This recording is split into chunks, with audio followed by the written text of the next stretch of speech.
squaring up to the big guns. It's an exciting season of change, and it starts right here in Miami. Welcome to a cloudy final day of the 2017 Sailing World Cup from Miami. 450 competitors have come here with perfect racing conditions. We've seen over 100 races completed, and the fleet's whittled down to the final 10 teams for the double points medal race. As a new Olympic cycle starts, this event is the first chance for ambitious new sailors to prove themselves against established heroes within the fleet. And Miami has already seen fierce racing over the last 5 days across the 10 Olympic classes. The results from this weekend will be the first glimpse at the form guide as we start on the road to the Tokyo Games of 2020. But before the racing gets underway, let's hear from the sailors themselves about the courses for the medal race and what it's like competing here in Miami. Biscayne Bay is one of the trickiest venues on the circuit, and the medal race can be even tougher. It's pretty tricky, really shallow. You get some good chop, and the wind can come from different directions each day, and a lot of it is coming from the land. It's really hard to control the fleet here. I think in other venues things are a bit steadier and the race kind of plays out a little bit longer, but here it seems like different things can happen on the first beat and the race can be almost decided right from the beginning, so you have to be pretty decisive with what you do. That's probably as challenging as it gets. In the medal race you know the points, you know exactly how much points you need to have between which boat, and I mean the wind is most probably not changing so much, just on a short course. Often you don't have these big options to gain a lot, so like if you round the top mark in last, and there will be a hard time to catch up, so you count a lot, you maybe do some different tactics because of this, and yeah, that's a thrilling thing. Yesterday, under blue skies and crystal clear waters, Miami saw 5 medal races completed for the 49ers, windsurfing and the mixed multi-hull. Now it's the chance of the single-handers and the 470s. But the 5 classes today are not to be treated to the same idyllic conditions as this week. Rain has brought uncertainty to the wind, and for the last day of racing, Miami is sure to hold a few surprises. The current forecast 12 to 19 knots from the north, but we can expect some big changes throughout the day. I'm Noah Mayan, and with me to watch the action from our 5 final medal races today is American Olympian and round-the-world sailor Sally Barco. Sally, you've sailed here in Miami plenty of times before. A typical day? It actually is fairly typical after what we saw yesterday, that cold front kind of passing to the south. We're seeing a bit of cloud cover, a bit of action in the clouds with the rain. Right now, you can kind of see the sun pierce through the clouds there, having a little break. Hopefully that brings a bit more stable conditions for the sailors. And our SAP analytics expert, Marcus Bauer, is with us to give us all the data coming live from the racecourse. Marcus, what are we in store for? At the moment, we got 3 wind sensors out there on the water, one at the windward mark, giving us perfect readings. We'll have a full picture of what's going on out there. All the boats are carrying trackers, so we can always give the live scores and hopefully some insight on what the winning strategies will be today. And also you can get in touch with us on Facebook, Instagram and Twitter using the hashtag SWCMiami17. If you have any questions for Sally and Marcus or even the competitors, we will be talking to them when they come off the water after each medal race. Coming up today, the first of our 5 medal races, the men's single-hander, the laser class.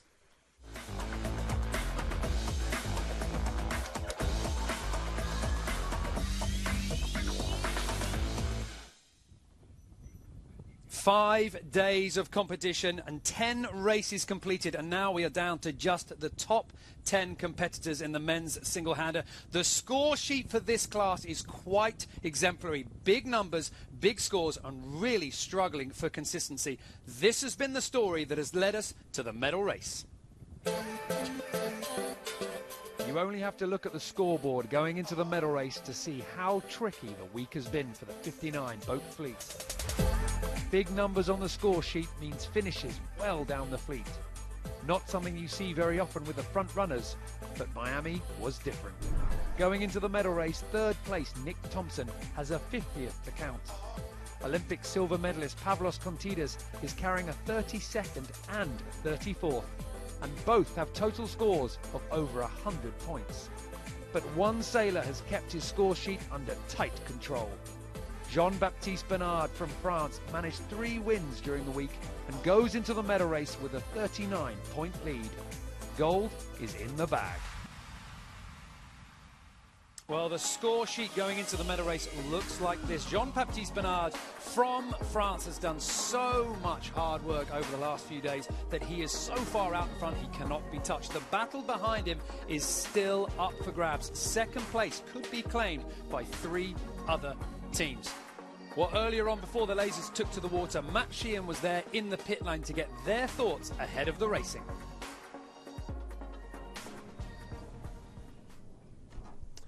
Well, one of the big advantages of being so far out in front that the medal is in the bag is that you can take your time in rigging up the boat. So Jean-Baptiste is last into the dinghy part, but we're here with Pavlos Contides. You've got quite a battle on, haven't you, with Nick Thompson today? Yeah, he's the only one that can threaten me for the silver medal. It's nice to have already guaranteed a medal, so for sure I have to keep a close eye to him, and he also has to keep an eye on the opponents behind because he don't have that of a comfort from the back. So tactically, it's actually a relatively straightforward day for you. You're not having to look at 4 or 5 different boats. Yeah, it's a straightforward day. I don't have to sail and try to win. I just have to stay near Nick, and that's it. And the weather has been tricky all week. How are you reading it today? What are you expecting? Yeah, obviously it's a completely different day today. We have the rain. It's much colder. It's not what we have been used to all these days. We had a nice tan from the sun, and yeah, it looks lighter than what was forecasted. So I'm just waiting to go out there and check what is the wind like. Well, I can see you're itching to get out there, and I don't blame you. I'd want to go out there and see what it's like. So good luck. We're just going to have a little talk to Nick. Conrad, we'll just go and find Nick over here. And oh, there he is over there. I'll just try and get in to find him. So Nick, well, we've just heard from Pavlos. He's going to be keeping you in vision, but he's only really got to look at you. You've got to look at quite a few others. Yeah, I'm in that sort of awkward position really, where Pavlos, I mean, effectively could just have a bit of a match race with me. But for myself, I've obviously got to keep an eye on all the guys behind me. So, yeah, it could be quite a tricky day for me, but that's what makes it more fun. Yeah, and I mean, talking of tricky days, just looking down the points list last night, I'm not sure I've ever seen someone who's in second with 100 points net. I mean, that just says how difficult this week's been, doesn't it? Yeah, I think we're kind of used to Miami being a pretty tricky event, and we know it's normally quite high scoring. Apart from JB, everyone's kind of had a few ups and downs, and obviously for myself personally, I've had a few big shockers in there which I'd rather not have had. But yeah, I mean, it's the nature of sailing in Miami, and as I said, that's what makes it interesting. Yeah, it certainly does make it interesting. I can't remember the last time I saw you with a 50th on your scoreline, but there you go. It means you are human after all. Absolutely. Okay, well, I know you want to go out there and go and check it out, but good luck today. Cheers, Matt. Thanks. Right, let's go and find... Well, that was Matt Sheehan just catching up with the fleet before they went out. We are now inside the final minute to go for the start, and already the lasers starting to rack up on the line. We're a few boat lengths back. That is the view along the start line. Between those 2 orange flags, invisible line drawn on the water. The boat's not allowed to cross that line until the gun. And it's a dead square line. Compliments to the race officer. Dead square line, really no advantage in any of those sides. Now into those final few seconds, a little chance to try and build up your last bit of space to accelerate. This is where it's so difficult to keep control of your boat. Any second now, we're looking for the first signs of acceleration, the first chance to punch out ahead. And as the gun fires, Nick Thompson checks over his shoulder and gets a flying start down at the pin end. USA in a little bit of trouble, and he's going to have to work very hard to keep his breeze clear. Yeah, I mean, nice acceleration off the line there. These boats are relatively same speed, so you'll see the guys working super hard right out of the gun here. You see them kind of moving their shoulders back and forth, trying to work over these waves. You kind of have this smaller, chop out there that you can work through, but it's a bit of an effort. Well, look at that big surge there from Michael Beckett from Great Britain. He now has got his bow clear. It's only half a metre the advantage at the moment. Lorenzo from Great Britain on the top of your picture. Charlie Buckingham from the United States at the bottom. And right now, a typical drag race for the laser class. For sure. You don't see anybody tacking out. Maybe a few at the back there just happening. But it's all about boat speed, especially this first, meters off the line. Who can get, a few boat lengths advantage. On board at the moment with Nick Thompson, world number 2. Had a strong start, but he's having to work quite hard at the moment. Still without the opportunity to tack, but as I say that, his fellow compatriot tacks off. Michael Bessett giving him room now to tack over. Now we're with Charlie Buckingham on that left-hand side. This was the boat that came off the pin, and now you can see the sailor looking around, trying to judge that opportunity to tack. Yeah, and Charlie has a chance here. You know, he's entering this race in 7th. He has a chance to move up to 5th with a really good result, so you'll see him pushing it hard. Charlie Buckingham safely through the tack at the moment. Marcus, what's coming off the course? Wind readings are giving us a shift to the left at the moment. That's why everybody's tacking. I reckon about 10 degrees that it swung back, but it's going back and forth all the time. Well, with those left-hand shifts, that's going to play into the hand of Charlie Buckingham and those boats on the left. Absolutely. I also like to start. I mean, square line. He got out clean there. Good job on him, and I think he's in a good position, but depends on which side's going to be better. Sally, what do you think? It's hard to say. You know, the breeze is, I think, settling in just left of north right now. You know, it's really unstable this morning. I think they've had gusts on the committee boat at 15 knots, maybe more like an average of 10 knots happening. So they're kind of seeking out these puffs, and that should get the advantage. And right now we've got nobody clear out in front. The computer is putting Charlie Buckingham from the United States in the lead, but just look how close it is on that gain line. On the right-hand side, Lorenzo Chiavarini from Great Britain is pushing hard with Philip Bull on the right. However, everybody's going to be looking for that last little bit of opportunity. The speed difference in these lasers, it's not much. Getting ahead, getting clear, difficult. Yeah, and sometimes it's just that half a boat length. If you can leave out somebody or just get across them and make one less maneuver to the mark, that's a massive gain. Well, so far we've seen the fleet really stick to a drag race off the line, one tack, and now everybody sailing along on port tack. Marcus, how does this breeze look? Has it swung back at all? There was a mini swing back to the right, and that's the one that Charlie Buckingham took there to move out to the left-hand side. Didn't pay off a whole lot looking at the advantage line here. He just dropped back a little bit. We're about halfway up the beat. A lot can still happen, but the wind looks a lot steadier than we thought. Look at the straight lines. I mean, it's not that much in it. There's not that much in it, and also the computer, as well as us, having a difficult time judging who the winner. The lead is changing an awful lot, and this is something we do see in the lasers. A gain on a gust or on a shift, it might only be by a few centimeters. Yeah, it makes a big difference on these boats. You know, they're averaging 4 or 5 knots here, and there's not much between each boat. It just depends on, you know, if someone can get a bit of an angle change here on this left shift, or is it going to come back to the right? Well, at the moment, the leader, Jean-Baptiste Bernard from France, you have to look through the fleet, 209.021 in the yellow bib. That is the person that's already got this World Cup wrapped up. He's had such a fantastic week, such a strong performance that he's so far out in front. Here he is from the onboard view, and this really is just a lap of honour. Yeah, he's just enjoying his time. He's working hard, obviously. He's checking out the fleet, where can he tack and cross if he has that chance, you know. But what a stellar performance he's had this week. He's just really crushed the group. And I'd like to point out from that onboard view, main sheet tail in the mouth. What's going on there? Yeah, I think the dentist would not approve, right? That's a few bucks in the pocket. But, you know, I think some, you know, people kind of do different things on the boat handling-wise. It could be just a comfort. Well, Jean-Baptiste Bernard goes for attack. He's on the right-hand side of the fleet at the moment with work to do to get out to the front. But remember, he's already got the championship in the bag. But look at this. On the left-hand side of your picture, just going out of view with the Italian, was Nick Thompson, world number 2. He's having a strong race at the moment. But now the fleet's starting to look a little bit more spread as we make our way into the final stages of this upwind leg. On the right is where the front runners are. Marcus, how's the breeze looking? Well, I was just looking at Giovanni Coccoluto, who appears to point a little bit higher than the rest without sacrificing too much speed. So he seems to be pretty fast at the moment, and he still holds the lead here. It's shriveling up a little bit, 8 meters only, but he seems to be in a good position performance-wise. And this is quite a strong fleet because the Italian Coccoluto, he comes into this medal race in last place, but he's world number 9, and we've actually got some pretty strong sailors already, you know, making their intentions known as we start this Olympic cycle. And if you're coming into the medal race in 10th place, that just shows you how strong the fleet is. Yeah, and it looks like he's going to jump up in the standings. If he holds his position here, he's going to go from that 10th up into 7th, but there's a lot to play for. Well, at the moment, the lead is with Nick Thompson and the Italian Coccoluto. The computer putting them neck and neck at the moment. Now Coccoluto, the Italian, at the bottom of your picture, goes for that tack. Nick Thompson closer to the starboard ley line. We're viewing him now in that red bib. he is able to hold on. And if these two boats come together, Nick Thompson is going to be on starboard. He is going to have the right of way. At the moment, the Italian crossing. This is the view now on board the British sailor's boat. Nick Thompson coming up just out of his view will be the Italian. And as he puts himself forward, he's trying to keep an eye on Coccoluto. The computer putting Italy ahead. This could be a close cross here. We'll have to see how close it is on the water. There you can see in the middle of your picture, Nick Thompson going behind the Italian. So the first cross confirming the lead with Giovanni Coccoluto from Italy.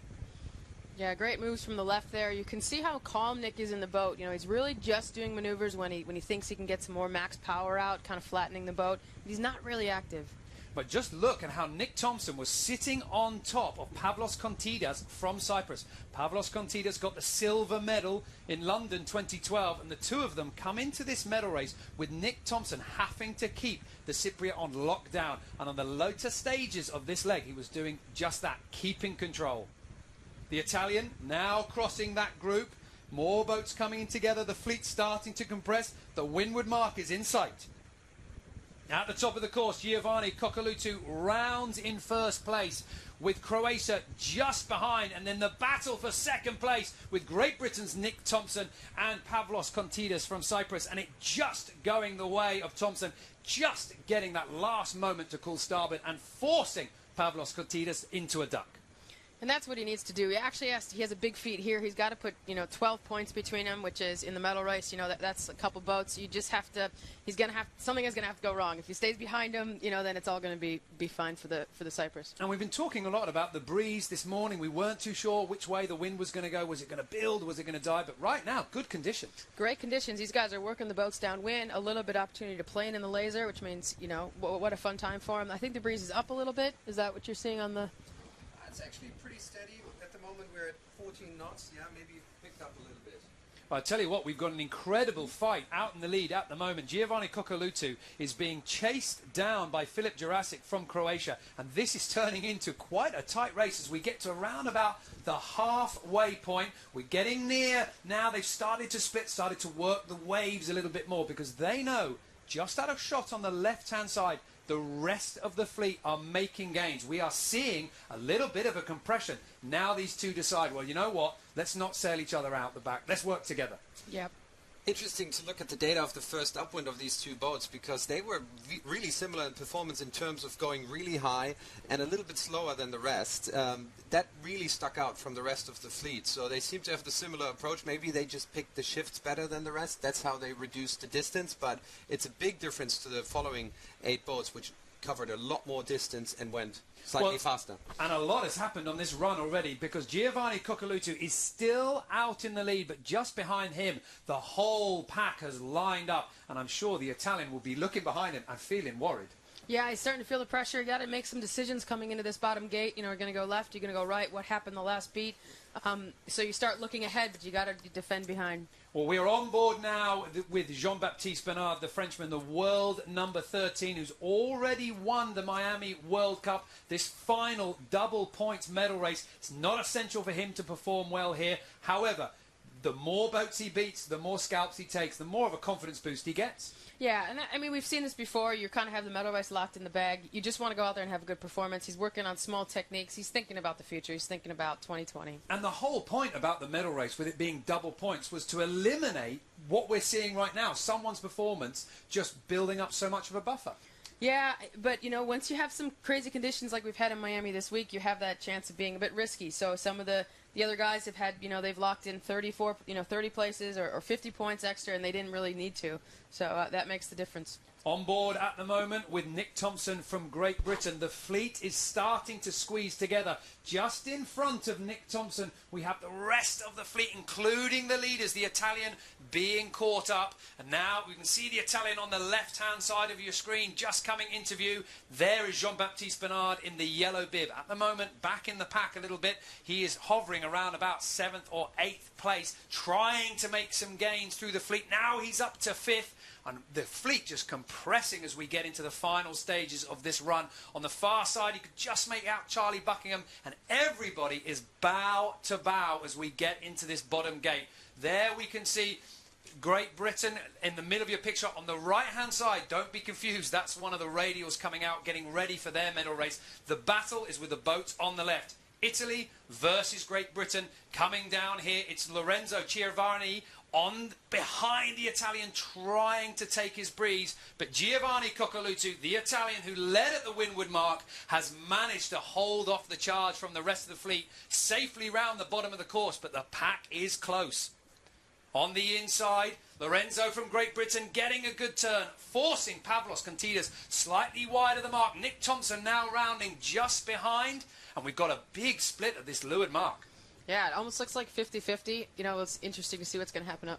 Nick Thompson straight into attack, and you can just make out on the right-hand side of the screen, there is Pavlos Contidas. So a change in position with those two on the downwind run, and now Pavlos Contidas has a chance to lock down Nick Thompson.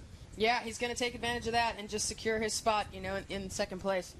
But now you can see the fleet starting to make their way back up, and look how hard Nick Thompson is working for every quarter boat length. The waves are coming down. This is the wash from the rest of the fleet. And Nick Thompson putting the bow down, ducking France as France goes across. Now that could be good news for Nick Thompson, because France, being on starboard, might have pushed out Pavlos Contidas. But instead, as we can see now, Cyprus still managed to hold on. Cyprus have got GBR on the ropes. Yeah, great covering tactics. Obviously, he just wants to hold on to his position. He's just not going to let him up, because it's why not. Now, Sally, this is your forte. Match racing. This is what you do. What is Pavlos Contidas trying to do here? He's just trying to gain a little bit of gap between them. He wants to stay in phase. You know, he wants to just not let any risk happen. So he's just going to tack with him. He probably won't, you know, tack right. Oh, there it is. He tacks right on top of him. Really feeling the pain for Nick. But, you know, Nick's got to shake it free. He's got to just do whatever he can. Maybe put in a fake tack. Maybe just put in an extra tack that they don't want to do. And with the medal racing, with the double points on offer, this is something that we see more and more coming down to this match race.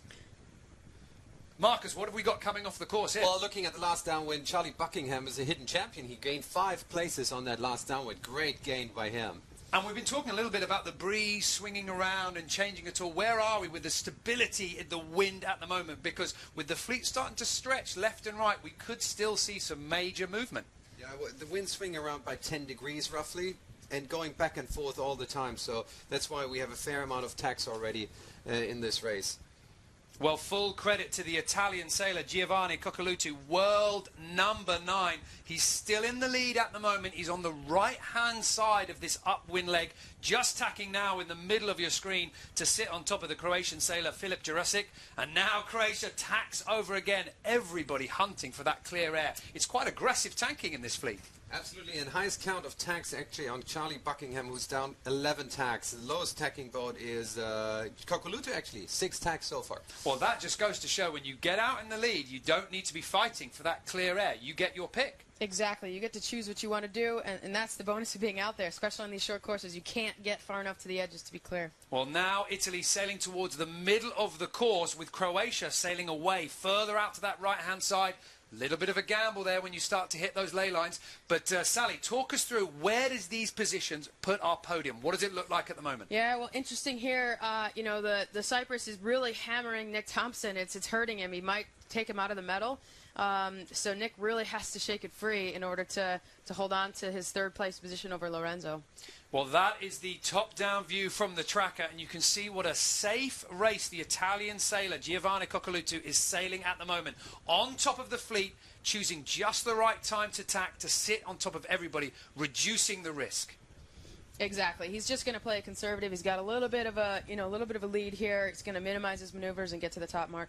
But I tell you what, just from what we're seeing at the moment, it does look like the breeze is just swinging around a little bit. Look at the track there from Giovanni Coccoluto. It's really high on the right. Meanwhile, Filip Jurasic from Croatia on the right. They look really headed on port. Have we got a swing in the breeze, Marcus? I'll look at it and let you know in 30 seconds. All right. Meanwhile, at the front at the moment, hats off to the Italian. He has locked down the tactical gains on this race. And this is quite textbook stuff. Get into the lead, choose your right time to tack, and just sit on top of everybody.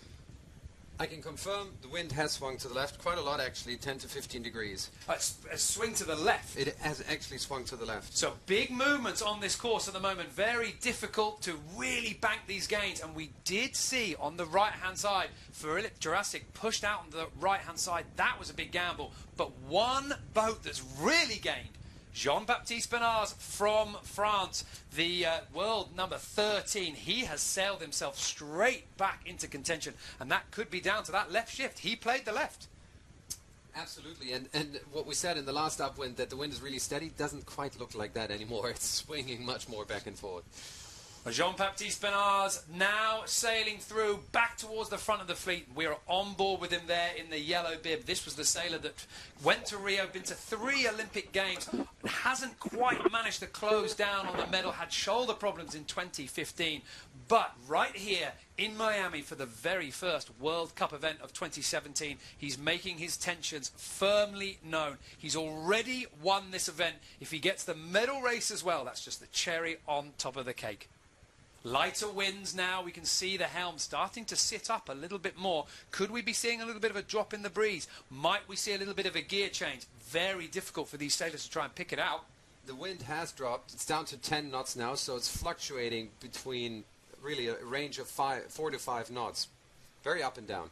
Now with the Italian, Giovanni Coccolutu, still in the lead at the moment, but he is facing a big challenge. He has got Jean-Baptiste Bernard just below him, and he has also got a challenge on the right-hand side, as you can just see. Philippe Jurassic and Lorenzo from Great Britain at the top of your picture.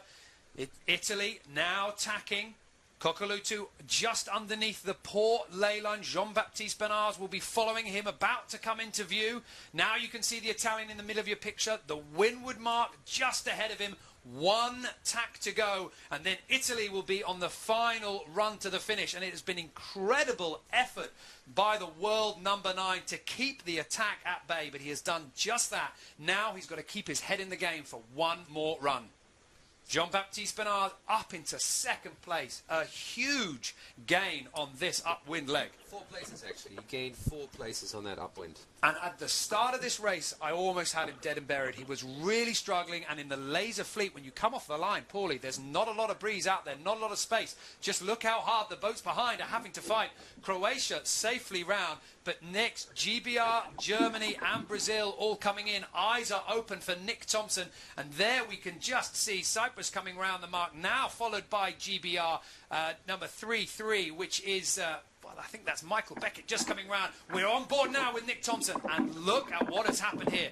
Nick Thompson has got the better of Pavlos Contidas, and he sailed him to the back. He did. He sailed him to the back, and Nick might have... Well, now he's looking at it. He's going to sail him right off the course there just to gap off. Basically, give no chance in this last run for Nick, and it's quite a good show. And this is classic match racing here. All that Nick Thompson wants to do is bear away onto the run, get down towards the finish line. But Pavlos Contidas is to leeward of him, and he can hold him up. And now, words being said between the two of them. Nick Thompson, the frustration starting to show. But Pavlos Contidas, he's in the stronger position. That's correct, and it looks like Nick has sailed into that overlap, so Pavlos can just, take him wherever he wants. He doesn't have to sail his proper course. You see the jury right behind him there, really waiting for any maneuver. The jury have got one hand on the flag, ready to deal any penalties. Nick Thompson has to be careful here as he closes down on top of Pavlos Contidas. And look at where they are in this fleet. He's right towards the back. And Nick Thompson, looking at the overall leaderboard, currently on 135 points in 3rd position, being hunted by Philippe Jurcic and Lorenzo Brando Giovanni. And even Philip Boole is in closely with only 141 points.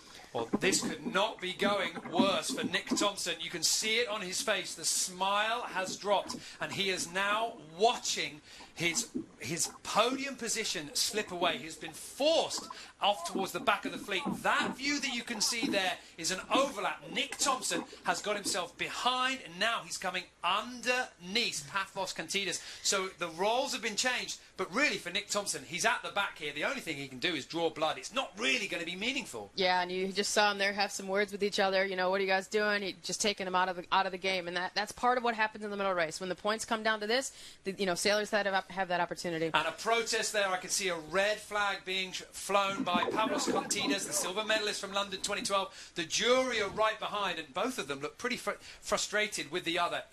It was an aggressive move from Pavlos Kontidas to sail Nick Thompson to the back. Now that Nick Thompson is back there, he's decided, well, I'm going to annoy you as well. You're going to ruin my day. I'm going to ruin yours. Yeah, that's pretty much how it's going to go. Fortunately for Nick, right now, if the finishes go, we can't quite see what's happening in the front, but if they go as they are right now, he'll hold on to his third podium position.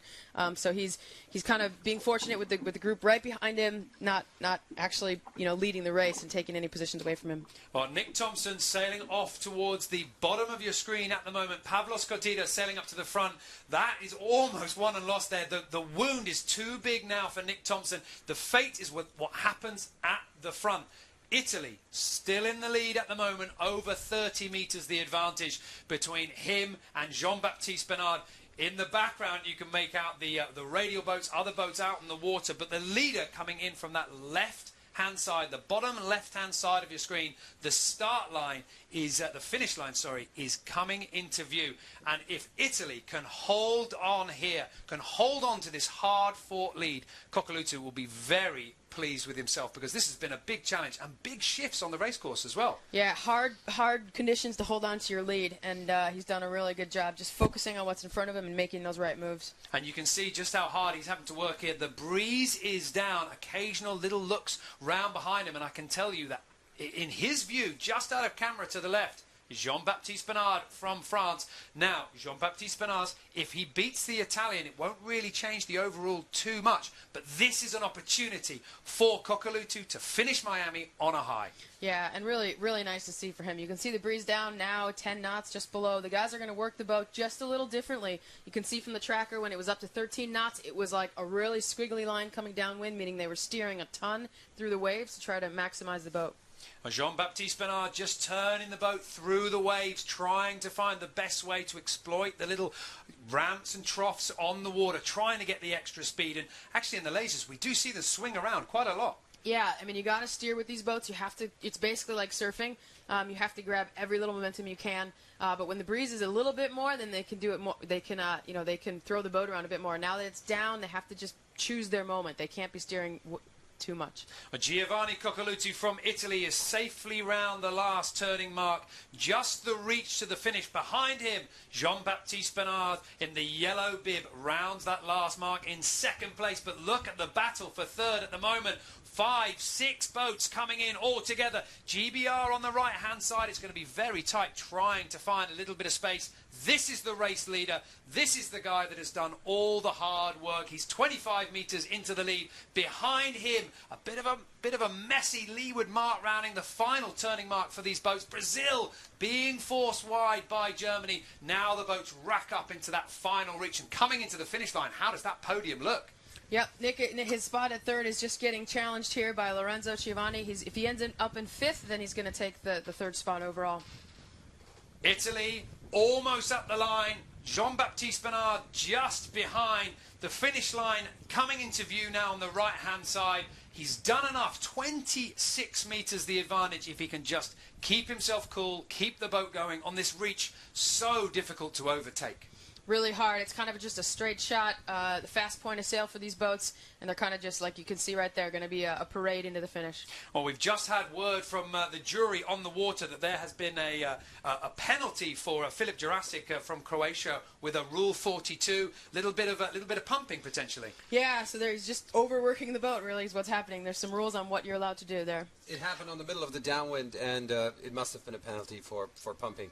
Well, coming into the finish line with smiles on his face, Giovanni Coccoluto from Italy crosses the finish line ahead of Frenchman Jean-Baptiste Bernard. The Italian takes the medal race. The Frenchman takes Miami World Cup overall with an incredible performance over the last 5 days. Well done. Well, nice to get that little bit of a shaking, as you could hear on the boats there. A little bit of a well done, mutual respect for these sailors. Absolutely. And unfortunately for Nick Thompson, that last bit of the downwind cost him the podium position, according to the preliminary results that we're getting from the SAP Sailing Analytics. It's really close. He jumped back on the podium just now as I spoke, Well, Yeah. It's really close. Well, look at how close these positions are as they come through the line. We're going to wait for that final confirmation from the race committee team to let you know. But I can tell you that Pavlos Kontidas and Nick Thompson are at the back of this race. There you can see the great British sailor Lorenzo Chiavarni coming through the line now. Nick Thompson just through the line with Pavlos Kontidas. That was that fierce battle. And you've got to say, Sally, that was pretty good match racing to sail somebody of that caliber to the back. Yeah, and he had to control him in really tough conditions, and you saw them, saw Nick break through there and doing everything he could to kind of take back control of his own race, and he ended up doing it in the end there. Well, you can just see it on board Nick Thompson, and I've got to say, Nick Thompson is a man who is quite mild-mannered, but you can just make out a little bit of a shake of the head, a little bit of a drop of the shoulders. He's not happy. Now, you don't like to be controlled, right? We all like to be in charge of our own destiny and do as best we can on the water. When someone gets in your way like that, it's all within the rules, but if someone has it out for you and wants to control their position on the podium, they're completely allowed to do that. That's part of this medal race. And I think to be fair and clear, if the situation was reversed and Nick Thompson had to match race Pavlos Kontidas, we'd expect him to do so. I totally agree. I mean, you can argue maybe that Pavlos Kontidas didn't have to do that to the extreme, but if you're going to do it, you might as well do it all the way and make sure it's all good for you. And this is something that we've seen in the match racing again and again. You cannot come into the medal race without some knowledge of how to control your opponent. Exactly. And in a situation like this, they're thinking about the future. If they can take this advantage of this situation with the points and control an opponent, they have that skill in their pocket for future medal races.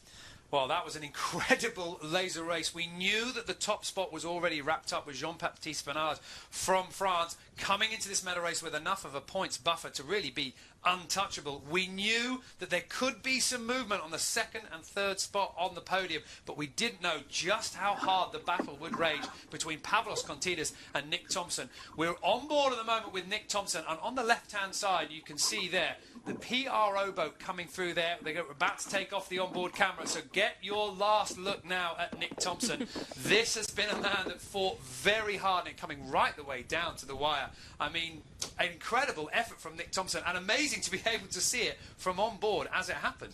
Yeah, and you can see his emotions coming through there. It's early in the quad, but he'll remember that situation for the next 4 years, that's for sure. And if you were watching the medal racing yesterday, just look at how different it is. We're seeing the sailors coming up to their coach, grabbing a jacket, getting themselves warmed up.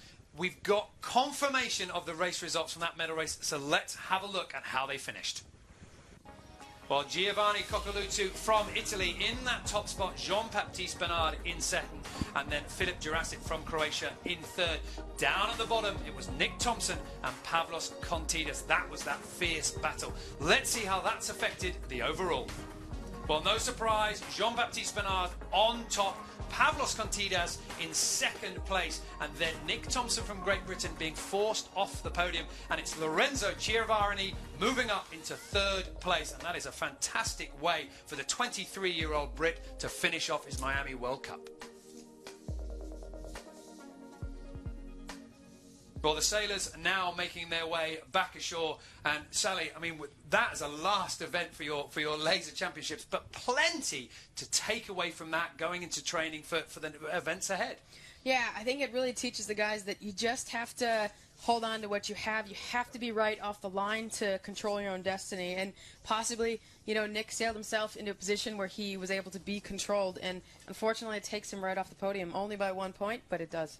Well, one thing that race really showed to me is the breeze today. We were saying it was going to be unpredictable. I mean, you've been saying to me all week that when we get the wind in this direction, it can really shift around. And Marcus, we've got 4 more races to go. How much of the wind was changing? How big a swing were we experiencing there? Looking at the overall wind data, there was a drop in wind of about 4 knots during the race, and it hasn't come back up yet, really. And the wind swung to the left during the race, but came back to the right. So it's definitely oscillating. There's large oscillations and obviously the small ones coming from the confused building landscape back there. So it's going to stay like that, I think, Sally. It's not going to change much. I don't think it's going to change much. We're just on the edge. The rain is actually holding off, which is kind of nice, at least from our perspective here.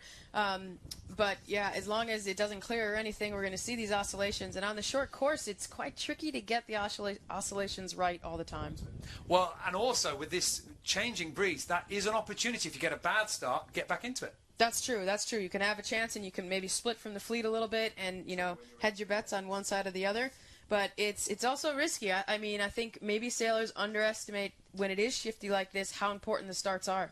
Well, Marcus, let's have a little bit of a look at the analytics from that race and just see what we can pick out from what was going on the race course. Yeah, let's look at these 3 data points: distance traveled, maneuvers, and the average speed throughout the race. One thing that sort of sticks out is the correlation between the race ranking and the distance traveled.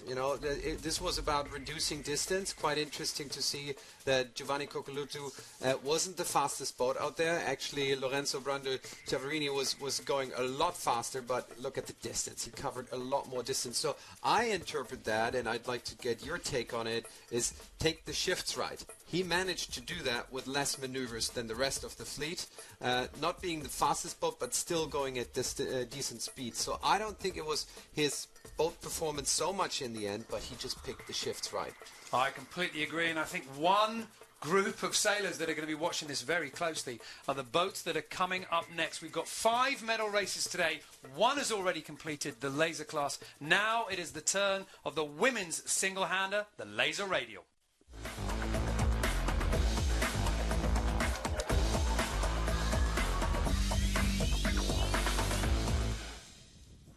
Well, the women's laser radial, essentially the same boat as the men's single-hander class, the laser.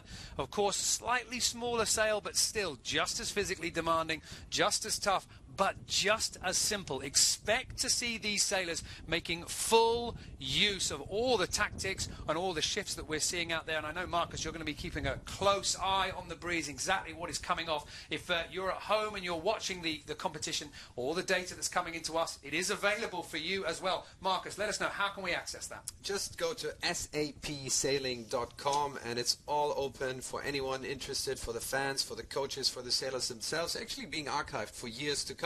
I met someone in the coffee shop this morning, said, how can I access that data? I said, anytime, 5 years time, go for it. It's great, and so much data in it. All the wind plots, all the analytics, the interpolated wind fields, all the maneuver counts, and all performance data that you care for.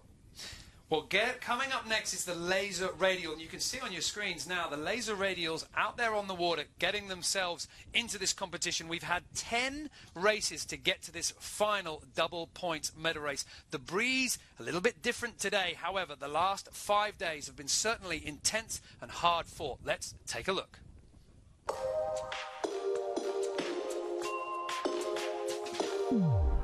In the laser radial fleet, there is again one sailor who has managed to read the conditions more consistently than the 50 other competitors. Vasilia Karakalou from Greece. After 5 days delivering a string of single-figure results bar one, she goes into the medal race 16 points ahead of Belgian Evie Van Acker and 33 ahead of Mathilde Karangat from France. No one else can challenge the trio for the podium, but their own places could change.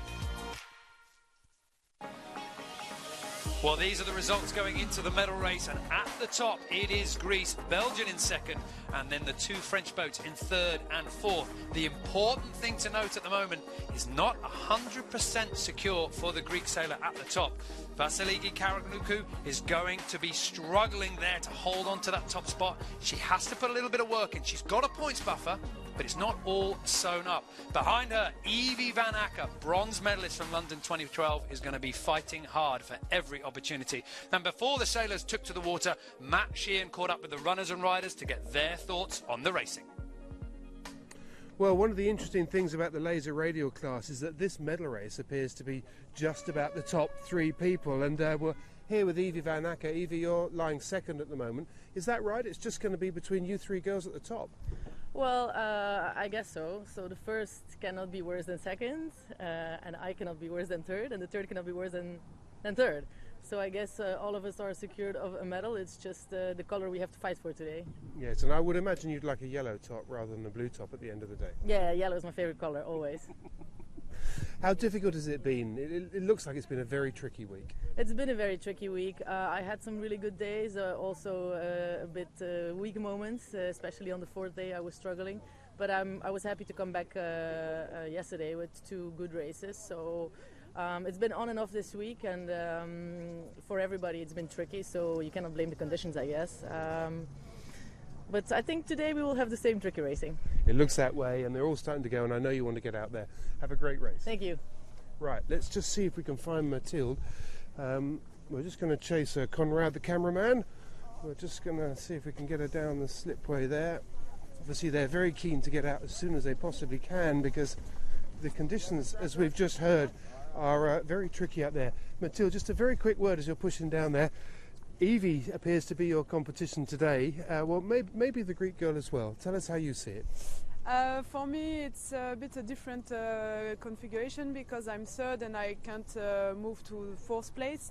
So I just can stay in my place or win some places. But I just can win Evie, and she's really far in terms of points. So I will just sail my race and try to win it, and that's it. And it looks like it's a tricky day. You're all very keen to get out there. I don't blame you. Do you think it's going to be another tricky day? Yes, I think so, because it was supposed to be very windy, but now we can see that it's not so windy. I think it will be medium weather, so it will be still very tricky, and you will have to look for the wind shift and the pressure. Good. Well, I think you get out there and go and check it out. Good luck. Thank you. Bye.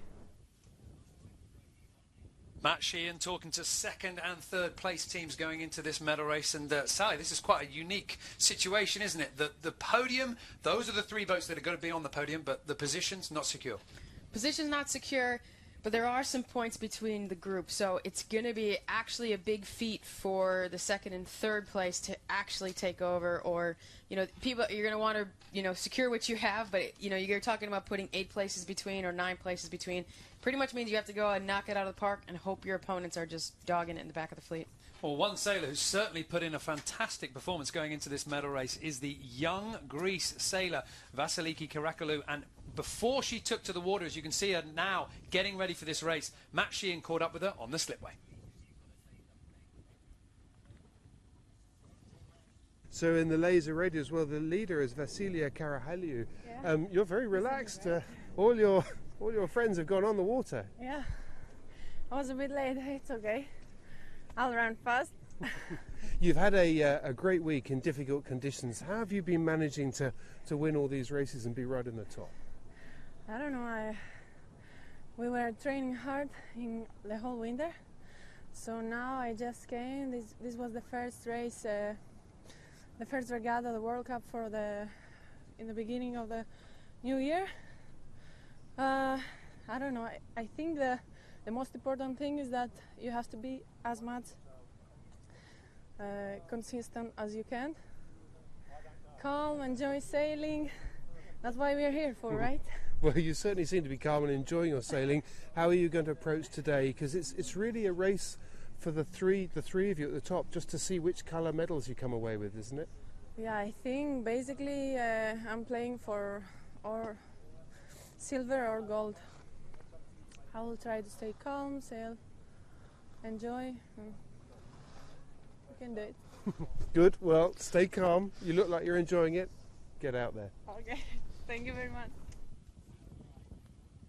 Well, that was the leader in the laser radials at the moment in the yellow bib, Vasiliki Karakalou from Greece. And, well, Sally, this is quite a competitor. Let's take a little bit of a look at some of the things that she's done, because she's coming into this race 20 years of age, and really with a scorecard that is quite empty considering how strong she's performance here. Her best performance in the laser radio was 13th of the 2013 World Cup in Miami. So she's having the race of her life. Yeah, it sounds like she has a great attitude with what she's coming to here. Certainly pretty relaxed. Yeah, extra relaxed, enjoying the moment. I think she realizes what she's put together a great performance this week. Nothing out of the top 5. She feels confident in what she's been doing. It sounds like she's putting the effort in training, which actually shows off. When that pays off on the water, it's extra confidence internally. And when you can't break that, you become a strong sailor. At what point, when you're coming up as a young sailor, at what age do you think, yeah, I can mix it with the best of them? I don't think you ever really know until you go out there and do it. And then all of a sudden, results come your way, and that proves that what you were doing before is correct. And then you keep doing what you're doing. But, the proof is in the pudding, as they say, and she's actually, put together a great week. So we could be seeing here a little bit of a you know, this could be a major learning point for her, as in you put in the effort, you put in all the skill, but you can do it. Yeah, and, you know, with her age, only being 20 early in this quad, she's got, you know, a couple more years of experience to get under her belt, but obviously she's been working hard, you know, in her teenage years, so that experience will also pay off today. Well, let's talk about the points, because a lot's been made about this podium. We've got 3 boats, as we were talking earlier. There is a little bit of a points buffer. The boat, for me, that's the interesting one is Evie Van Acker from Belgium. This is a 3 times Olympian, but she's wedged between Greece and France. And with that points gap, she could either, well, I'm just going to secure my place, I'm going to match race the French sailor out, or she could go for broke. That's a difficult decision. Difficult decision, but she has a little bit of a game here. So she has a 9-place buffer essentially on third place in the podium. So she could match race the Greeks, stick them in the back of the fleet, and then work hard to gain 1 or 2 places from the end. If she does that, that's probably her best bet. The only problem is that she also needs 8 places between her and the Greece. So it's hard to foresee it happening. Well, Vasiliki Karakalou from Greece, we're on board with her now, and I've got to say she looked relaxed on the shore, and she looks very relaxed on the water as well. Just syncing her watch up with the 4-minute sound from the race control boat. A little bit of a look-up wind to try and work out exactly which way this race course is going to play. Marcus, you've been looking at all the information coming off. The start line, the breeze, how does it look? At the moment, we have a slightly favoured line to port. Actually, considering that the line is only 100 meters long, it's 14 meters advantage on the left-hand side, but the wind is swinging back and forth, and the race officer has done a great job laying a square course and a square line. So let's look at it again in 1 minute's time, but the Greek girl is doing the right thing. She's just windward of the line, scanning the course, looking at what's going to happen in 2 minutes' time when the start is going to be on. Actually, it's 3 minutes now. Well, on board now with Evie Van Acker from Belgium, the world number 7, went to Rio and finished in 4th place, 7 points off the bronze, so she will be looking to get that last little bit from her performance leading up into Tokyo 2020. And Sally, as we're saying here, slightly port biased, but with these shifts coming around, you get caught on one side or the other. It can be risky. It can be risky, and this is where if you nail your start off the middle of the line, you have options, and then you can read the wind from there. And quite often, when I was doing this, that was one of our game plans. It's shifty back and forth. The oscillations might not be timed. It might be hard to really figure out where exactly you want to be. You know, go for a great midline start and then make your decision from there. Well, is that what we're seeing here? Because even though we were talking about a left bias line, which the tracker is confirming at the moment, everybody lining up on the right, possibly knowing what with this shift, you start on the left, it's going to be difficult to bank that gain. Yeah, that's probably what they're going for, you know, and they're jockeying for position there, trying to find their little spot to gain off the line. Marcus, how is it looking in the last few moments? The wind has actually swung a little bit to the left, so the first shift is to be expected to come from the right, and that's probably why we see the majority of the boats on the right-hand side. Evie Van Acker in the bunch there, and the Greek girl staying clear, probably wants to start on the right-hand side. Well, now, from that tracker, you can see just that cool, calm attitude from Vasiliki Karakalou from Greece. She is, at the moment, on your screen, on the hard left-hand side, just staying out of trouble, just keeping her head clear. And this is going to be the worst kind of conditions to be tactically smart. Everything is telling you to start on the left-hand side of the line, but further up the track, the first advantage looks set to come from the right. How quickly that's going to come in, that's going to weigh on your mind. Yeah, for sure. And, you know, I like what she's doing here, just kind of defending a really strong position. You know, she's hanging out on starboard. She's going to, you know, she can move down the line if she wants to get closer to the others, but she's taking a pretty passive role in this start. I'm really interested, actually, to figure out the boat handling between the two. Is she just going to be faster and smoother, and that's what's put her ahead in this group? You know, or is she going to make some really smart tactical decisions? Well, with 1 minute to go, the fleets have started to creep down towards the pin end. The action coming closer to your screen at the moment. The start line between those two orange flags, 42 seconds to go. Data tells us it's about a 3 to 4 boat length advantage on the left-hand side at the moment, but I believe looking at the wind sensor at the windward mark, the wind is going to swing to the right. So this is going to be a crucial moment. We've got some boat just pushing the line, looking very close to going over. We are inside that 1 minute, and if anybody goes over, I couldn't see whether we had the U flag flying, but the race officers will be watching for anybody infringing. Switzerland just jiving around, trying to get a new space on the line into the final few seconds. Belgium pushing hard. It's all coming down to the pin end of the line. Evie Van Acker from Belgium reaching over the boats, trying to time the trigger pull perfectly, but just avoiding that pin end and getting a strong start. But now she's put all her eggs into one basket. She is going left. She's going left. She's committed. And interestingly, the Greek girl is as far right as you can be. So we'll see how it goes. But she looks like she can survive there, and maybe she's going to peel away and tack towards the right and get some leverage on the rest of the fleet, waiting for that right-hand shift, if it comes through. So a huge disagreement in the way to attack the first stages of this race. The leader, Vasiliki Karakalou, on the overall leaderboard, on the right-hand side, middle of your screen at the moment. The boat furthest left, Evie Van Acker, the world number 7, currently lying in second place. The points are such that we could see an update here, but realistically, Evie Van Acker would need to finish in the top 1 and 2. Greece would need to finish well down the running order. But if they split like they are now, it makes it possible. Yep, it's actually happening right now on the scoreboard, but we don't have any maneuvers yet, so, you know, it's very early in the game. Our first 2 laser radials tack off, one of them being Vasiliki Karakalou heading out to the right-hand side, followed by the sailor from Finland. This is going to be quite difficult now. Those 2 teams are the only laser radials heading out to the right. Everybody else still plumbing on starboard tack, and look at the situation as it opens up. One of the boats just losing their lane, happened to tack out a slow tack, dangerous on speed. Evie Van Acker, the furthest boat to the left, has lost her initial advantage now. A slightly different lead change, but it's still bow to bow. But the wind has already shifted to the right once after the start, and it's now swinging back. That is for the boats on the left-hand side of the course. The wind with the Greek girl on the right-hand side looks more steady. Well, now we are with Greece on board on the right-hand side of the beat. As we look at it at the moment on the tracker, you can just see it on the far right-hand side of your screen. Evie Van Acker, the other boat to watch, is coming back from the left-hand side. But this is a big split. This is big leverage, and it's opening them up to all sorts of change. It is, and they're really playing the shifts here, you know. They're keeping an eye on each other, but it looks like they're playing the race course much more than the actual boat-on-boat. Vasiliki Karakalou from Greece, tacking over now back onto starboard, crossing the Finnish sailor, and she's making some gains on the right-hand side. The lead at the moment too close to call. It is only a few moments, a few meters that somebody gets the advantage. Right now, it's with the sailor on the left-hand side, but as I say that, Greece takes the lead, but only by a few meters. One slight shift in the breeze, and it could all change. But it is the wind swinging back to the right, as we predicted. During the start, there was a shift to the left. I think there was a square line, actually, and there was the swing to the left that biased the port end.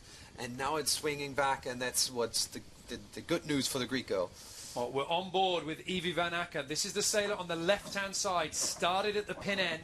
Really decided that the left was where the winners were going to come from. She's still committed to it. She's not furthest left. 2 more radials just out of your screen on the right-hand side. But Evie Van Acker is certainly looking around, certainly trying to judge when to go. But a lot of movement. There's not a lot of breeze out there. Yeah, and that sort of upright position. She's arching her back. She's just trying to get everything out of the boat. Maybe is slightly frustrated with her position at the moment and just searching for that win. And it's calmed down a little bit, and she just doesn't look that comfortable. She doesn't look that happy. Evie Van Acker now tacks onto port just to windward of the French sailor. Switzerland coming across the bows. Evie Van Acker will not have to put the bow down there for that duck. It's in the favour of the sailor from Switzerland. Belgian on the left-hand side as well. But look, just coming into view there and confirmed on the tracker, Vasiliki Karakalou from Greece, performing very well on the right. And you've got to say, off that start line, she knew what was going to happen. She made a move to the right. It's paid off. It's paid off, and she's going really fast right now, and you can just see her crossing the group just with a bit of extra boat speed. Now, the danger now for Karakalou from Greece is to try and lock it down. Once you've got that gain, you want to get yourself back to the middle, and it's a long way from that right-hand side. It is. She's got to take a little of her boat park, atmosphere, take a deep breath, have a bit of fun with it. She crosses the group here. She just has to decide. There she goes for attack. So she's tacked back over. Yeah. She's sailing back out to the right-hand side. If we were to look upwind, left on your screen at the moment, there on the tracker, that's the confirmation of the tack. So obviously she was thinking that she couldn't quite get the cross in. She couldn't quite lock it down, looking for a bit more gain. Yeah, or she's playing it really, really mature, and she said, I'm just going to, lay it up. I'm going to lead them across on the same tack and wait for my shift to the right, and if that puts me on ley line, great. If not, I'm going to go back with them. Well, that is the view at the moment, and you are having as much trouble as we are to pick out the firm leader. The shifts coming round the entire fleet, stretched out as we make our way up to the top of the course. Time is running out for any large moves, but now Greece coming over. Karakalu, the outside the top 25, having a phenomenal World Championships here in Miami, and she has found the shift, found the opportunity to cross Evie Van Acker and Mathilde de Carangat from France, and she is now starting to lock this down. Yeah, and the group behind her is starting to condense here in the middle of the course, which is pretty interesting. You'd think they'd want to spread it out a little bit, but maybe they're feeling the shifts are getting shorter, and they need to take advantage of them. Well, Mathilde de Carangat from France tacking over, following Greece. Evie Van Acker from Belgium also heading over that way. The ley lines for the Windward Mark just coming into view now at the top of your screen. So we're into the closing stages, and I'm sure that is a sigh of relief from Greece. Leading boat is getting headed now. I think we're going to see attack quite soon. Well, I tell you what, if the next shift goes to the left, you have got to compliment the tactical know-how of Greece, because if she has put herself to take advantage of that left-hand shift, something, I mean, you know, she had some way of just tapping into the right moment to go over. She just tacked over there, so she's reading our minds. She's reading everything. I tell you what, she is playing this racecourse superbly well. She managed to lock down the opposition. If she'd have stayed playing on that right-hand side, the advantage now would be with Evie Van Acker. It would be with Mathilde de Carangat from France, and she would be left just watching them sail past. Yeah, that was a really nice move. She sort of got herself back ahead of the group by playing the right, and then she just got in phase with the group and worked herself to the left to take advantage of whatever was coming with the fleet. And it's a really responsible sailing for a young 20-year-old. Well, a little bit of work to do as the American sailor Erika Renicki just forces Karakalu from Greece to tack over, but no huge damage done. Greece will be able to sail over and tack again aggressively on the bow of the Belgian sailor Evie Van Acker. The fleet now coming up to the Windward Mark. You can see their progress, and this is where the tactical positioning starts to be over. Now it's going to be about finding the right wave, finding the boat speed on the downwind run. But we saw in the men's laser class some penalties for pumping, so they got to be careful. They need to be careful, and it's that tempting condition where, you know, they want to pump and they want to work the boat really hard. Looking at the data, performance-wise, the Greek girl sticks out. She's the fastest boat on average speed through the at the moment. She might be on the light side compared to the other teams. What do you think? That thought crossed my mind as well. Is she just a little bit lighter and the boat's just going through the water a little bit smoother here, or does she have a really nice trimming and body movement technique? But I don't think you can take anything away from her tactical approach to this race. No, she's really just put it all together there, that first beat. Well, there's one more tack. That puts her onto the ley line. Now the controls get adjusted for that downwind leg. It has been a superb upwind race for Vasiliki Karakalu from Greece. As she goes round the mark, the Greek sailor has done all the hard work on this upwind leg. Tactical know-how playing off. It was a risky move, owning that right-hand side, but she really knew when to come back and when to control the others. And now the rest of the fleet are going to have to raise their game. Really nice to see Erika Reinecke there, rounding in second. You know, she struggled through the fleet, but just ended up playing that right-hand side. She had some good speed through the fleet. I think she's maybe second overall with the speed. Well, we're on board at the moment with Evie Van Acker coming round the Windward Mark, and she's a little bit buried. She's got to look behind, and if she looks in front, she can still see a wall of boats. She's trying to find a way through, but unfortunately for her, she is going to be blocked at all corners. She needs Karakalu from Greece to do badly, but unfortunately for her, is not going that way. It's not just enough for Evie Van Acker to do well. Yeah, she's got a, well, like we were talking about, that hard feet ahead of you. She's got a lot of put a lot of points between her opponents to actually make a difference. But right now, she's sitting behind both of them. She kind of needs to really step it up here. And this is the danger, isn't it, when you're in the laser and the laser radial class? The fleet behind you start to fan out wide and just take all the breeze. Yeah. I mean, the leg isn't short enough. It'd be interesting to hear from the girls, like, can they actually get in a groove downwind with this length of leg? You know, there's some technique here downwind for some speed, and it'll be interesting to see who pans out. On board with Karakalu from Greece, leading the overall and leading the medal race at the moment. Behind her, a little bit of a line-up. United States is in there. Mathilde de Carangat from France is close. Also, Emma Plasmacher from Belgium. But it is looking very tight in the race for second place We saw some big lead changes on the runs. We saw some big compression in the last race. Expect to see the same now.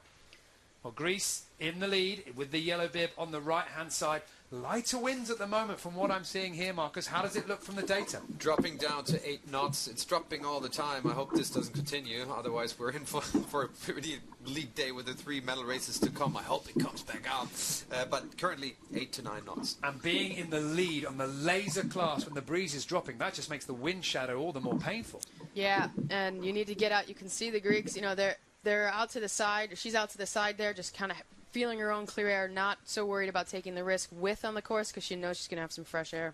Well, Evie Van Acker from Belgium made her way back up into 5th place if she can just keep herself clear. It is going to come down to the positioning into these leeward marks. And at one point here, Sally, we're going to start seeing these boats maybe giving up a little bit of speed and just trying to get into a position for a good rounding. Yeah, and it's really going to matter. You know, you round ahead of somebody in a laser and you instantly have all this power, and it's really hard to get out of that, you know, cover position. So you're just like that. They're going to, you know, kind of come into these 2 gates. Everything's going to get more narrow, and someone's going to pop out and have an advantage. Well, in the red bib on the right-hand side of your screen, you can see the French sailor, the Olympian from Rio, Mathilde de Carangat from France. She's performing very well in this race. She's in 3rd at the moment, but it's very close. Half a metre movement, and just as I say that, she slips down into 4th place. We've got a little bit of problem on the right-hand side. Evie Van Acker from Belgium, eyes down into the boat. What's happening there? I don't know, maybe she had the main sheet tangle around her feet. Something happened with the board. She looks like really head down when in a moment she's gained quite a bit, you know, in a position, but maybe she just needed to clear things off her feet. Well, she's just managed to get herself sorted. It might have been a little bit of a bad feed through the block, something getting jammed there, getting herself ready for that upwind leg. But you don't want little moments like that when you're trying to close down the leaders. No, you know, you see them trimming from the boom there just to have a better feel on this light air coming into their sail, and she might just be trying to clear it so that when she's ready to turn that bottom mark. Well, the fleet's starting to spread out a little bit more. There's a few lanes to pick out. The attack from behind, that fanning out of the fleet, starting to give way as the breeze makes its way through. So the sailors in the lead will be able to breathe a sigh of relief that they know there's going to be some clear air out there. We still have about a 1/3 of this run left to go.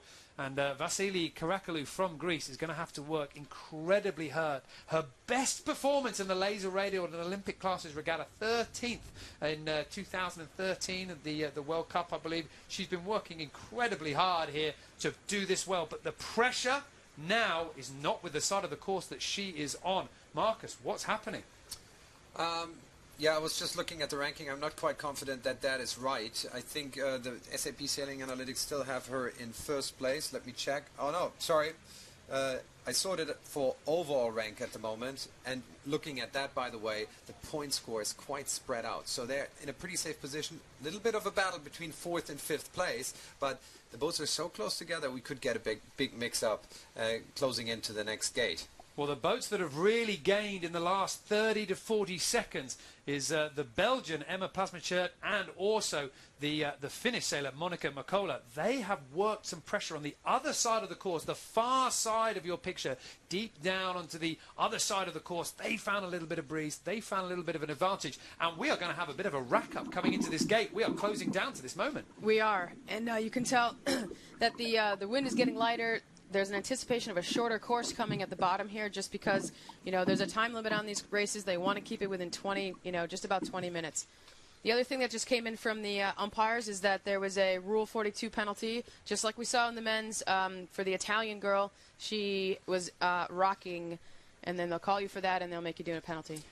Big decision to make now. Take left gate, take right gate. The left one looking upwind has a bit of a disadvantage at the moment. I would guess it's about 1 boat length, maybe a little bit more, and that's where the Greek boat is heading towards. So what side to lean towards? What do you say, Sally?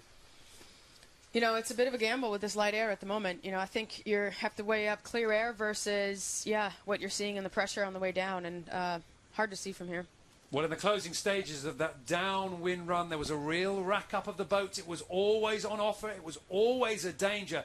And Vasily Karakalou from Greece fell foul. She rounds the leeward gate in 2nd place, giving way to Emma Plasmachert from Belgium. However, the race still on. Another split, and expect the Greek sailor to make some big gains on the upwind leg. Now it's all about eyes up, eyes out, trying to find. And I've got to say, for the first time, I'm starting to look at her face and I'm starting to see a little bit of emotion there. She's lost the lead and she realised this might not be that easy. Yeah, she's put a little extra in at the moment. You know, the breeze is changing, so she's got her head swiveling around, which is really good practice for what's happening. She's got to make sure she's not giving anything up.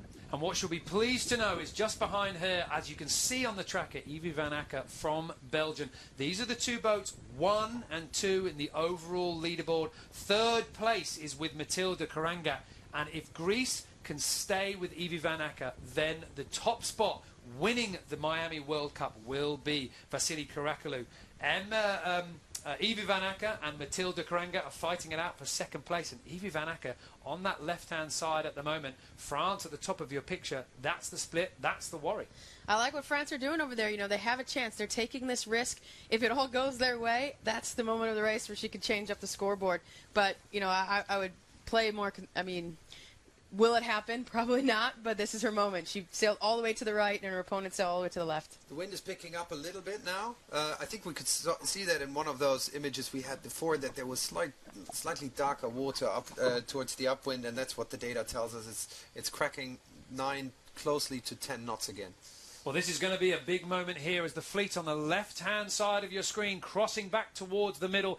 In the lead, again, it is the Greek sailor, Karakalou. She's coming over from the left on top of Evie Van Acker. Then fellow Belgian sailor Emma Plasmacher just tacking underneath the bow of Evie Van Acker. On the right-hand side, the battle for third and second place, Matilda Karanga from France. That when these boats come together, we're going to be able to work out who's played this right. At the moment, everybody on port. So left-hand shift. That's what it looks like, definitely.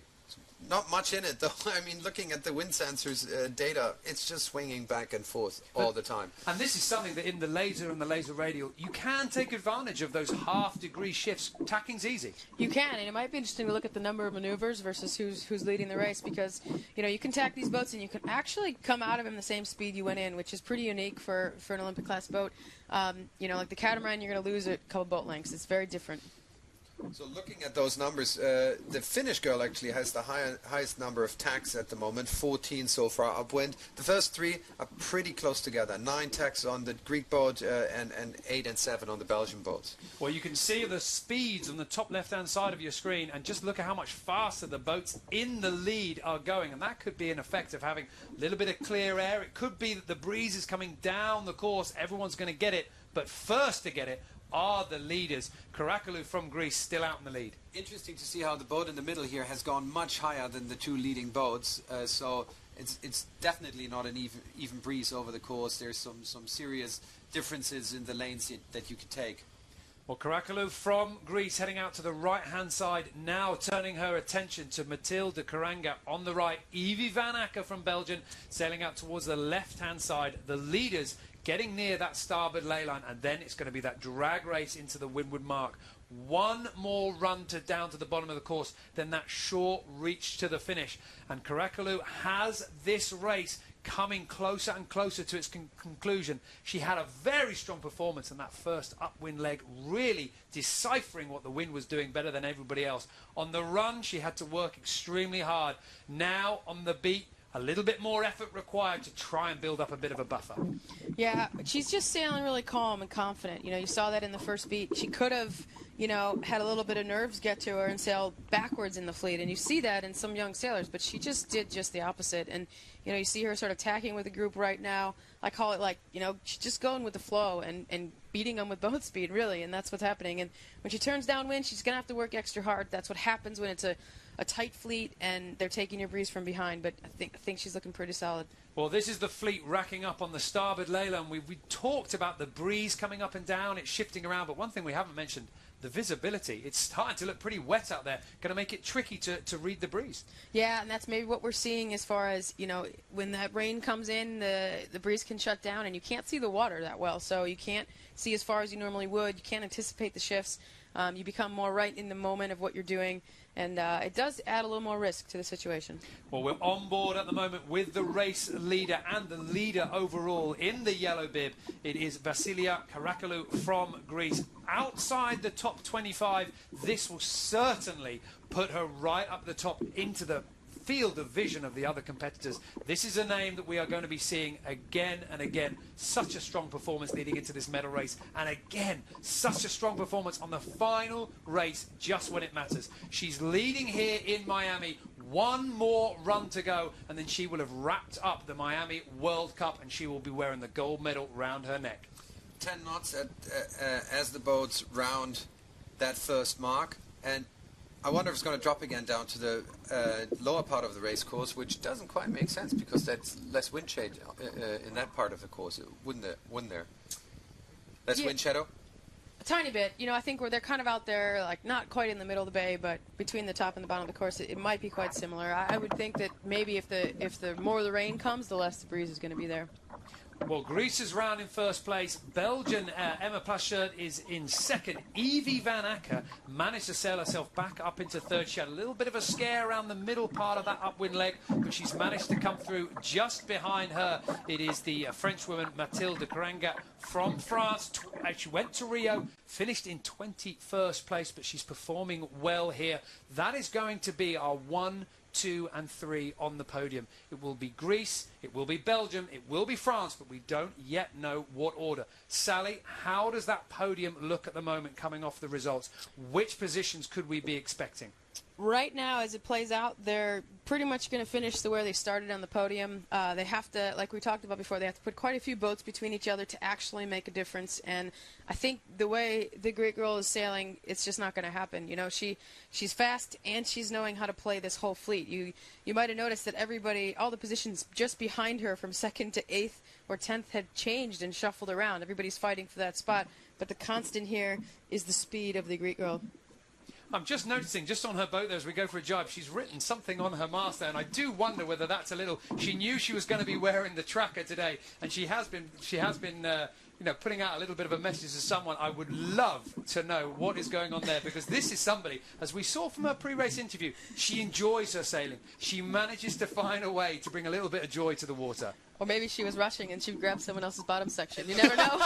It looks like a name. Gary's yeah, it does, doesn't it? So we're calling her out on that one. Well, I hope if Matt Sheehan can get an answer to that question, we would love to know. In the race at the moment, she's managed to hold on to that lead, and that's impressive as the breeze is dying down. The danger when you're in the lead in the laser radial is that everyone behind takes your wind. She's worked hard, she's kept herself clear, but as you can see from that shot, she's looking behind her. She's in the yellow bib at the moment, watching what's going on behind her. Right behind her, Evie Van Acker has sailed up into 2nd place. Just behind her, the other Belgian team, but it will be Mathilde de Caranga from France taking that 3rd spot on the podium, unless something dramatic happens now.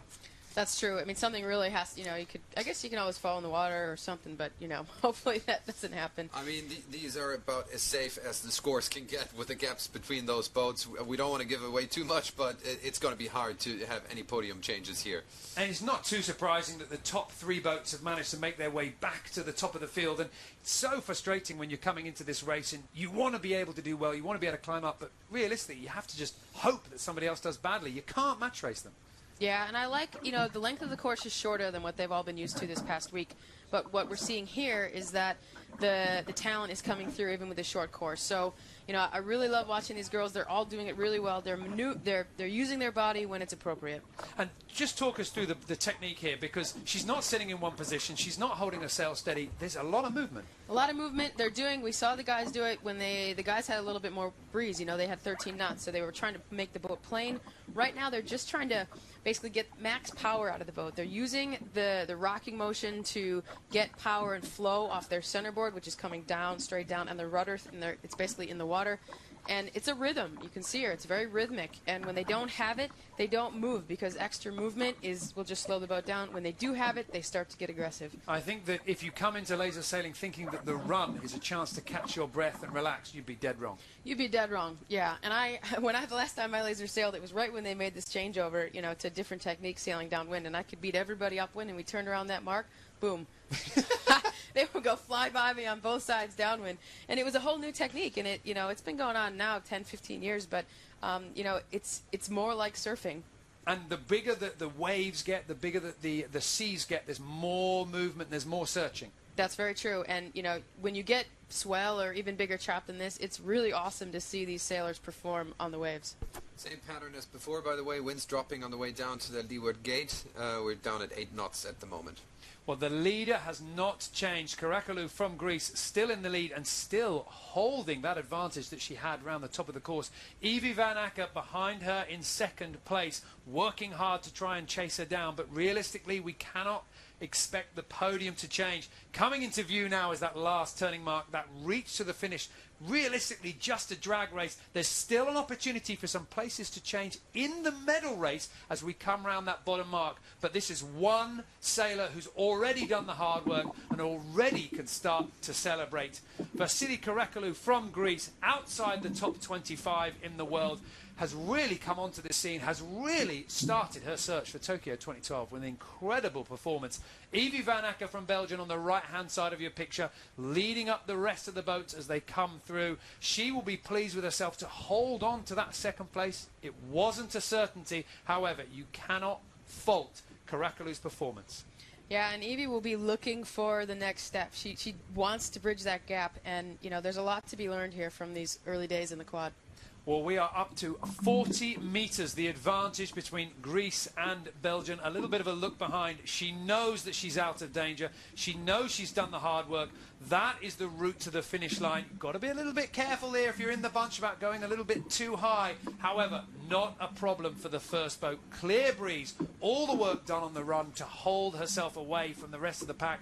And now, coming through the start line, the winner of the medal race, the winner of the Miami World Cup, Vasilia Karakalu from Greece.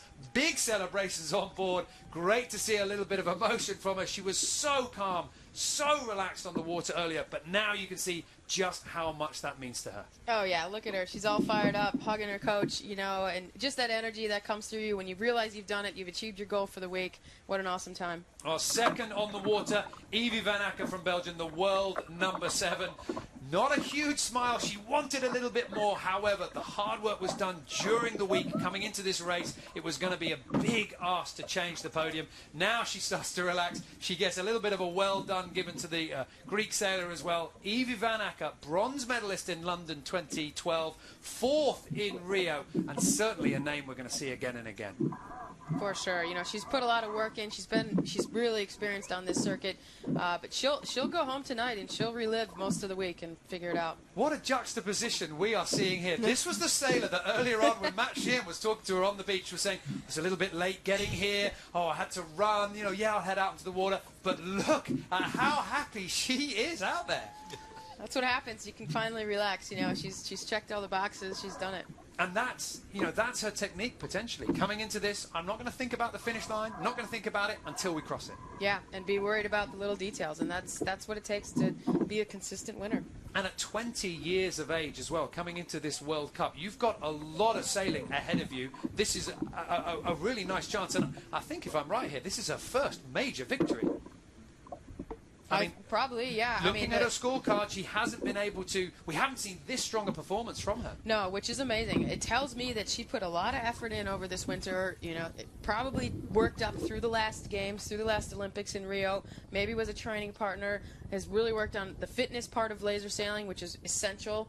And she's come here with a mission, and that's what it takes to be strong early in the quad. And I don't think enough sailors realize that. If I work through Olympic cycle and I start fresh, early on, I'm going to have an advantage, and it's going to feel awesome. And there's something you can read into this as well, because there's a lot of coaches, there's a lot of sailors coming through saying, well done, congratulations. She's somebody that, hasn't got a lot of enemies in this fleet. No, and maybe she's even a bit of an underdog, like we're saying. Maybe she kind of came from, hasn't had a lot of performance in the past, so have a really good achievement. A lot of congratulations coming her way. What a moment. And the breeze at the moment, we've been talking about this wind coming up, coming down. I mean, she sailed through those transitions quite nicely. Those downwind runs, it was always looking a little bit tricky, but she managed to keep her bow clear. Yeah, and like I said before, I really like how she was managing the fleet. They were compressing and changing all behind her, and she just kept it cool and crossed when she needed to. Data-wise, I think she had a speed advantage. She just, average speed was higher than the rest. I'd be curious to find out if she differs in weight a little bit. I don't want to blame it on that. She sailed beautifully. I mean, great job. Really, the tactic was wonderful to watch. Actually, for kids to watch this and learn how to position your boat on the race course, it's just perfect. But she did have a speed edge. Maybe it was technique as well. Well, celebrations on the water for Karakalu from Greece. Let's get confirmation of the results and see where everybody finished in that medal race. Greece in first place, Evie van Akker in second, then her fellow Belgian sailor in third, Monica Makola from Finland in fourth, and then Mathilde Karanga in fifth from France. Let's see how that's affected the overall scorecard for the laser radio. Well, as we were saying, no change to the top three. Greece wins the World Cup here in Miami, Evie van Akker from Belgium in second, and then France takes the last spot on the podium in third. One interesting point maybe worth talking about is if the point gaps are so big, you wonder if the regatta could maybe be a day short. Maybe if there's no place changes in the medal race anymore, maybe it was a bit too long. Well, if you're just watching what we're seeing on the screen here, slightly take my breath away here. I think we had an opportunity to jump onto another boat and sort of share the celebrations, I think. That could have been it. Yeah, I saw her handing off her sunglasses, preparing for something. Well, and now back on the boat, but still very happy. I mean, these moments when you're on the water like this, it's nice to share them. Oh, it's so nice to share them, and she'll remember this. I think you're right when you were saying this is probably her first big victory, and way to celebrate. I'm interested she jumped in the water. It's a little bit chilly today. I guess maybe she's not any wetter than she was from the rain, but way to do it. Way to celebrate the right way. Well, earlier on today, we have had the men's single-hander medal race concluded. And just a quick reminder of how that one played out. This was the scoreboard decided earlier on for the laser class. Jean-Baptiste Bernard from France has won this event and won it before the medal race. Yet still he came out today and put in a strong performance. And when he came ashore, Matt Sheehan was there to congratulate him and get his thoughts, because what a fantastic performance from this guy. So rare before the double points medal race to have all the sailing won and lost. An incredible effort just to really dominate the racing out there, and such a clear message of intent to everybody else. Everybody out there is going to have to be raising their game. Pavlos Kontidas, a big name in the men's single-hander, but of course Nick Thompson as well, another force to be reckoned with, as well as some of the young sailors coming up through. But Jean-Baptiste Bernard, coming off there, has done incredibly well. Matt Sheehan got his thoughts when he came ashore. Jean-Baptiste, congratulations. You knew you had the gold, but how was it first? Great fun. Just the sun was missing, but good wind, shifty as the picture of the week. Yeah? But it was nice. I bet you're glad you weren't that you got all your points in the bag early on, because there was a hell of a match race going on behind you. Yeah, it looks like they were fighting together for the second place, Nick and Pavlos. But yeah, I was just here for fun. I mean, to get pleasure, and it was the case, so it's good. And what are you doing next? What's next for you from here? Small training and some big boat regatta, and probably for sure, and we'll see for the rest. But keep going, straight to focus on Tokyo now. Fantastic. Well done. Well deserved. Thank you.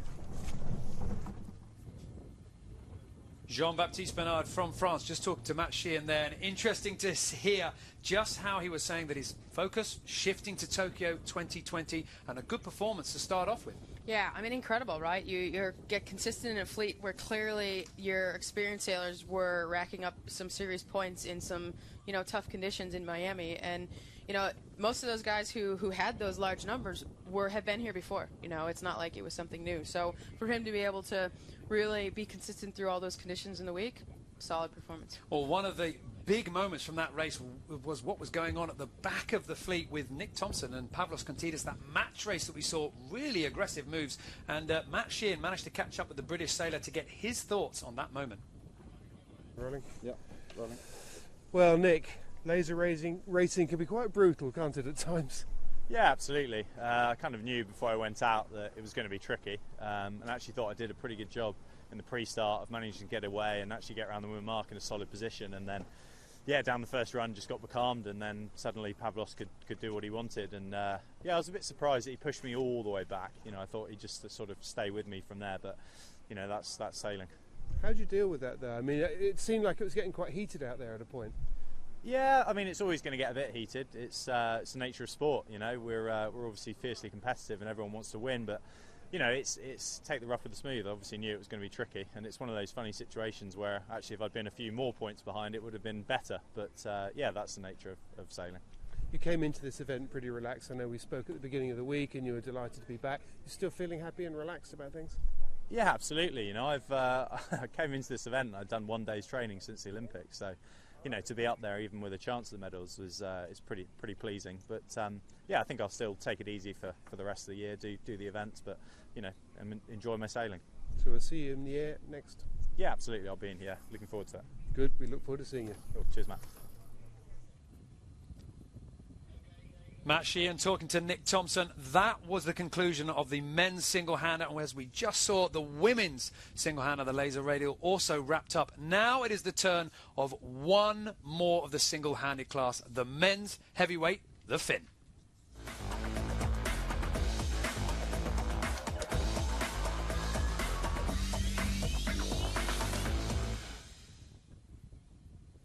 Well, the view on the racecourse at the moment, and as we've been saying, the visibility starting to come down, but the breeze looking a little bit strong at the moment. With me here in the commentary box, I've got Sally Barkow, American Olympian and round-the-world sailor, as well as Marcus Bauer, who is going to be our analytics expert using all the SAP software. We're going to be bringing you all the drama from the racecourse. But first of all, the Finn has been in the Olympics since 1952, and it makes it the oldest class in the game.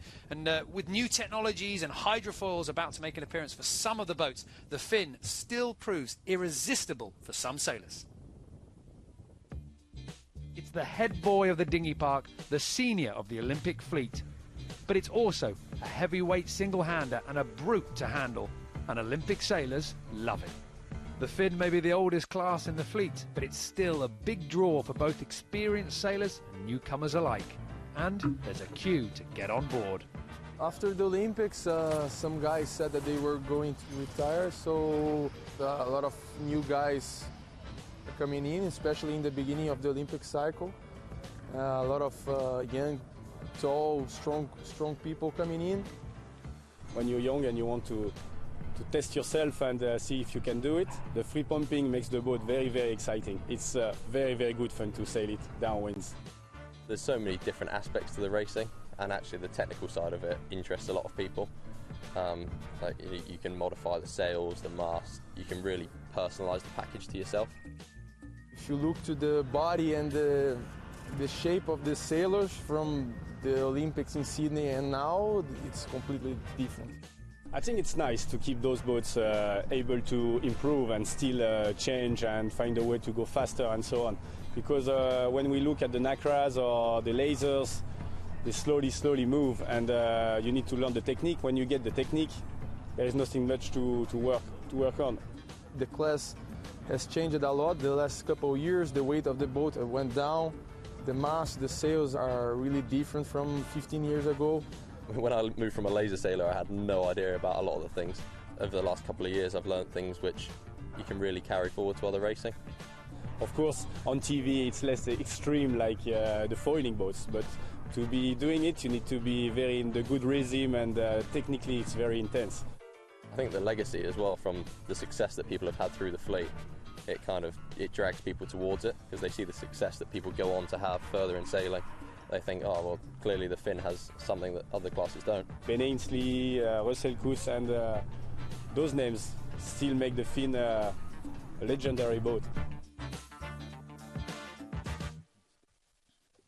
Well, that is the men's heavyweight class, the Finn, with some big names, big stories. And now in Miami, the youngsters are out there in their 29, are ready to watch the final race, medal race, double points here on the water. And this boat, slightly bigger sail area, slightly more power. We're going to give you an update on what's happening on the breeze. But so far, these sailors have had to contend with very different conditions. 5 days of perfect sunshine, perfect racing, and over 10 races, we are now down to the final moment. Let's take a look back at the story that's led us to here.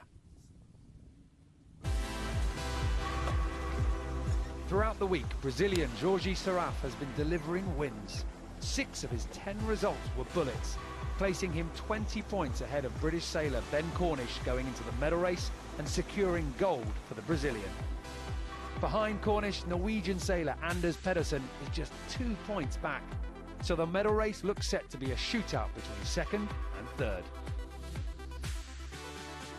Well, here's the scoreboard going into the medal race. Jorge Seraf from Brazil on top, gold secure with that points difference. Then it is Ben Cornish from Great Britain, and then Anders Pedersen from Norway in second. But don't be fooled, the changes could go all the way down to Luke Muller from the United States, down in 5th place. He could jump all the way up onto the podium, so it is going to be very tight out there. Matt Sheehan caught up with the sailors before they took to the water.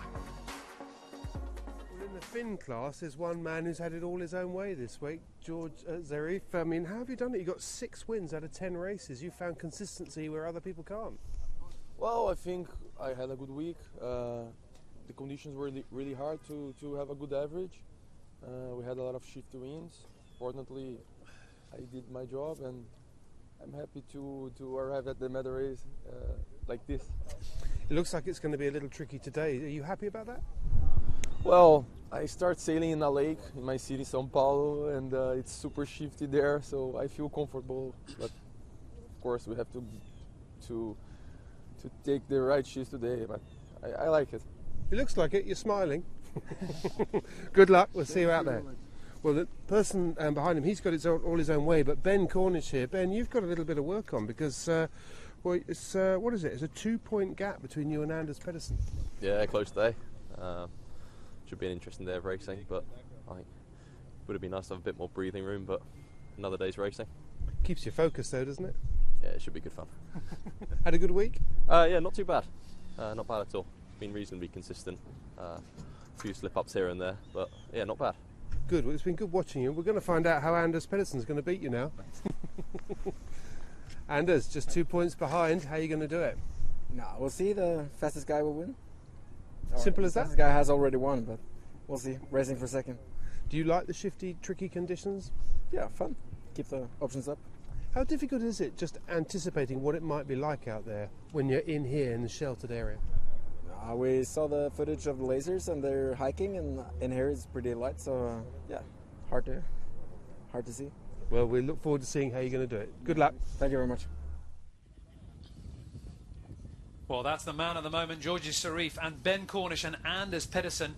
The man who has built up all the lead, all the hard work done, is now on your screen, aged 24 years, and been to the Olympic Games twice, and now here in Miami, he really has turned up all the power, and he has sailed himself out into the lead, and then you can just see him on the right-hand side with the yellow bib. Now it is just a lap of honour into this final race. He's performed quite well coming into this, won the World Cup last year in Miami in 2016, was 7th in 2015 Finn Gold Cup, but he's comes from a family with a strong pedigree in Olympic sailing, and now he looks set to continue that all the way to Tokyo 2020.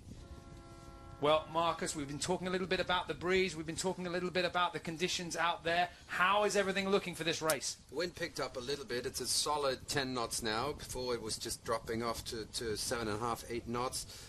Looks a bit more solid now. Line pretty square at the moment. Not much in it on either side. So it's probably going to be first gust, first shift that's going to decide the post-start phase. And I think what will happen here as the day goes on, the breeze should actually be a little bit steadier. So instead of those crazy shifts we were seeing this morning, they're still going to have the shifts, but they might come down to, maybe that 10-degree change.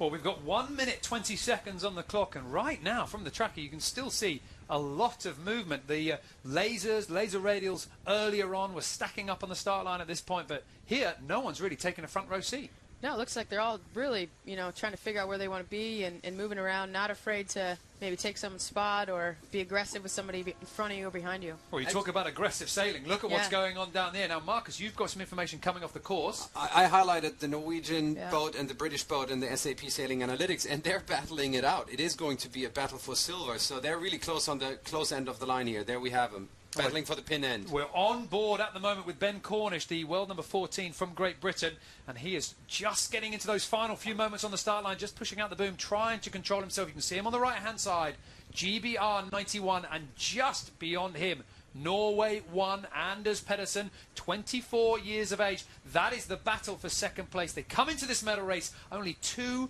points separated. At the moment, Ben Cornish lining up for a start off the pin end. Anders Pedersen sailing off, looping back round. He's going to be coming in with a little bit of a charge here. Very aggressive starting tactics. We're into the final few seconds. All the action's taking place at the pin end.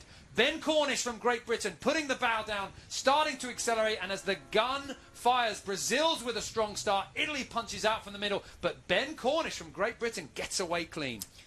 And here's a little fun fact. It was 50 centimeters advantage to the port end. So very little bias out there, but Ben Cornish getting away, but now in danger. He might get locked on the left. He might get locked on the left, and that's the risk you take winning the pin, but obviously it was the right thing to do in the moment.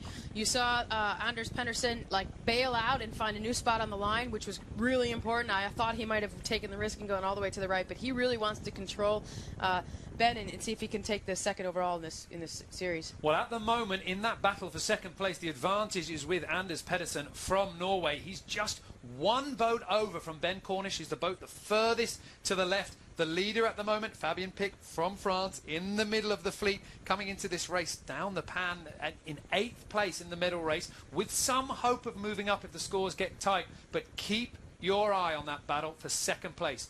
Norway 1 and GBR 91. Anders Pedersen and Ben Cornish. They are going to fight it out all the way to the line. The top spot, the winner of Miami, already decided with George Sarif. We're on board at the moment with Anders Pedersen, and he looks like he's sailing well. But what we can't see is the Turkish boat that's leeward of him, that's slowly squeezing him off. He's really choking him off there, so he'll be tacking away quite soon as well, I reckon. Anders Pedersen looking over his right-hand shoulder, trying to judge when to tack, when's the right moment to get back into the middle. It's pretty much a race at the moment of two sides. Everybody going up the right, everybody going up the left, nobody in the middle. Yeah, you see a classic split here. You know, really, when you learn college sailing in the U.S., it's about winning your side, and that's what's going to happen. Whoever can win their group here, they're probably going to come 1 or 2 around the mark. But again, there's a bit more focus on this left-hand side with this second-place podium position. Well, the lead at the moment still with the Frenchman Fabien Pic, but as I say that, Anders Pedersen from Norway takes the lead only momentarily, perhaps. Ben Cornish tacking off to the right-hand side, so Anders Pedersen is going to have a big decision here. Does he tack over? Does he try and control the young British sailor? And does he try and lock down any risk? I will be very surprised if he doesn't. You know, I think Ben sort of conceded there a little bit. He realized he was being pinned out to the left. Okay, I'm going to tack and duck, get back to the middle of the course, and have some options. Anders Pedersen still heading out to the left-hand side. Now tacks over, sailing back over to the right. We are on the right-hand side of the course. USA 91, Luke Muller, and just the other side of him, Brazil 109. George Sarif, 23 years of age. There you can see how much of a spread we've got on this racecourse. Right, and looking at the two boats battling for silver, their point score was just, they were even. They were tied on 53 points. It's going to be a beautiful battle in this race. Who's going to win this? Effectively coming into this medal race, those 2 points that separate them, almost meaningless. Double points for every position here in the medal race. It's all going to come down to how they cross the line. We're on board at the moment with Norway, world number 10, Anders Pedersen. He's back sailing out to the left-hand side, and he's let Ben Cornish go. Ben Cornish, the British sailor, 25 years of age, is in the middle of your picture, sailing out towards the right-hand side, following race leader Fabien Pic. We're on board now with Anders Pedersen. 1 tack completed. He's making his way back into the middle, but he's letting Ben go. He's letting Ben go. He took a little risk there, but maybe a risk worth taking. Who knows? He's in his own clear air lane, can almost do whatever he wants. If he crosses the whole fleet here, he's obviously in control of the whole situation. Well, keep your eye on the tracks here, because we are waiting to see Anders Pedersen's track bending up to the left-hand side. That's going to signify that left-hand shift, and that could put him back into this race in a very strong position. Marcus here is watching the breeze. What's coming in? It does look like it's shifting to the left, looking a little bit further up the beat, so that's going to be good news for him if that comes through on the left-hand side as well. Well, Anders Pedersen on board with him now, 24 years of age, the Norwegian sailor, looking around. That's a nice breeze at the moment. We're seeing them starting to hike out earlier on in this race. Very up upright, not putting their shoulders down. Now, better.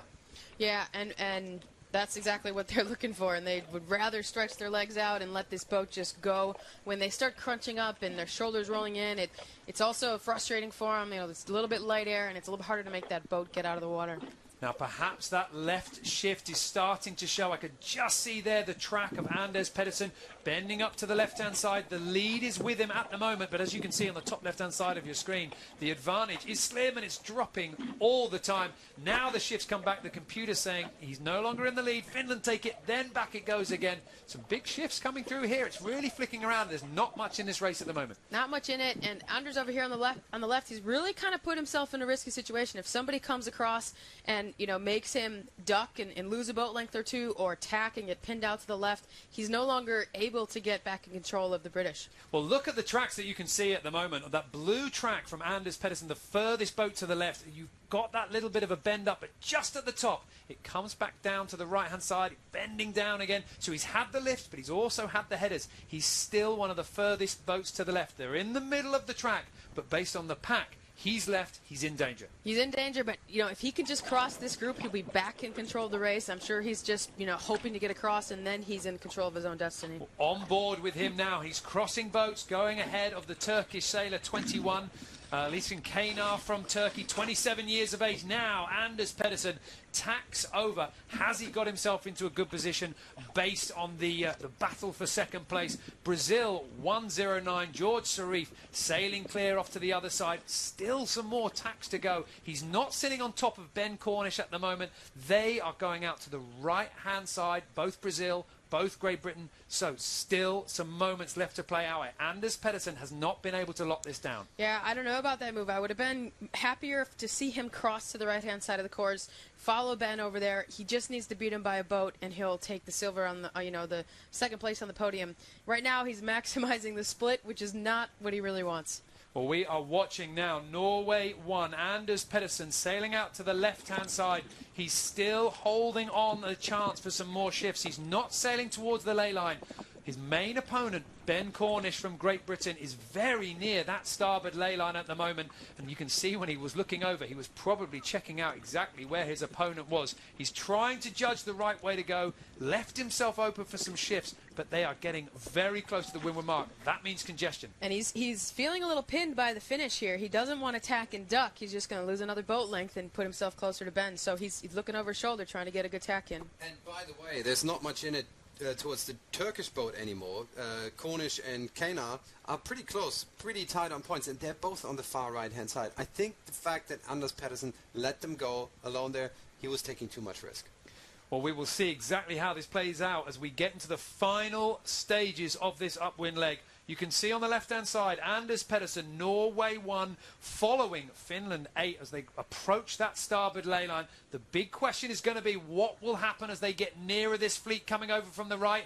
Anders Pedersen losing out there, getting squeezed. He's really slipping back compared to the Finnish sailor. Turkey coming up on the right-hand side. Turkey has got right of way on starboard tack. Finland tack clear. Anders Pedersen just having to put in a little bit of a duck. Now he just crosses the bow and tacks into a very aggressive position on the Turkish sailor. Anders Pedersen rounding the top of the course in second place. It was so close at the end. Look at how much risk he took. He nearly had to duck that group. Just managed to find a way through. Yeah, well done there. He just thread the needle right in there and put himself in a really strong second place. He got a little lucky there as Ben Cornish, the British, had to do an extra clearing tack out to the right. Therefore, he's really in the back of the group. And in the lead at the moment, Finland 8. Oskari Mahoney just sailing clear of the pack. He's done well to get through. Turkey 21 also coming through. This is the man that we're keeping our eye on at the moment.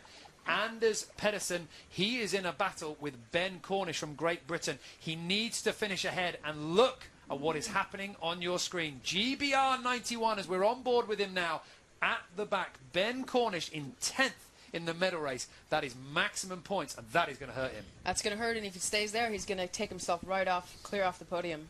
So big danger now for Ben Cornish from Great Britain, 25 years of age, and everyone is in front of him. He's looking at a huge task. He's going to have to sail his way through this fleet. However, Great Britain in the fin, They've got the downwind technique. They are normally the nation that manages to find that speed on the downwind leg. Ben Ainsley had it. Giles Scott had it. So hopefully Ben Cornish has got a few tricks up his sleeve. Out in the lead, or at least vying for it, Anders Pedersen is there. Ben Cornish will be trying to keep an eye on Anders Pedersen. That is the position at the moment on the top left-hand side of your screen. And Sally, just look at how hard they are working here. Big movement in the boat, big fluid rolls. And it's a big sail. You might not be able to see it from here, but there's a lot of power in that sail, even in this light air, that they're having to use a lot of force to pump it. So with the points as they stand overall, Cornish task is to gain one boat. If Kana stays where he is, Cornish just has to gain one boat and he's back on the podium. Now the big question is, does Ben Cornish know that? Because coming into the medal race, you talk about combinations, but this is a lot to try and work out on the water. It is a lot to keep in your head. Right now he knows he's in last place, and he really knows if he picks up one boat, it could make all the difference. Well, this is how close the fleet is at the moment, that full rack up, and this is blocking all the breeze for the boats in front. Out in the lead at the moment, the Finnish sailor, Oskari Mahoney, still holding on to the lead. He rounded the windward mark in first place. Behind him, it's Turkey 21, Elysian Kanar, Anderson Pedersen just slipping back, but now a lead change, a bit of a split in this fleet, and we are seeing some big movements here as this breeze swings around. Everybody opens themselves up on this run. Then we're going to get that compression coming into the bottom mark. And if you haven't pulled far enough ahead, it's all going to come down to the rules and positioning. Yeah, very typical with these single sail, dinghies. They'll spread out, get their clear air. They all sort of pick a different lane and a different rhythm downwind. We saw it in the lasers. We saw it in the laser radials. It's similar in the fins. And then they'll converge when they get to the gates and try to find their clear lane around these marks. Now, if I can just wind the clock back here, because we've just had some information coming in from the jury that actually that manoeuvre that we saw on the start line with Norway won when Anders Pedersen was racked up with Ben Cornish. We saw him reverse out. We saw him loop back round, come back in again. That was actually a penalty. He was given a penalty by the jury there, so he's done well to get himself, on the front foot off the start line. Yeah, isn't that crazy? Sometimes those penalties are actually a bit to your advantage. It made him clear himself out of a really bad position. Well, the lead at the moment with the Turkish sailor Elysian Kanar. He is sailing well in the middle of the pack, but he's got everybody behind him, everybody taking his wind, and there will be very little pressure out there. He is being attacked by the top of the screen by Finland and the bottom of the screen by Norway, Anders Pedersen. But look at the charge coming from Ben Cornish. There's half a hope here that Ben Cornish could take some major places on this run. Yeah, he's right in the middle there. If he's looking for inches at the moment, and if he's coming down the middle of the run, a bit of an advantage you have when you're in last place rounding the top mark, because you have all this clear air behind you, and you can come down the middle of the run and pick off some boat lengths, and it looks like he might pick off one or two boats. Well, we're just focusing now on Anders Pedersen, just looking behind him and electing to jibe out because everybody's starting to sail past on his inside. He's been hurt by the breeze, everybody taking it, and the speed has suffered. Out in the lead, it's the two Finnish boats, Oskari Mahoney and Mikael Harbadurinen from Finland, and then just behind them, Elysian Kanar from Turkey. Still racing to go. One more lap after that downwind mark, and you can expect some major place changes at this leeward gate. The breeze here, you can feel it. It's just getting sucked out of the air. We're down to 7 knots, maybe gust to 8 knots, which, you're just really slowing the whole game down. But Cornish catching up big time. He's back in the top 6. He just was. He squeezed through the middle there. It's going to be so interesting to see how he can get out of that leeward gate. And I'm going to check out which side of the gate looks favored at the moment. It's not quite square. Probably the port end is a little bit favored. We're seeing some very light winds on this race course at the moment. There's not a lot of movement taking place on the Finnish boats at the moment. They're not really pumping too hard. The wind speed is down. It's a different technique now. How's this breeze changed over the last few moments? 7 knots. We're down to 7 knots, the lowest we've been today, pretty much. And look at this red flag from the jury boat. We were talking about pumping. We were talking about pushing things a little bit too hard. Sometimes in the fin, you're allowed to pump. They allow pumping when the breeze is up. And often when it gets light, difficult to change back into the lighter mode. So yeah, and that'll actually help, Ben try to get through the fleet a bit more, by taking other boats and putting them behind you because of these penalties. Well, Ben Cornish squeezing himself into the top 5, but only just. Now he comes back out again, then back up into 4th place. The advantage coming through the boats that have gone down the left-hand side, if we were to look downwind, far away from the camera position at the moment, that seems to be the best breeze. That is where Ben Cornish is. And sometimes being at the back on a run, it can be an advantage. Yeah, we call it kind of an inversion of the fleet, and that's exactly what happened. You see now Anders Pedersen, you know, he's at the back of the group. If he can sneak through the side and pick a clear gate lane, he might get himself back into the group. But sometimes you have these massive inversions, especially in a dying breeze going downwind. The breeze will fill from, you know, will stay from behind, and the guys in the front just get swallowed up. Well, look at what is happening here as we approach the downwind mark. Anders Pedersen in the red bib being left for dust as the entire fleet sails over the top. Finland take the top spot, followed by Turkey, and then George Sarif from Brazil rounds and is the first boat to split.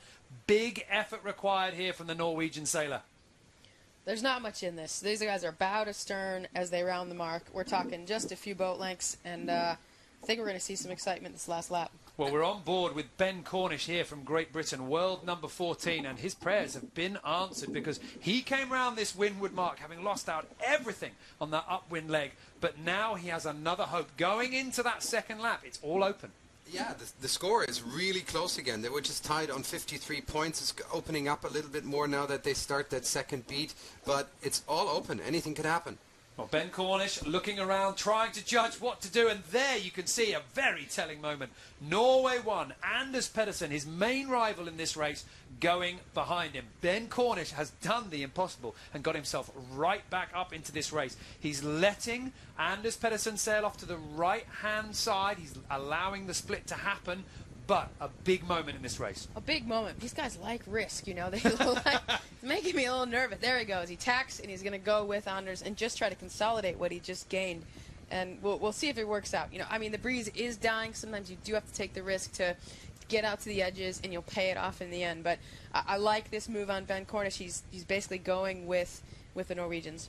Well, Ben Cornish, GBR 91, just to the right-hand side of your screen with the more silver sail. We're on board with him now. A little bit of breeze and a little bit of chop as well, requiring a little bit of work to get these fins through the water. But he has been able to find the breeze when it matters. On that downwind run, he was overtaking boats left, right and centre, got himself back into the hunt of that leeward mark, and a good rounding has put himself back in contention for this race. His main rival, Anders Pedersen, that is the battle for second place. In the lead at the moment is Finnish sailor, and right behind him is George Sarif, owning this fleet at the moment. He's already got the World Cup wrapped up. He's wearing the yellow bib, signifying his strong performance leading into this medal race. And now as the visibility starts to disappear, we might see this sailor carry on this lead and win the last race, even when he doesn't have to. Wouldn't that be nice? A beautiful way to finish off your World Cup experience. Brazil tacking over now, sailing back towards that left-hand side. My eyes are hunting now for GBR 91 and Norway 1. That's the battle. Ben Cornish at the moment just slipping off from the tracker, but Anders Pedersen still going out to the right-hand side. Elysian Kaynar from Turkey sitting on top of him, trying to block his breeze, but a little bit of space, a little bit of a chance to open up. And it's going light out there. The breeze is not looking brilliant.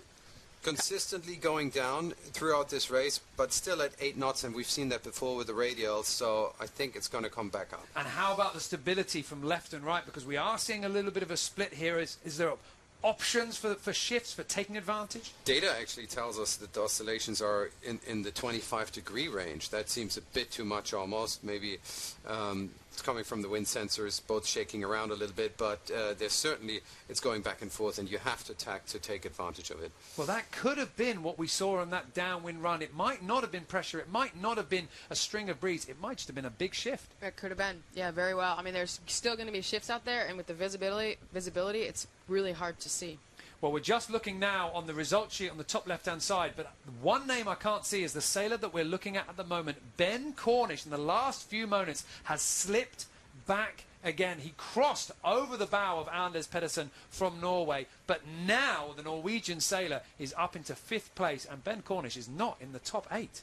Yeah, so before when I was saying, oh, good for Ben to go, you know, and cover a bit, what happened was he got stuck in a really tight lane, and he just was kind of sucking some bad air, and he had to tack out, clear himself, and he ended up losing a little bit of distance. Well, we've got about a third of this upwind leg to go, then the final run down before the reach to the finish. And Ben Cornish, well, he's making a little bit of a late charge, but he's running out of options on this upwind leg. However, the downwind was where his speed really kicked in, so he has got chances here. He has got something to rely on. And you called it. He's got some good training with his downwind technique. He comes from a long line of really fantastic Finn sailors on the British team, and I would bet on it again that he makes some great gains downwind. So he made three place gains in the last downwind, and he was clearly sticking out in terms of speed. 4.55 was his average speed on the downwind, where Pedersen was 4.35. So quite a bit of a difference, 10%.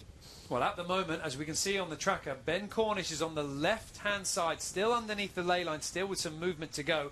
Anders Pedersen from Norway looking quite happy there at the moment. He's just following Elysian Kanar from Turkey out to that left-hand side. Anders Pedersen happy to stay between the mark, and Ben Cornish happy to lock those tactical risks down.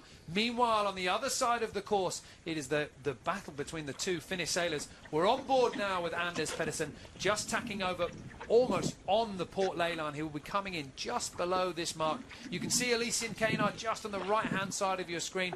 Those two boats are going to be coming into this windward mark together. Ben Cornish underneath Anders Pedersen at the moment, so he's going to have to put it on the run. That is his last option. And good credit to Anders Pedersen. You know, he saw, you know, the British cross his bow early on this beat, and he could have had a little panic moment, and he didn't. He just kept sailing the boat smoothly.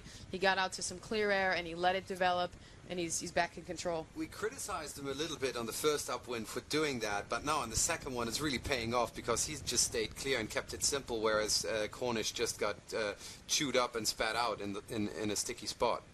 Well, it's a Finn 1-2 at the top of the course for the final time. The first Finn to sail down onto that run is Oskari Mahoney, and he is having a fantastic race at the moment. He's building out a little bit of a buffer, a little bit of a lead, partly because the battle behind him is being raged. No one is concerned with that boat getting too far ahead. It is all about those podium positions between Anders Pedersen and Ben Cornish from Great Britain. And Ben Cornish from Great Britain has got a lot of work to do.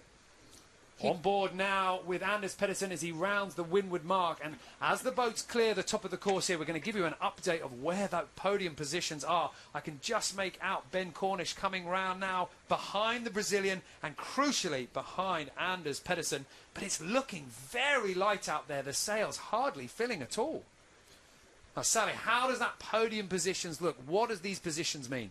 So right now at the moment we have Anders Pedersen moving up on the podium position into second place, taking over that spot from Ben Cornish by 2 points. So 2 points is essentially 1 place in this medal race. So if they go either direction, so if the Norwegian lose a place or if the British gain a place, then we become even. Then they'd be tied on points. Who would win? Medal race position It counts. would come down to the medal race position. Whoever wins the medal race, that's where we break the tie. So then it would come to the Norwegian, yep. And Ben Cornish will know that he needs to get all the places he can. He won't know the exact math, but he will know that he needs to be improving. He had a big scare at the top of the course as we went on to the first run. Now he's finding a little bit of speed. But look at the lead here. 30 metres for Oskari Mahoney from Finland. That's fantastic performance here. The pack behind him all getting caught up, and you could expect that lead to build here. The Brazilian, who's already won the Miami World Cup, George Sharif from Brazil, 23 years of age. There he is there in the yellow bib, and he'll be happy just to be out of this tactical nightmare that we're seeing here. Now, Marcus, we've got some information coming in off the race course. What have you got? I just wanted to note that the battle between Cornish and Pedersen is getting really personal. They're really close together, and with the speed that we saw on the previous downwind, I think Cornish has the upper hand. He's just a little bit faster than Pedersen. Right now he's tied up the score, so if he gains one more position, he'll win that tiebreaker and hold his second place on the podium. Well, the fleets are starting to fan out between the ley lines, trying to find their little bit of a route through the wind, trying to keep their air clear. Ben Cornish and Anders Pedersen are still very close together. Anders Pedersen is in a little bit of danger here. Ben Cornish is going to get the breeze first and has an opportunity to attack. Look at those speeds that you're seeing on your screen there. Ben Cornish is flicking around, but consistently by my eye, a little bit more speed. Of course, speed needs to be married with control and direction. However, on the last run, it was Ben Cornish all the way. That's for sure. And you just saw Ben jibe over here, trying to get some leverage, we call it, so a bit of risk out to gain something in the end. Well, Anders Pedersen just underneath him jibed as well as we're seeing on board at the moment. It's light winds. We're not seeing the pumping that we normally see in the Finn class. The breeze is a little bit too down for that. And data is evolving exactly as on the downwind before. Cornish has the upper hand, 4.24 knots on the downwind so far, 3.95 on Pedersen, and he's now overtaking him in the overall scores. Well, Anders Pedersen jibing again. Ben Cornish, you can see there in the blue bib just behind him. Ben Cornish setting a slightly lower track, getting himself a little bit more into the middle of the course now. A little bit too hard to read into these things, but on the last run, it was the other side of the course that paid. And that is where the leaders are at the moment. Finland 8, Oskari Mahoney. He is sailing very well out that side, staying out of trouble. But the fleet making their way down. The visibility is dropping down. The breeze is dropping down as well. It's getting a little bit patchy out there. Everybody's searching for that little bit of speed, that last little bit of breath in the wind.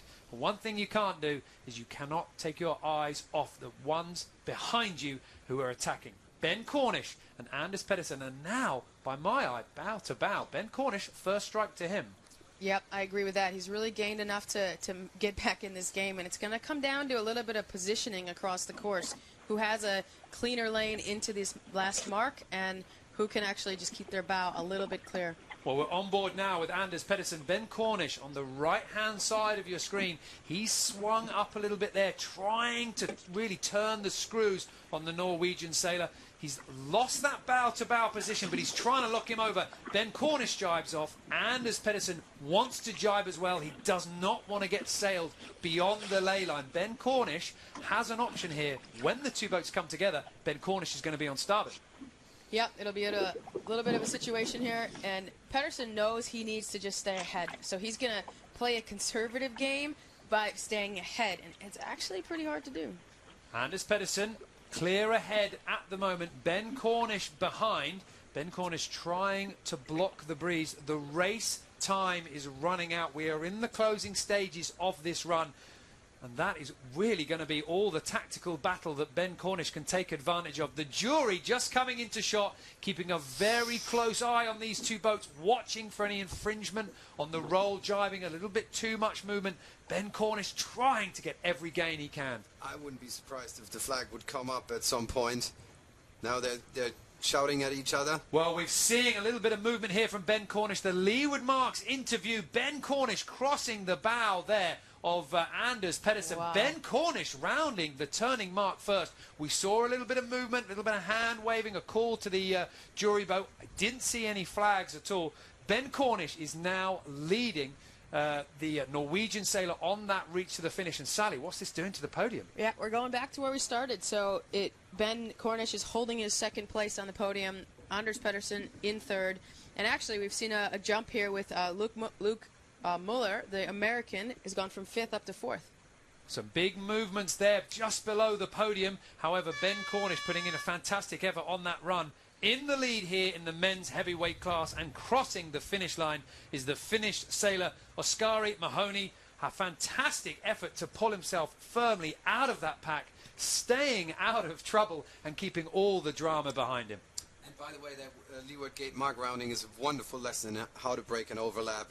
Young sailors should look at that. He did a great job overtaking the Norwegian there. Finland come across the line in second place. Then George Sharif from Brazil. He'd already secured himself the win of the Miami World Cup, but he crosses the line of the medal race in third place. A rightful champion here in Miami. A very strong performance.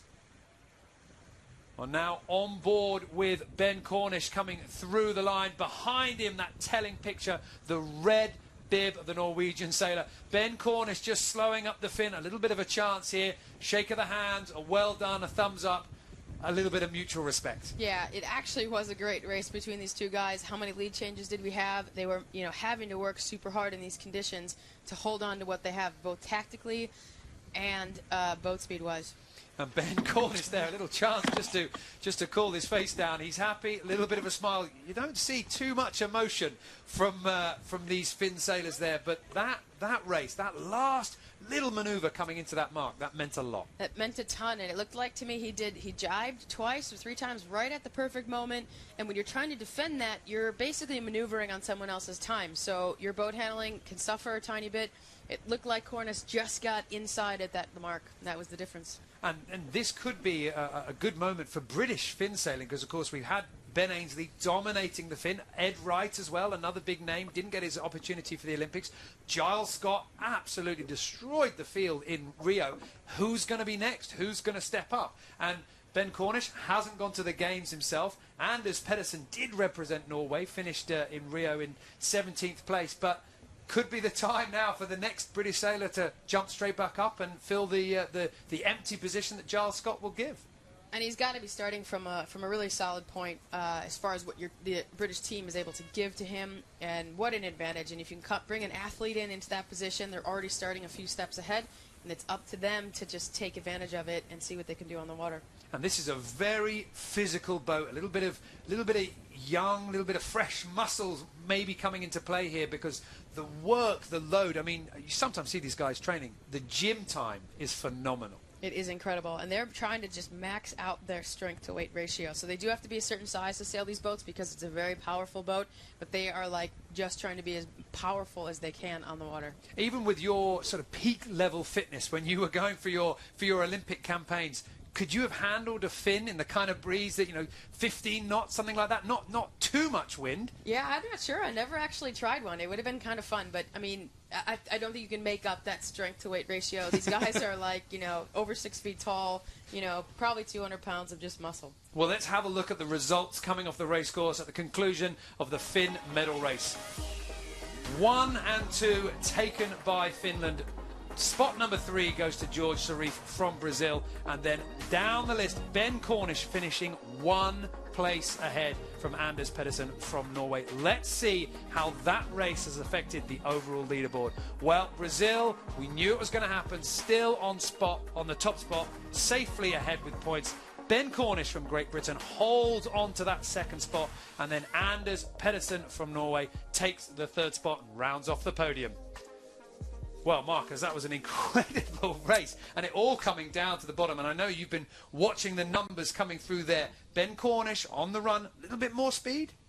Yeah, he did. He did, definitely. And I think we can bring up the data at some point, but the deciding factor was not speed. The deciding factor was reducing distance, putting the tacks in the right spot, made the difference, and the Finnish boats were an example of that. Clear correlation, less distance won this race. But the battle between the Norwegian boat and the British boat, that was exciting to watch. And to be honest, look at the images, that's about as far away you get from champagne sailing as you can. But following the tactics like that, and following boats which are actually in 8th or 9th place down the fleet, still super exciting. I loved it. And if something is at stake like the silver medal, it's great to watch. And there was one moment that happened just as we came into the leeward gate for the final time that almost you couldn't see from the camera angle. You needed that top-down view, but there was a movement. There was something that Ben Cornish was going for with the overlap. What was happening there? Well, in general, he had a bit of an upper hand on the downwind. He managed to accelerate a bit more. Data shows that on the downwind he was faster, and then you got these crucial moments where that pays off. The difference wasn't big, but it was big enough to just break that overlap down at the leeward gate, and he managed to pass. So not only winning with a little bit of boat speed, but also some tactical manoeuvring as well. And Sally, with these slower boats, shall we say, meaning no disrespect to the single-handers, but your tactics, they've got to be sharp. They have to be sharp. And one thing you saw Cornish do there was he positioned himself looking at the boats to the left-hand side of the Norwegian. And that meant that every time the boats came together, he was on right away. He was on starboard. So therefore, the Norwegian had to maneuver around him. And eventually, he picked away a few feet here and there, and he can control the situation. And that's match race tactics 101. And talking about the leader in that race, the winner in the leaderboard overall, George Sarif from Brazil, the number of firsts on his scorecards, 1, 2, 3, 4, 5, 6, that's an incredibly strong opening week. For sure, especially, we've talked about it before already, these tricky conditions here in Miami, to be able to pull off that many first place, that's a testament to his speed, his knowledge, his experience, a way to put together a good performance. Well, that is our third medal race concluded here in Miami. We've got 2 more to go. Earlier on, we had the women's single hand at the laser radial. Let's just remind ourselves of how that event finished up. It was the Greek sailor who really dominated coming into the medal race, and then with a smile on her face, crossed the finish line with superb style. When she got to the shore, Matt Sheehan was there to get her thoughts from the racing. Okay, Vasilia Karahalya, well, congratulations. You started the day very relaxed and with a smile on your face. How do you feel now? I don't know. I can't describe how I'm feeling. I'm really happy. We made it. Do you think being relaxed really sort of helped you? Yeah, being calm and focused, it helps a lot always. Like not being stressful. If you're stressful, you can make easily mistakes and stay away from the fleet, or I don't know. And yet you had, it wasn't like you had a very big lead over second place. You were still, you could have lost that quite easily. Yeah, because after the start, it was a bit risk that I tagged and I went away from the fleet, and I saw the right shift and I tagged and I came back again to the fleet, stay close and not make big risks. So it was okay. I'm really happy. Yeah, well, we're very pleased for you. And what do you think? This has been obviously a big win for you here. Yeah. What do you think you've learnt most out of this week, and maybe even out of today? Have constancy in the races. Good starts, not making big risks, and I don't know, keep smiling. Keep smiling. Enjoying. That's it. Well, congratulations. Fantastic. Thank you very much. Well, the winner of the women's single-hander, and Sally, is that the secret? Just stay calm, just stay relaxed? Stay calm, have fun, right? That's great. No, she really has her head around that tactics, even though she's not able to explain it that well to us at that moment. But she really, was doing the right thing off the line there, and she knew her risk-reward situation at every moment. Well, it's very interesting to say that, she acknowledged in that interview it was a risk going out to the right-hand side, but she certainly sailed that race very well. Her main rival, Evie Van Acker, caught up with Matt Sheehan as she came ashore and gave us her thoughts from what happened on that incredible medal race. We knew it was going to be between the three of you. A lot of effort, not much changed. Yeah, I think the Greek girl had a really good week, and all respect for her and really congratulations. I think she really was the best this week and a well-deserved win for her. I'm just happy to be back racing. It's been 5 months. I had good days, bad days, but I'm happy to win the silver medal here. Yeah, really. Yeah, you must be, because as you say, it has been a very, very tricky week, and we've seen people have some very, very big scores during the week. Yeah, exactly. So it was all about consistency, and I think there was a lot of point differences, and I think the top 3 were just the most consistent girls this week, and I think we were the well-deserved winners on the podium. Well, it was nice to see you out on the water. Thanks very much. Thank you. 3 medal races down, 2 still to come, and we are getting your thoughts on all the racing that we're seeing this weekend.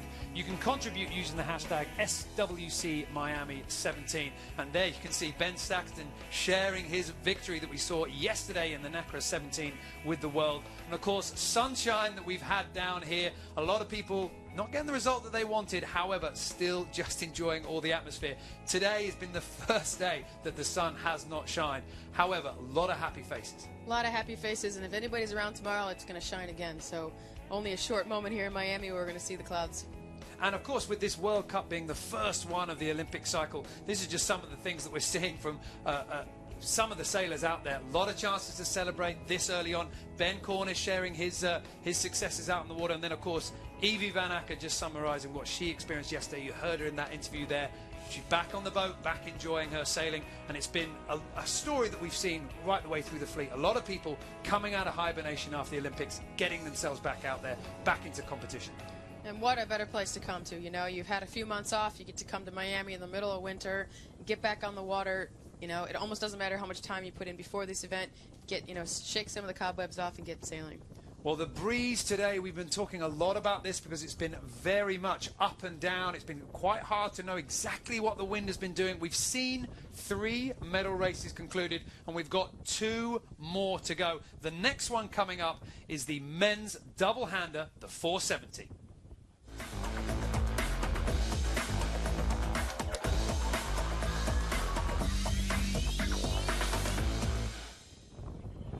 Well, here in commentary, we've got Sally Barker, American Olympian, and we have got Marcus Bauer giving us all the analytics. Marcus, what's the latest on the breeze? Well, it came back a little bit, but not dramatically. I thought the cloud cover had lightened up somewhat, but it's just going up and down all the time. We're in the 10-knot range now again. Good news, it didn't die off, so I think there's going to be plenty of breeze for the 2 races to come. Well, the 470s are up next, and added pressure for the established names in the 470 class is coming on strong from skilled young teams rising up through the ranks. All eyes are on the road to Tokyo, and who will take that top spot? Stuart McNay has been competing at the top level in the 470 for over 15 years. Rio was his 3rd Olympic Games, and alongside crew David Hughes, they finished in the dreaded 4th position. As he starts out on another 4 years of hard campaigning to qualify for Tokyo, there are other younger crews waiting in the wings should they slip up. I'm Nathan Wilmot, 470 American men's coach now. And we've got these 2 young guys, Jack and Wiley, who just won the Youth Worlds and coming up through the ranks, jumped into 470 and trying to make a go of it and give the older group a bit of a run for their money. It's fantastic. I love racing against good sailors of all ages. I'm really happy what has been happening with all the youth sailors in our country. Some of these guys have been doing this for close to 20 years now, and they're still at the end of their game. So obviously we're a little behind. We don't have 2 decades under our belt, but you know, there's some stuff you carry over from other boats and stuff you just learn quickly. But we just need to get more hours in the boat. It's stuff you pick up with experience, and there's no substitute for it. So they've got a fair bit to learn about the 470, just on how to sail it, how to get around the boat. It's a bit bigger for them. Little mistakes they used to be able to get away with in the 420, obviously now they're getting punished for them. It's a lot more physical. I mean, the whole kinetics game is so much greater than in the 420. You know, that's really where the major differences is. You can throw your weight around quite a bit more. Obviously the sails are bigger, so you have to be a little bit heavier in the boat just to sail competitively, but a lot of it is just a lot more muscle, a lot more endurance, which we need to build up, and we're still working on that. So far they've taken to it pretty well and pretty confidently. You know, it's going to be a challenging selection. It's great to have actually 2 boats that will be battling. So I hope they're both pushed along really hard. I think it'll help their chances at the end of the day and give them that energy and everything they need to go forward for Japan. So early on in the quad, you know, we're sailing with them and we're trying to learn as much as we can from them, trying to help them as much as we can as a training partner at this point. You know, at this point, we're teammates, you know. And super lucky to be teammates at that. With them being one of the top boats in the world, we're super lucky to be sailing alongside them. I love sailing in the 470, and I like being pushed, so I always enjoy Olympic class competitions. When you're on the race course, a boat's a boat, so there's nothing personal in one direction or another. If Jack and Wiley keep increasing and getting better and better as they go, I'm sure that they will be a team to be reckoned with, hopefully by 2020, but we'll wait and see, and then the old guys are going to be pushing even harder then to make sure they're still on top of them.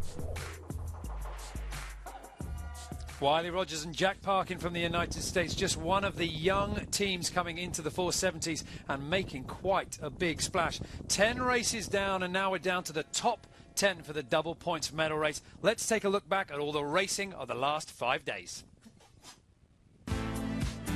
Going into the medal race, Americans Stuart McNay and David Hughes have an 8-point lead over their Greek opponents Panagiotis Matis and Pavlos Kagliaris, equating to just 4 places. Behind them, the gap is even closer. Just 2 points separates the Greeks from Tetsuya Izoyaki and Akira Takeyanagi from Japan.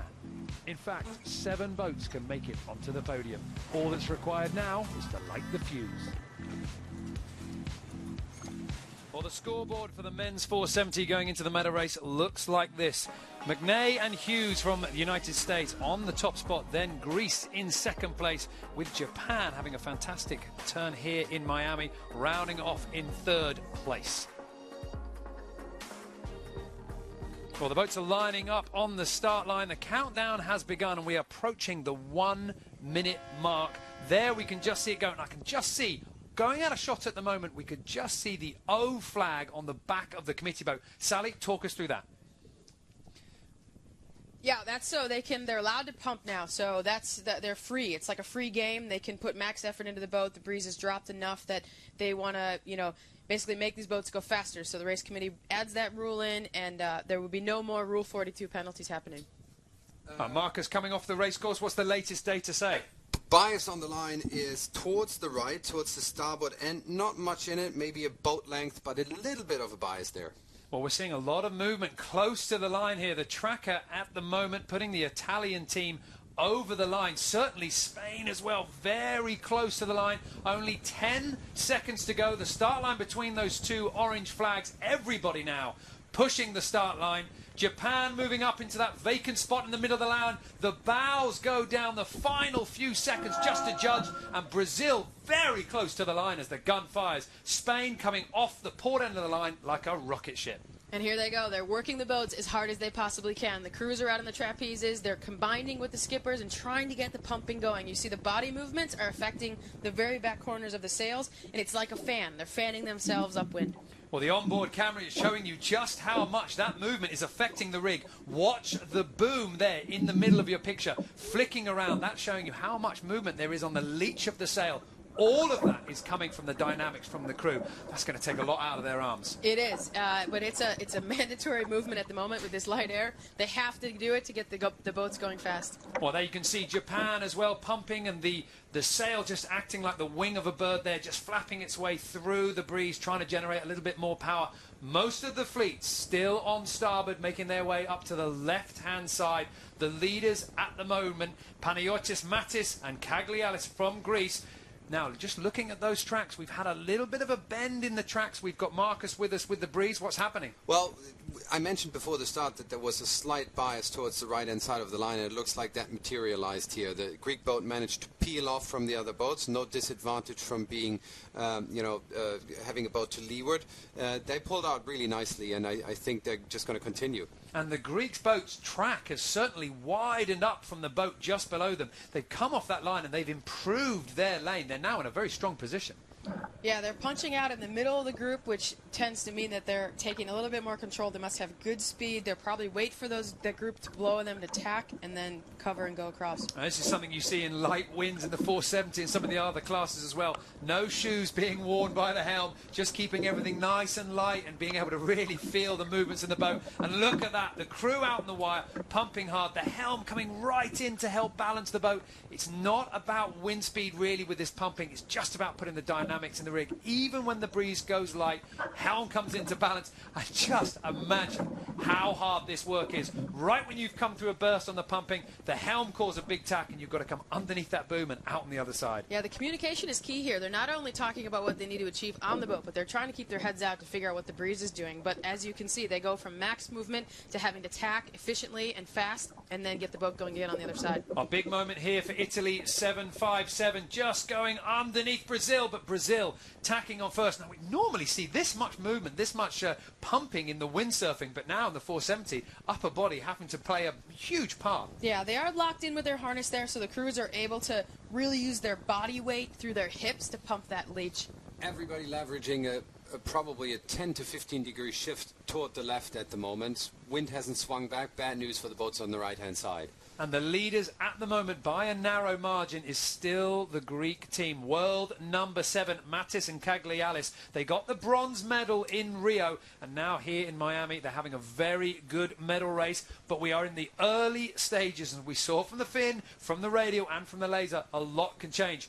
Look at the trails that you're seeing on your screen. Normally nice and straight, but Sally, that's a lot of movement there. That's a lot of movement, and what we're seeing in the scores right now, Stu McNay and Dave Hughes, our U.S. #1 team, are falling a little bit behind. They've fallen off that first place podium position. They are in 8th overall in this race, and they need to catch some points on this Greek team. The Greeks are now in 2nd, and there's just too much of a point gap there. Well, going into this race, there was always the potential for a lot of movement on that podium, and in fact, by our mathematics, podium potential goes all the way down to 7th place, and that's the 2 young American sailors, Wiley Rogers and Jack Parkin, 18 and 17 years of age. And what a fantastic way to round up your Miami World Cup ambitions with a strong podium position here. We are getting into the closing stages of this upwind leg. The ley lines for that windward mark coming into view. The Greeks still have the lead on the right-hand side, but they will be hitting that ley line soon, and then they're at risk of any late shifts. At the moment, all the boats relying on that pumping work being done by the crews. On the right-hand side, Greece, the track in red, looking like it's coming down a little bit there. Potential wind shifts coming over on the right-hand side. Meanwhile, on the left, Rogers and Parkin from the United States trying to get the left working well for them. They are working hard now on the left. We're on board at the moment, and look at just how hard they are working at the moment, trying to get that boat sailing well, sailing through the conditions, hoping for a little bit of performance increase. Now, Sally, this podium is changing all the time. How is it looking at the moment? It is. It's feeling a little risky for Stu McNay and Dave Hughes. They're actually just bouncing between 3rd and 2nd on the podium. That was them with that camera shot with the water on top. And, you know, they're just in the middle of this pack and kind of getting hurt by the other boats. They're sitting in a little bad air. They're having trouble finding a clear lane. They're going to need to work hard these next 3 legs to gain a few spots, or they're going to, you know, they're right now they're hanging out on 3rd on the podium. They just need to gain a little bit of distance here. The fleet's starting to rack up on the right-hand side of this beat. Everyone taking it to the ley line. The leaders at the moment, it's Japan, 4422, crossing over the bow. And look at that left-hander. They track on the yellow, just bending up. That's what's giving them the lead this late into the beat. The Japanese and the Greek there, they are the 2 other podium contenders, and with them being 1st and 2nd overall in the race, they really change up this leaderboard. And it couldn't be more close. The podium currently lying within 2 points. Japanese 60 points, Greeks 60 points, and 62 on the US 1 team. Well, on board at the moment with Greece, the world number 7 pair, and they are slipping down slightly. At the moment, they're down into 3rd place. At the lead, rounding the top of the course, it is Japan, 4422, taking the lead in the later stages of this upwind leg. But now they know they've got 3 legs left to go. And with this light wind, it's going to be all about pumping. The crew is going to have to keep their heart rate up. Japan round the top. Following just behind them is Sweden, and then we have the Greeks sailors Mattis and Caglialis, Brazil and USA 7, the young Americans also round. Now we're on board with the Greek sailors, and if you think the run was going to be a rest for the crews, think again.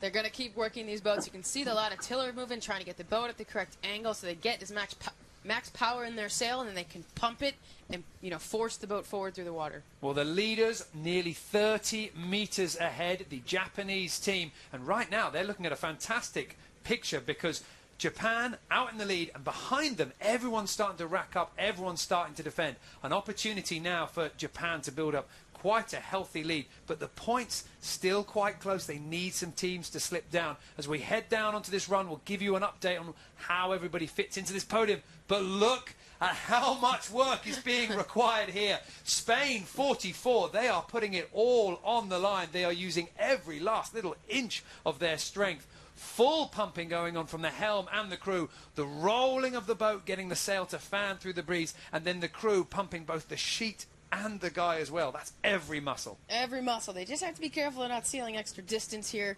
You know, they're really working it there. They're calming down a bit, but, you know, it's really important to get the rhythm down because you can just go off on a tangent and go fast, but you won't actually be gaining on the course. Well, look at this, 40 meters now, the Japanese advantage. It was at 30, now it's at 40 and building, so they have a chance to stretch out. The Spanish boat we just saw is, by the way, clocking the highest average speed on that downwind so far. They're sticking out. It did look good what we just saw. It did, but were they sailing quite a bit higher than everybody else? Yeah, let me check. Well, yeah, well, they're in the upper range when it comes to the distance they covered. Well, mid-range, I would say. So they're still doing quite well. Well, the big question for me is what is going on with Stuart McNay and David Hughes, the world number 3 pair from the United States, because early on in the very early stages of this race, they started quite well, they had an opportunity, but now they are in danger of getting a pack just sailing straight past them. You can see them in the middle of the screen. There they are in the yellow bib. They're working just as hard as we saw the Spanish team earlier, and they've got every right to because they're in danger. They are, you know, sort of back and forth between 6th, 7th, and 8th place. If they hold on to 6th place, they're right now capturing first on the podium. If they drop back to 8th place, they drop to 3rd on the podium. So we're talking inches here are going to make a difference overall. And that onboard shot giving you an idea of just how hard the helm and crew are working together. Both sails need to be pumped simultaneously. The coordination is an absolute must. And now when they go for the jibe, just look at how much effort there is involved. All of those ropes, that pole coming over, everything has to be done at just the right time. The jibe's good, the spinnaker is still flying, and then straight back into pumping. Yeah, really nice jibe there. That's the key. One collapse in the spinnaker, you can lose a lot of distance. It's really important just to keep it flying. Max power in the sails. Data-wise, that boat's the slowest on the downwind so far. Average speed on the on USA 1 is just 4.7 knots. That is the slowest boat at the moment. Well, from that shot at the moment, they do not have an awful lot of options. They are racked up just above the other American team, making a little bit of a gain here. We can see a few boats starting to stack up and starting to take a little bit of breeze. The Greek sailors as well, Mattis and Caglialis, getting caught up. We're with Japan, just sailing clear at the moment. 50 meters. We've got the Japanese team leading this race. They will be so lucky that they have been able to stay clear of that massive lineup for second place. Looking ahead, that's what the sailors are doing now. Which side of the gate is going to be biased? Looks like it's an even gate. So they're free to go to either side that they think is going to be better on the next upwind. With the Japanese team out in front there, they're actually moved themselves into a really solid second position on the podium from 3rd, and looks like they have a nice, comfortable lead, which is good. The race is back between the Greeks and the Americans. Can the Americans stay ahead of that little group?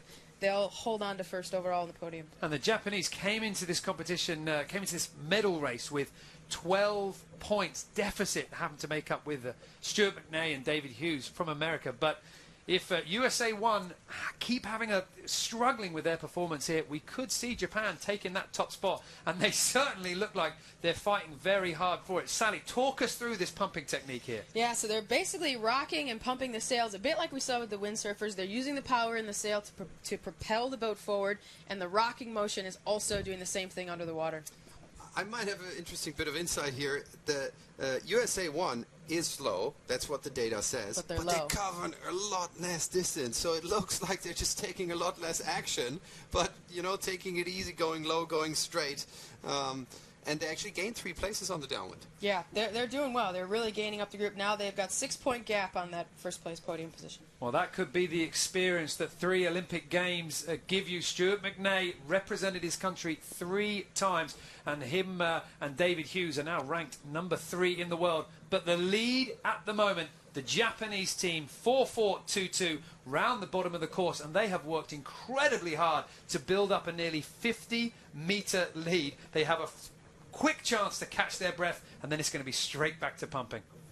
Sweden coming round in second place, just behind them Italy with a very tidy drop on the spinnaker, beautifully timed to come into that jibe for the leeward mark. Now we get the leaders overall, Stuart McNay and David Hughes in the yellow bib, also jibing to head out to that right-hand side. Brazil 54, again a nice drop, just getting the kite in the bag as we go on board with McNay and Hughes, and they're tacking off, trying to increase their clear air. They're looking for something.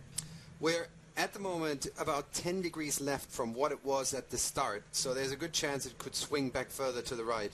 So the first boats might be onto something heading out to that right-hand side. Well, the Greek team just coming round the bottom of the course, and I did see a little bit of a problem there. The crew up on the foredeck having to clear something from the bow. So when they dropped the spinnaker, they might have just lost control of it, and the sheet might have got caught round. Be detrimental if that falls below the bow and gets stuck, dragging it across the centerboard. That would be just a massive speed problem.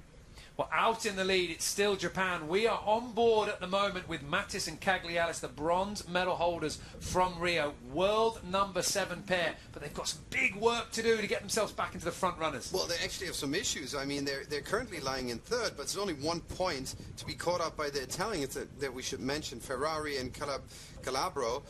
They could still catch them, so they could completely drop off the podium. And that would be a huge disappointment because the Greek pair came into today on 2nd place, taking that 2nd spot on the podium. We said that the podium potentials go all the way down to 7th, and the Greek could fall down. But now, a red flag. Who is it for? We've had an incident. Something's gone wrong there. Brazil is having to turn around. We could have had the pumping flag going down at that leeward mark. They turned on pumping for the first lap. Now as we go round the bottom, the breeze may be a little bit down. The jury deciding, okay, pumping's not allowed.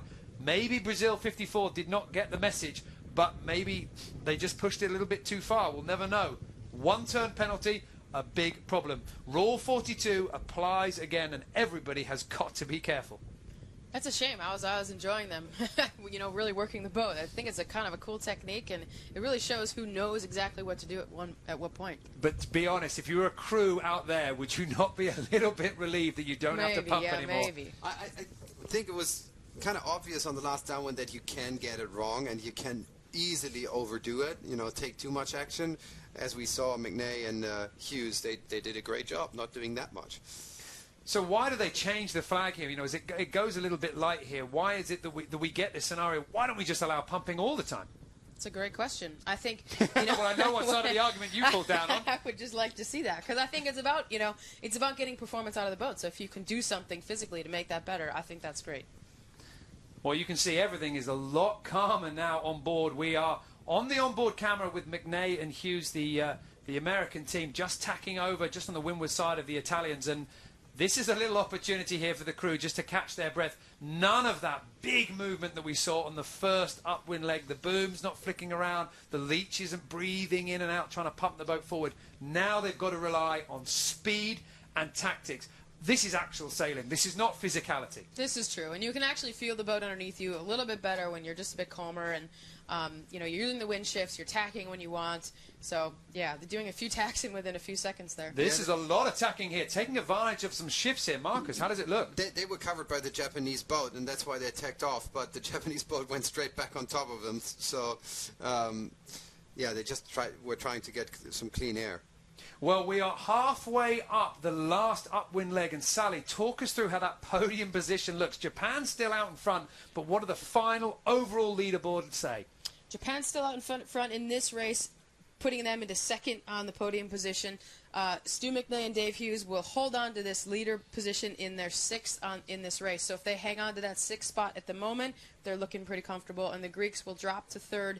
Right now they're in 7th in this race. They have quite a big deficit to make up to catch these Japanese.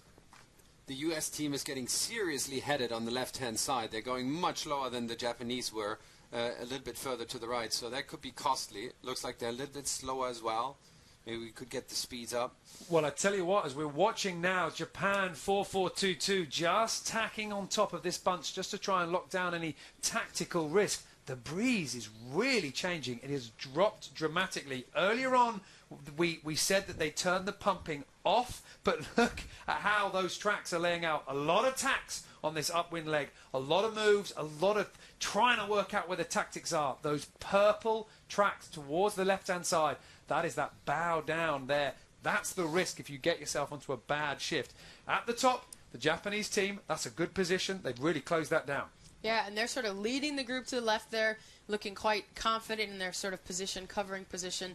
Here we go. We see Stu and Dave Hughes basically tacking over, hopefully on a bit of a right-hand or left-hand shift.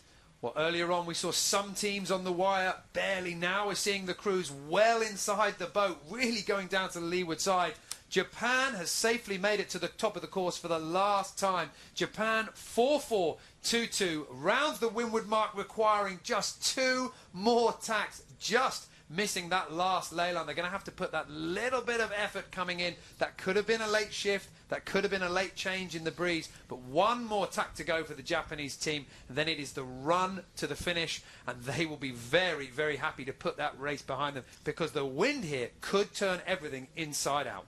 It's really swinging back and forth. They did come back up. The US 1 team did come back up on the left-hand side. Then they swung back. It's really going back and forth. But they're still in the overall lead with a 4-point lead over the Japanese team. Well, Japan has pulled out an incredible lead. Look at how those light winds are leaving everybody else stuck. Sweden is in view there. It is incredibly light with the crew going down. They're just rolling it into a nice roll tack, trying to get a little bit of speed out of the tack, trying to keep that boat moving forward. There's the windward mark for the Swedish boat coming round, but that is a lot later than the Japanese team. They are going to have to catch up a lot of distance. Sweden round, blue spinnaker up in the air. It's refusing to fly at the moment. Slight trouble with getting that pole on and round. Still haven't clipped that pole on there. They're having a little bit of trouble. Now let's judge the American boat coming round. This is USA 7, the young American team. Wiley Rogers and Jack Parkin. We're on board now with Stuart McNay and David Hughes. What a difference a few minutes makes. The crew right into the boat on the leeward side. They're chasing Italy 7-5-7, Ferrara and Calabaro. Now round the windward mark, the Italians go. USA behind, a quick hoist, one-handed hoist from the American helm. Pole going on. And in the light wind, setting that spinnaker and getting the boat pulling, it's just paramount. It is hard, and you're probably have quite a bit of moisture out there. These kites are probably wet from the rain and, you know, this sort of fog feeling that we have, and it's just going to take a little bit more time to have the breeze pop into them. Well, we're on board now with the Greek team, Mattis and Caglialis, and they have not had a good upwind leg at all. They are well down in the pack. They came into this medal race in 2nd place, and they are in serious danger of slipping off the podium. Sally, give us an update on that podium. How is it looking? Yeah, so the Greek team right now is in 6th place in this race, and they still are sitting 3rd overall on the podium. The Japanese, they have that lead. We saw they're 1st in this race, and they're going to hold on to that 2nd place podium position. And you know, our Americans, Stu McNay and Dave Hughes, they are in 5th overall right now. If they stay in the top 6, they will hold their podium position. Well, then the light winds, shifting conditions that we've seen here, we could see this race go inside out. Right now, Japan are going to have to keep one eye behind them, trying to work out where that breeze is coming down. We saw some big movements on the run, some big place changes, and sailing into a hole in the wind. It's a possibility today. Yeah, it is a possibility, and who knows, a little bit of wave state, you know, change, maybe a motorboat wake comes by. You know, they're looking around, they're really just focusing on what's happening. The race is a little bit out of their hands. They're relying on, you know, the Americans to lose a few places so they can gain a bit more, but they've already achieved, you know, a pretty good goal by moving themselves up from 3rd to 2nd on the podium. Well, I can tell you what you can't see from that shot at the moment. Japan are looking behind them, but what they will notice is the rest of the fleet sailing a little bit lower and sailing on the inside. Japan is sailing out to the far side of this run, and they will be hoping to find something here because the Swiss and the Americans, they're all on a lower track. Marcus, what's the data telling us? Who's got this one right? Well, difficult to tell, really. With regards to the silver medal, it's McNay and Hughes, which are being hunted by Mantis and Caglialis. Sorry, that's the gold medal, really. So that gap's not closing up. I can't see that happening. So I think they're pretty safe at the moment. It is not closing up. They look pretty calm as well, looking at the onboard camera right now. And Sally, how hard is it for these sailors here? Because I'm watching the onboards. We started this race full power, full pumping, and now it is light wind. That's a massive gear change to go through, massive mentality shift. You need to flick a switch in your head, and you need to say, all right, that flag is down, boom, a new way of sailing. And they've done this before, and I think it's interesting. It's a cool way that the race committee can change the game in the moment and really see the performance of these sailors and see how they react. Well, right now, Japan do not look like they are risking throwing away that lead. 45 meters the advantage over the Swiss team, 48 towards the Americans. They are the only boat that have got any real space out on the racecourse. Everybody else is stacking up. Yep, that is true, and they're all sort of on a line, and the Japanese have taken the first jibe over and try to consolidate their lead a little bit back to the middle of the course and defend a little bit. And just look at the eyes of the helm there, fixed behind, watching the rest of the fleet. What is he looking out for there? He's looking at angles, he's looking at pressure, he's trying to find any difference. Should he jibe back underneath his fleet and kind of go with the group back to the, the bottom left-hand side of the course, or should he just carry on and find his own clear air? Well, they have done a superb job on this downwind run. You can see on the tracker how close we are to that leeward gate. Then it's just that short reach into the finish. Eyes behind for the helm, always looking for those advantages, and they haven't let anything slip. 58 meters between them and second place. But the battle for second is still very close. Behind them, a big pack, a big raft of boats. And that's going to be close coming into this leeward gate for the last time. Well, it's all about the Greeks. Can they catch up with USA 1? And the Japanese can only look back and follow that. There's nothing more they can do. They're in first place. But it does look like USA 1 is doing a great job at keeping that gap open. Well, Japan getting near the leeward gate. Sweden just behind in second place. The helm, he's not taking his eyes off this racetrack for a moment. He wants to be ready for any shift in breeze. They're round the last turning mark. The pole goes forward. The boat comes onto a little bit more of a reach and still watching behind, looking for any change of the breeze. They do not want to get caught out. No, and he's counting. He's counting how many places between him and the Americans to see if they can pull it off. That's where his eyes are at. So doing the maths on the water, he knows what's at stake here, because we came into this competition, we came into the medal race talking about the podium being undecided all the way down to 7th place. The maths will matter. In second place, Sweden just round 76, 78 meters behind the Japanese team. Then it's going to be the two American boats coming round. Japan very much out of danger at the moment. They're already closing into that finish line. They had a superb race here. The second lap, really, they just sewn it all up. And you can see the smiles breaking out on Japan as they come through. A high five. They've done the maths. They've worked out what they needed to do. They are feeling very confident at the moment, and that smile says it all. You can see how much it meant to them. It's quite a big point deficit to make up, so big credit there. That's a lot of experience gained on a medal race course and putting boats between your opponents. Well, we're going to give you confirmation of the final podium position as they come through the line. Sweden is next to come through, 3-5-0. They come through the line. The world number 11 team finished the medal race in second place, just ahead of the American team, Rogers and Parkin. Wiley Rogers and Jack Parkin, 17 and 18 years of age. What a superb performance they've had. Yeah, really great experience for them to be here at that young age and really nailing out this medal race. And they moved up one place on the podium, which is really great. And now we can see Stuart McNay and David Hughes coming across the line in the yellow bib. They went in today. That gold spot, that top spot was not secure. We'll have to see exactly where they're going to finish out as the rest of the teams come through. They really had to work very hard in that race. It didn't go their way. Now dropping the spinnaker. Difficult to read the body language on board. We'll have to see exactly how this one plays out. The rest of the boats now coming through. Greece across the finish line.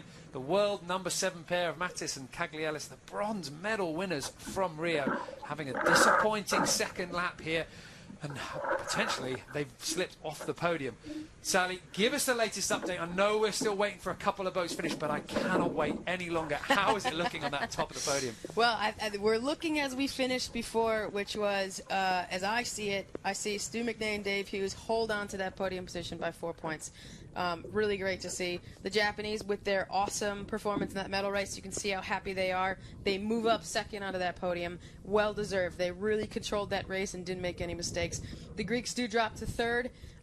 They sort of held on to that podium position, but they're going to be regretting a few of their moves out there. I should just point out that is the unofficial That's very result. unofficial, yeah. That's unofficial. We are waiting with bated breath as much as you guys are, and I would love to see that confirmed for the Japanese team, because they have had a fantastic second lap. I mean, they really just extended and extended. Handshakes from the coach for Stuart McNay and David Hughes. They are confident about their performance here. It was risky at times. They had to keep themselves in that top bunch, but just as they came into the finish, they'd done enough. They've added up the positions, they've worked out the maths, and they are very happy with themselves. Little bit of a risk on the first lap, but the second lap they came back in it, and a good finish to their Miami sailing. Yeah, they look a little bit relieved. You know, they didn't nail it out of the park, but they did what they needed to do, and they climbed back through that fleet, which is quite important. From the data, very convincing performance by the Japanese. Once again, they were the lowest distance and the highest speed out of the top 5 boats, so they nailed both metrics, and well-deserved win in this final race for them.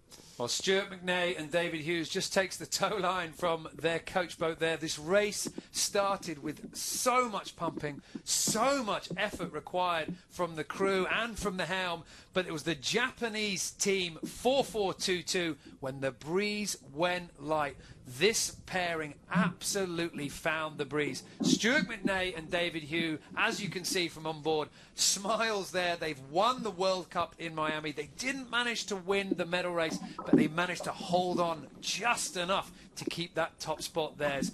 Let's have a look at the race results from the men's 470. Well, the leaderboard in the men's double-hander, the 470 class.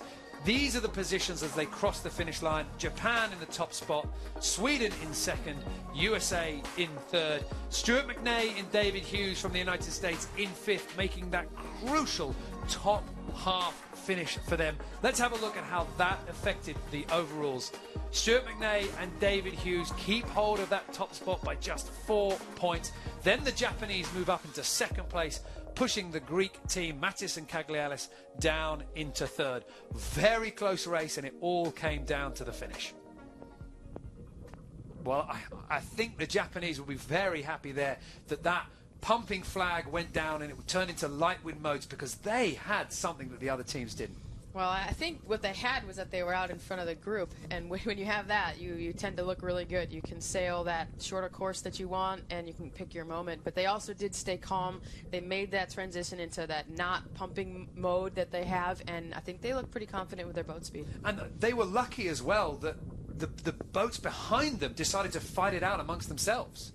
Yeah, exactly, and that will typically happen. You get one boat with just a little bit of a jump, you know, they get to choose, they should get a little, you know, advantage off the top mark, and then when they get to choose their gate at the bottom, they should be able to choose the favored gate, and they gets them another little jump, and then the rest of the fleet has a chance to compress, and therefore then they're going to fight it out with each other. Well, an incredible finish for the 470 men's. We have got another medal race to go. Marcus, give us a little bit of an update here. We're getting into the final stages of today. The breeze, is it going to hold? Is it going to be good? It's going to hold. It's going to hold. It's swung up and down all day. It's around 9 knots now. I see no way that it's going to die off now. We saw it dip down to 7.5 knots at some point, but now it's back up. So I'm confident we're going to have a beautiful last, albeit a little bit foggy, medal race for the women. And you were giving us all the updates about who was working that run based on the analytics. Let's have a look at it here. Talk us through it. Yeah, well, as I mentioned before, very convincing metrics on the Japanese team. Lowest distance in this race, almost the highest speed, the fastest boat. Fock and Dackhammer from Sweden were a little bit faster, but extra distance on them. What you can also see is how similar the maneuver count actually is. And to me, this data looks like it's a very mature Olympic class. Not that much in it. The differences are quite small. And, you know, speed does matter. You can tell. There is some correlation there, but it's not everything. McNay and Hughes with 4.82 knots. You can see that they were sacrificing a little bit of speed for going higher than the rest. Well, if you are a data junkie, just like Marcus Bauer here, our analytics expert, you can in fact have all that information at your fingertips. It is online on sapsailing.com. And earlier on today, before we came on air, Marcus gave us a crash course on how this software worked. Well, for these World Cup events, we often get the commentary booth in some of the most luxurious places available, and as you can see here in Miami, it's no different. But joining me today in the commentary box, I've got Marcus Bauer from Sail Tracks, because we wanted to show you something that if you're watching this event at home for the final day, the final 5 medal races, all the analytics software from SAP is available online for you to look at the racing information. Marcus, talk us through, what can we use here? Well, we got together with SAP a few years ago and we said we need a live leaderboard in order to understand sailing better, to tell the story of a sailing race better? Well, what you need to do is go to sapsailing.com online, either on your mobile phone or your laptop. On the mobile, you get the live leaderboard. On the computer, you can dive deep into lots of data like distances traveled, average speeds, number of maneuvers, how many tacks and jibes did a boat do. You can actually see a wind field, which is interpolated from the 5 wind sensors we have out there on the medal race course. And you can look at the racing from anywhere in the world, probably better than the coaches out there on the water. Well, there you have it. So go out on the web to sapsailing.com. 5 medal races today, and that will round up the Miami Sailing World Cup.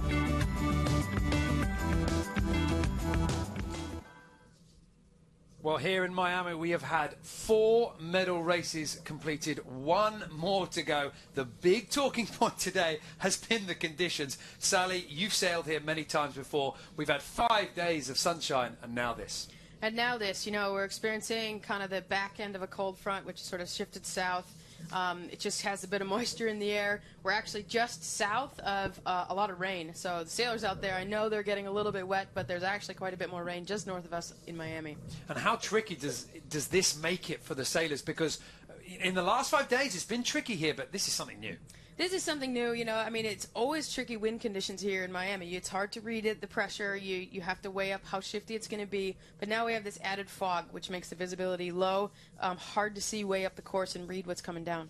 But I think important to point out that even though we're experiencing a little bit of rain and not idyllic sailing conditions, it's still a pretty good place to sail. I mean, you know, in my home country, back in the UK, it's very cold right now. I'm sure the British sailors, if not anybody else, are very happy to be here. They're just okay with it, yeah. I mean, it's rain, but it's not freezing rain, so I think everybody's happy.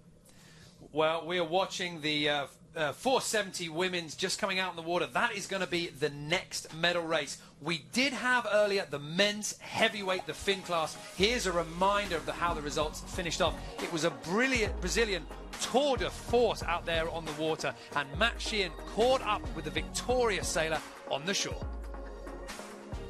George, congratulations. Thank you very much. Not entirely unexpected, but good. It was a tricky race then. Very tricky, really hard to sail. This wind from the shore here is really hard, and I'm okay. I'm happy that we won. Are you happy with the week? Yeah, I think it was a great week. I don't have any better things to say. No, I guess with your scoreline you can't really. I mean, you had a superb week. You dominated the week. What can you take out of it though as you go forwards? I think I can try to sail a little bit more like I did here, trying to take less risks. I had my mind really clear before the championship. I didn't train so much after the Olympic Games. I sailed like in the Finn like 10 times before here. So I think we can take a lot of good points from these 6 months. It's interesting, several people have come up this slipway, or in fact going down the slipway saying, like you did, I'm really quite relaxed about it. Do you think this is maybe this is an unusual event for that? Because this event you can be relaxed, unlike many of the others. Well, for sure. I think the last year before the Olympic Games, you train really hard. You make all the championships like if it's a decision championship, and here it's the beginning of Olympic cycle. You are relaxed, and I think I sailed doesn't thinking too much about the result. I just had my mind clear, and I was just having fun. Jot that down in the logbook. Remember it for the next event. Thank you very much. Cheers. Well, Matt Sheehan talking to George Saref from Brazil, the victorious Finn sailor. And Sally, you've done a few Olympic campaigns. Is it like that at this point? Do you sort of go, all right, I've got a nice few years before I really need to start getting serious? You get to experiment. It depends, you know, it depends on how much experience you come with to the game. You know, you can either use this year as an opportunity to make massive gains on a group or on other sailors who might be taking some time off, or you can take time off yourself, refresh, and maybe fire it up, you know, a little bit more seriously next year. But there is a natural lull in the quad. You know, right now it's people regrouping. We've seen some crew changes, things like that, and reformations, and then it really starts to ramp up as we go along.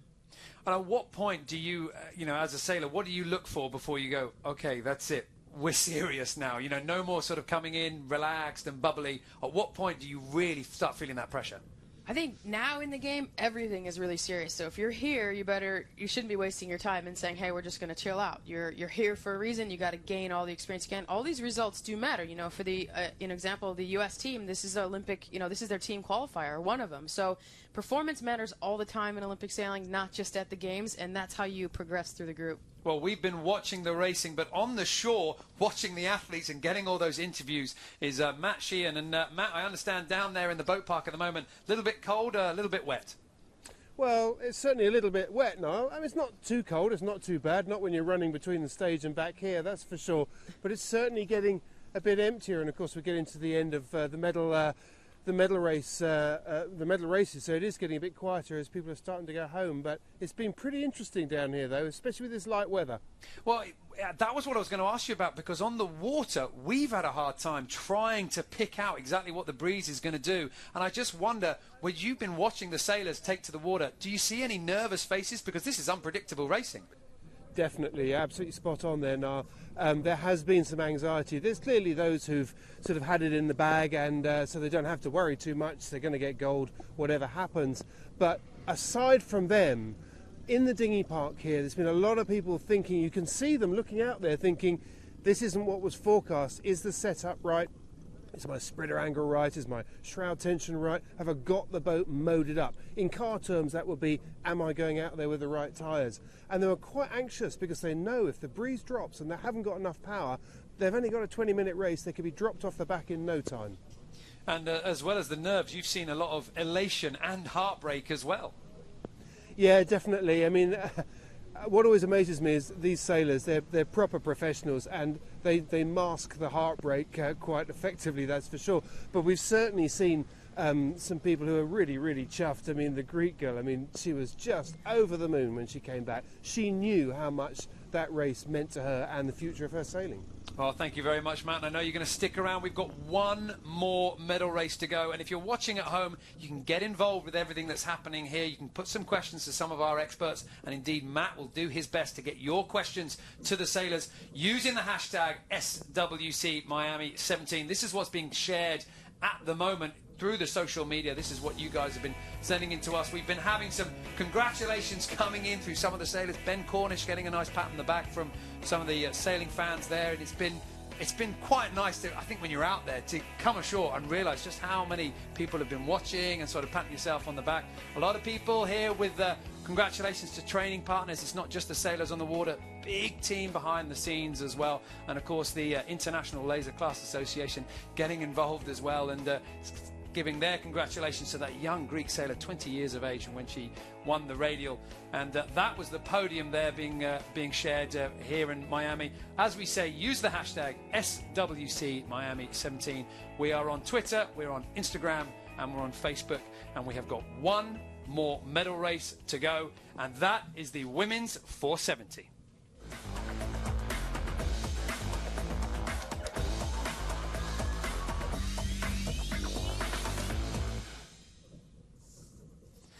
Well, this is the big one. This is the medal race that we have been looking out for, because the scores are amazingly tight. We have had 10 races leading up to this double points medal race, and over the last 5 days, nobody has built up that all-important points advantage. It was an incredible 5 days of competition. Let's take a look. The tightest race of them all comes last, as the women's 470 takes to the medal race course. All of the top 4 could win, and 5 could get onto the podium. Going into the final race in Miami, Dutch sailors Aphrodite Zegers and Annelies van Veen are just 1 point ahead of Sophie Weglin and Ailey McIntyre from Great Britain. Behind them, Spanish sailors Silvia Mas and Paula Barcelo, and their teammates, the cousins, Barbara Cornadea and Sara Lopez, will be piling on the pressure. Well, the scoreboard going into the 470 women's event, there it is at the top. Zegers and Van Veen, they are very close with the boat just behind them. Sophie Weglin and Ailey McIntyre from Great Britain. Expect a lot of action out there. Matt Sheehan caught up with those two teams on the shore before the racing. 470 women's class is going to be one of the tightest, if not the tightest race of the day. Aphrodite Ziegers and Annelies van Veen. It looks really tight, just 1 point between you and second place. Yeah, this makes it more exciting. I mean, Sophie and we know each other for many years, and we're almost the same level, so it is quite exciting to sail together also. We enjoy a lot. And it's going to be quite tricky, isn't it? Because it's quite shifty, patchy breeze. You're going to have to be looking out of the boat a lot for the breeze. Yeah, we saw the medal races that went before us, and we've checked a little bit the cameras, what they were doing, and it seems quite shifty, and that will be more interesting, more chances in the race. Good. Well, I'm glad you've been doing your homework, looking at the big screen. I think we'll let you get out there. We're going to have a little talk to Sophie. All right, good luck. Right, let's go and find Sophie Weglin, because Sophie Weglin is in second place, but she's just 1 point behind, which in a medal race situation is actually pretty much, well, evens, because you score 2 points for each win. We'll just let Sophie sort out the tack line fitting for the main. Sophie, this is the tightest class race for the medal race of the whole week, isn't it? Yeah, it's pretty tight going into the final race today. Whoever finishes on top out of the top two will win, but we're closely followed by the Spanish girls in third and fourth. Do you approach this race any differently to some of the others? It's a much shorter race, of course. It is much shorter. We've actually had quite a small fleet here this week, so it's not going to be too dissimilar, other than the course size being a lot shorter. But you're going to want to come back with a yellow bib on. That's the plan. It's definitely dropped. The wind's dropped out there. It's going to be quite shifty and unstable, so we just need to go and sail our own race and see how we get on. Good. Well, good luck. We'll be watching. See you later. Well, we are approaching 1 minute to go for the women's 470 race. The big battle is going to be Aphrodite Ziegers and Annelies van Veen fending off the charge from Sophie Weglin and Ailey McIntyre. And these are the stats going on. And concert pianist with Aphrodite Ziegers and competing at Rio, now on the waters of Miami, and it's all to play for in this medal race. Only 1 point separates the team from the Netherlands and the team from Great Britain. However, first place is possible all the way down into fourth, so a tactical nightmare for these teams. Everybody approaching the start line. We're inside 30 seconds to go. Spain bows forward at the moment. A little bit of a spread across the line. GBR at the far end, but the GBR boat to keep an eye on. 3, 2, 1, close to the bin. They are the ones with the bows forward, hoping to start off strong down at the port end. Bows coming down now for the acceleration, the start of the 470 women's. GBR 3, 2, 1 at the pin end with a strong start. China coming off the line well, and now is the lane holding battle, the race for clear air. They're all, decided to be on that left-hand side of the line, and kind of, you don't want to take too much risk to be away from your opponents. Now tacking out, needing some more clear air for the leaders there. So this is a very poor start for Aphrodite Ziegers and Annelies van Veen. They weren't able to hold that line off the start. They've had to tack over and go to the right, and we're not going to see the big pumping that we saw on the first lap in the men's race. Not enough breeze for pumping. We had a big shift right before the start, shifting towards the right, making the right-hand side of the line almost 20-meter biased, but that just happened in the last 20 seconds before the start. GBR 3, 2, 1, Sophie Weglin and Ailey McIntyre, 27 and 22 years of age. Very still in the boat. The crew now just moving in and out as the breeze comes on, trying to keep the heel of the boat consistent, nice and flat, never rolling either one side or the other, and that is far easier said than done. That's true. It's all about balance in these boats right now, kind of being really smooth. Consistent wind under 8 knots, so they don't have that O flag up. Weglin and McIntyre, as you can see on your screen at the moment, they are the furthest boat to the left. The leaders are the ones that have come off the committee boat end of the line.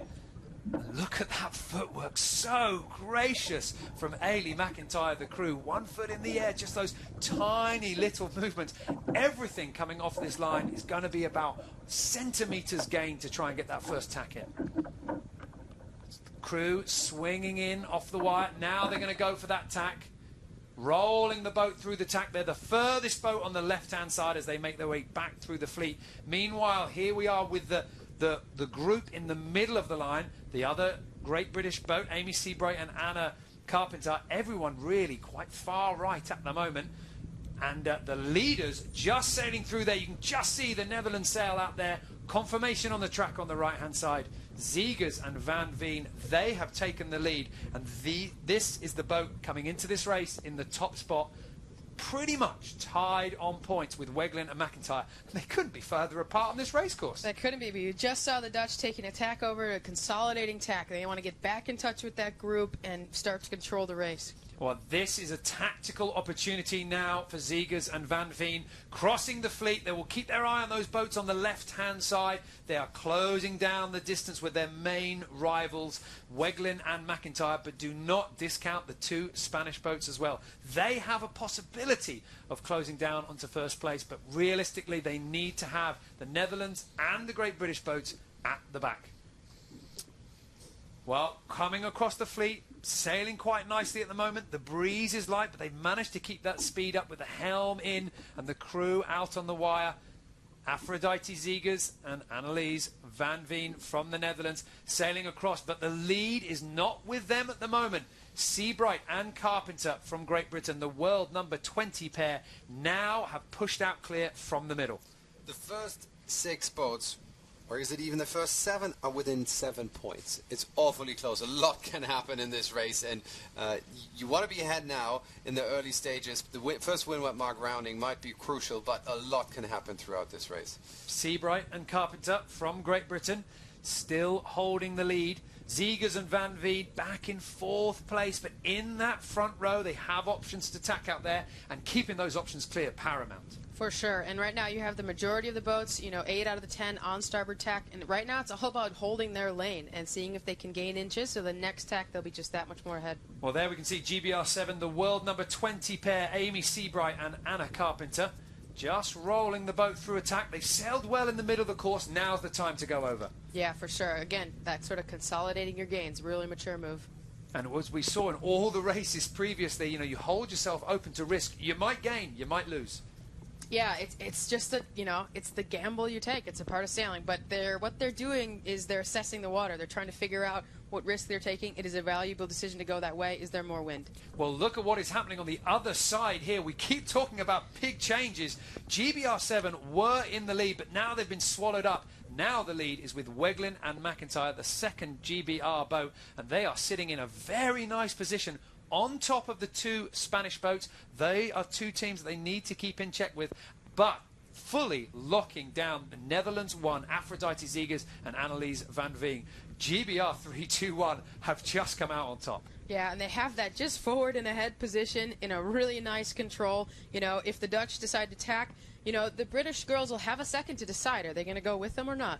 Well, you can see just before they rolled into that tack there, Sophie Weglin looking behind, confirmation of where the boats are. Everything that they do at the moment is being weighed up against the fleet. That's true. They have all to play for here. They're basically tied on points. If they can pull out the top, especially this first mark, they should make some more gains. And they will be very happy to see those ley lines getting closer, because once the fleet hits the ley lines, tactics pretty much run its course. Exactly. You don't have any decisions. You got to go to this mark, and you got to go there the quickest way possible. On board now with Zegers and Van Veen from the Netherlands. And the helm just going forward there, possibly just to clear a rope out of the water. It's so light winds, keeping everything clean, keeping everything fast, and keeping that heel consistent. Look at those tiny movements the crew is doing. Make no mistake about it. Every little movement, every limb, every toe is finely judged and finely balanced. There's not much in it here. It really comes to, if someone can round this mark in first and extend, it's going to be hard to catch them. Well, look at the fleet coming together. The windward mark on the left-hand side. Annelies Van Veen, the Netherlands boat, and GBR 321. That's Sophie Weglin and Ailey McIntyre. GBR were in the lead, but now the yellow bib tack in front to the last shift going the way of Zegers and Van Veen. Netherlands lead at the top of the course. GBR chasing 1-2 on the leaderboard overall, and now 1-2 in the medal race. Netherlands with a quick hoist. We're on board with Weglin and McIntyre. Very fast on the halyard. Now got to get the pole on. Little bit of work to do just to get that pole coming out. Sophie Weglin taking the boat on a very low course, trying to get the tactical positioning on the Netherlands boat just ahead of them. This is great. Fighting for 1-2 in the race, fighting for 1-2 in the regatta. Whatever these boats finish on the water, whoever finishes ahead, they are going to overtake the other. There is a risk that if this battle was happening at the back of the fleet, they might slip off the podium. But if they keep the fighting to the front of the field, this is going to be your 1 and 2 spot. At the moment, the win in Miami with the Netherlands. But Sophie Weglin and Ailey McIntyre from Great Britain are chasing hard. On board now with the Netherlands team, light winds, small movements. Small movements, and they're trying to just, stay fast, but at the same time, their overall goal is to sail lower in the same speed as the boat in front. So if they can gain a few inches there, they'll have to jibe into the mark, and therefore they can probably have a controlling jibe. Going for the jibe now and matching them jibe for jibe. Sophie Weglin and Ailey McIntyre, their eyes are going to be firmly fixed on Zegers and Van Veen. They are desperate to try and take their win. Yeah, and you saw the Dutch maneuver first and the British sort of follow. And when you do that, you're going to have a little sloppier of a jibe. And I would say they just have to, calm down, do their own maneuvers, and that's how you gain from behind. That jibe didn't stick out particularly. The gap went up from like 12 meters. It doubled. Yeah, through that jibe. that's they had it. They're reacting to the situation. It wasn't a good jibe. I think as they came out of that jibe, they just did not have the breeze to fly the kite. But one boat that does have the breeze, because they are out, they are away from the pack, is the Chinese team on the top of your picture at the moment. They are sailing very nicely on the other side of the course, staying out of trouble. The lead still with Zegers and Van Veen. However, they are now having to watch both sides of this run. The Chinese are above them, the French are below them, and Sophie Weglin and Ailey McIntyre are right behind, ready to pounce. Yeah, they do have a little bit of cushion, to the rest of the fleet, so they do need to stick together, and they need to, basically stay in control of each other, whoever's going to win. But you're right, this fleet is really spreading out across the course, a bit like we see with the single-handed boats, Now the heel, so important now on this downwind run. You can see the positioning of the helm and crew. This is something that's almost peculiar to the 470 classes. The helm hiking on the leeward side of the boat.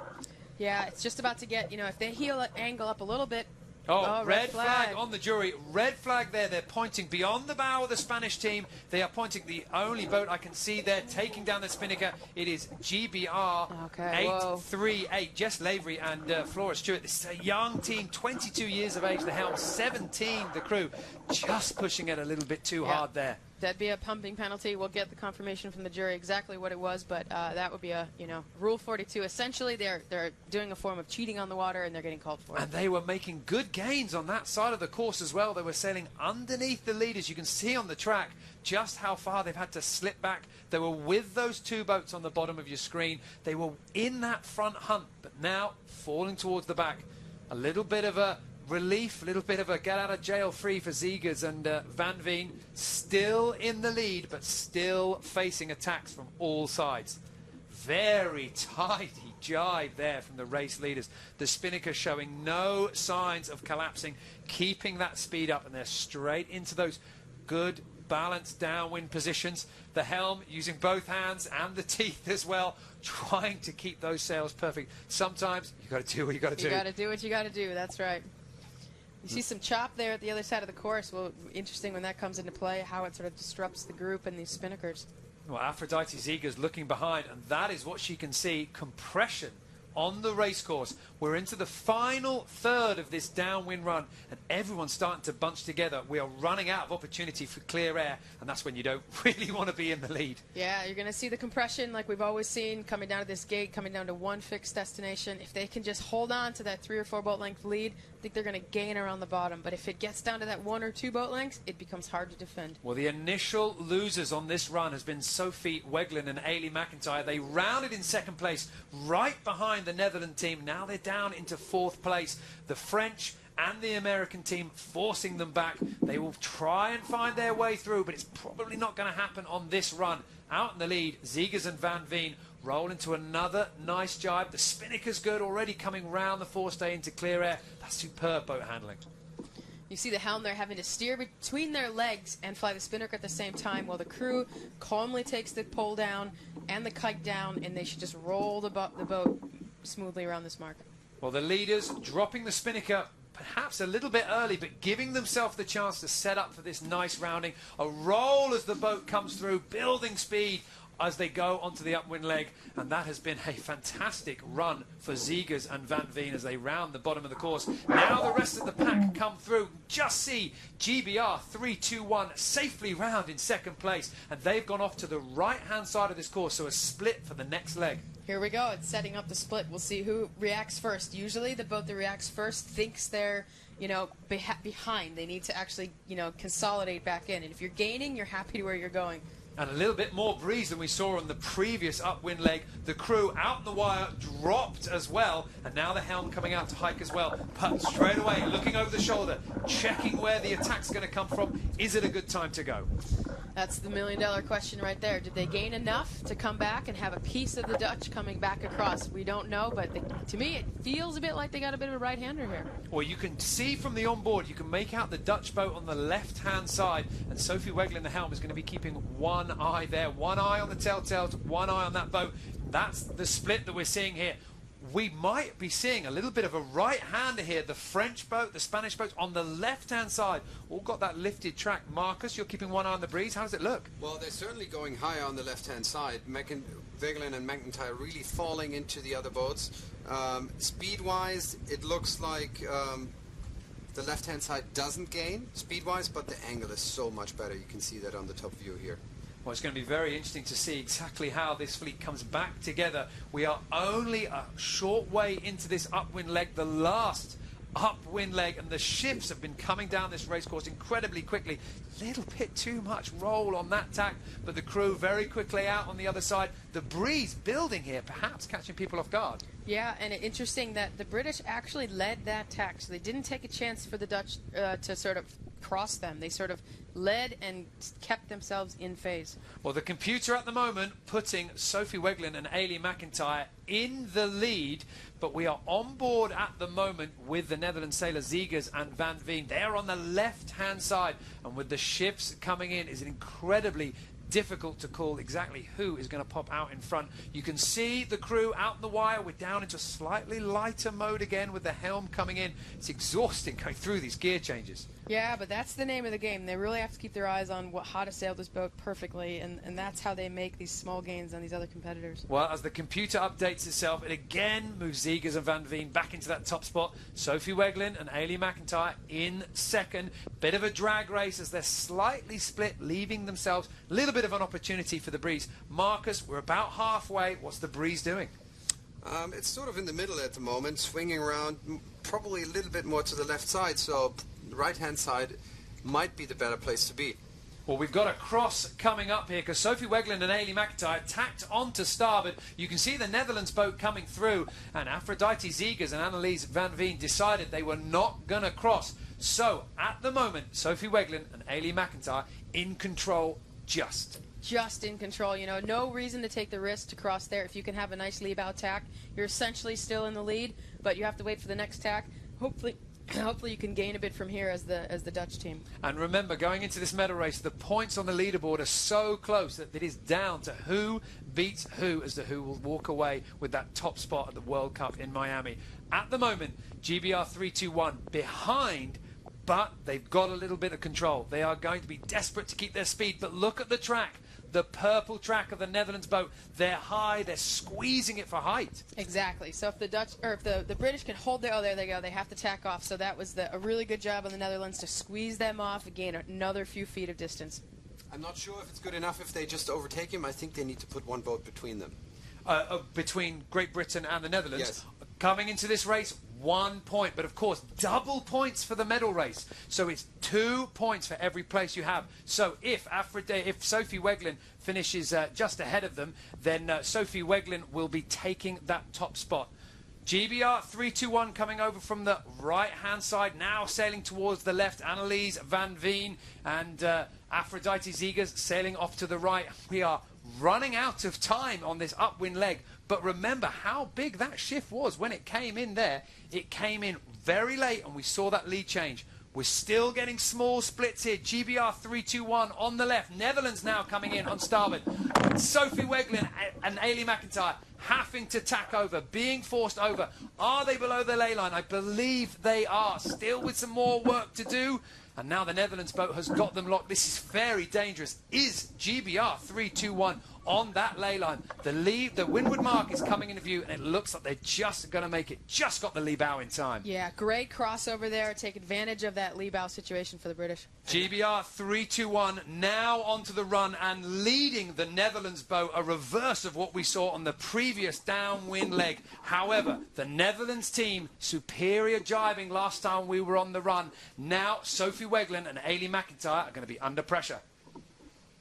It's going to be the most exciting downwind of the day, I think. Well, look at how hard Ailey McIntyre, the crew on board Sophie Weglin's boat, is working. She's using her shoulders. She's pumping the spinnaker. What's going on there? What's crucial? Crucial here is that the British girls stay calm and they maneuver at their time and they don't react. So if the Netherlands end up jibing first and it's not a good time to jibe, you just got to stay calm. And if they can gain a few feet right now, a little bit of the pressure will be taken off them. And we are seeing some big pumping here. Now, I didn't get an opportunity to look at the race control team, but I am guessing pumping allowed on the downwind leg as we've gone onto the run here. 470 pumping allowed.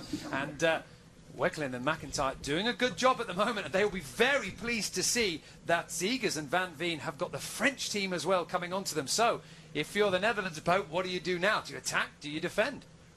Top left, we've got the data from SAP, and we can follow the gap opening up and closing down. That's going to be crucial. Can we see if someone manages to close up? Nice onboard shots, but we got the data top left that matters. Well, looking at those numbers, Sophie Weglin and Ailey McIntyre around 14 metres, 15 metres just coming up now. That's the difference between them and the Netherlands boat. But behind Netherlands, the French, very close as well. Just coming into view there, you could see all three boats. And look at how hard these poor crews are being made to work on the last run of the last race. Oh, poor them. They're loving it. This is the moment. They get to, put all effort in to win this race and win the event. But it's not just about being physical. There's a timing. There's a finesse.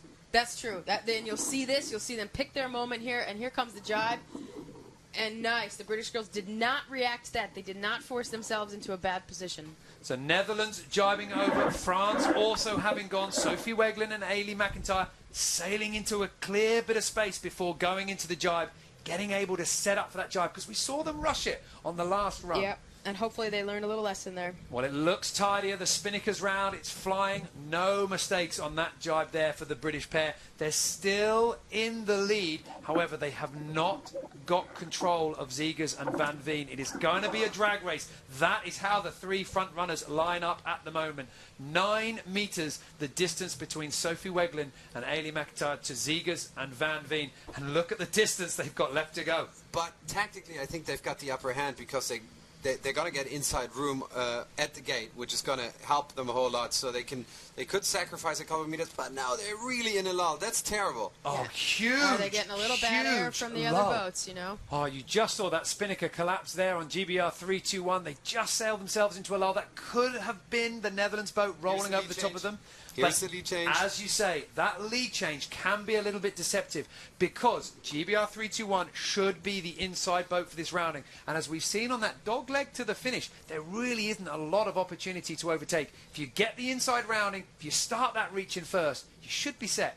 You should be set. If they don't lose any more distance now, they should be set. The problem is if they start losing distance, there is one more jibe in. So the Netherlands are able maybe to jibe early and get them on starboard and force them out, which is what we saw in the Finns, didn't we? And then he got around them on the outside. So there's that option as well. Well, this medal race was billed as the most contested and the most exciting to watch going off the scorecard coming into this race. And now, as we are into the closing stages of the final leg, I can tell you it is going to come down to those last few centimetres. Netherlands desperate to try and break the overlap here. The Helmand crew pumping hard, and GBR 3-2-1 just being left with no breeze in their spinnaker. That could have been the kiss of death. Yep, that was that bad air, and they just got suffocated from the wind, and they were able to, not hold on to their position on that inside. Netherlands won, going for the jibe, now opting to get on the inside. The jury is there, ready to police any moment, but you can see as we are going into that leeward gate, Zegers and Van Veen managed to go over the top. Now,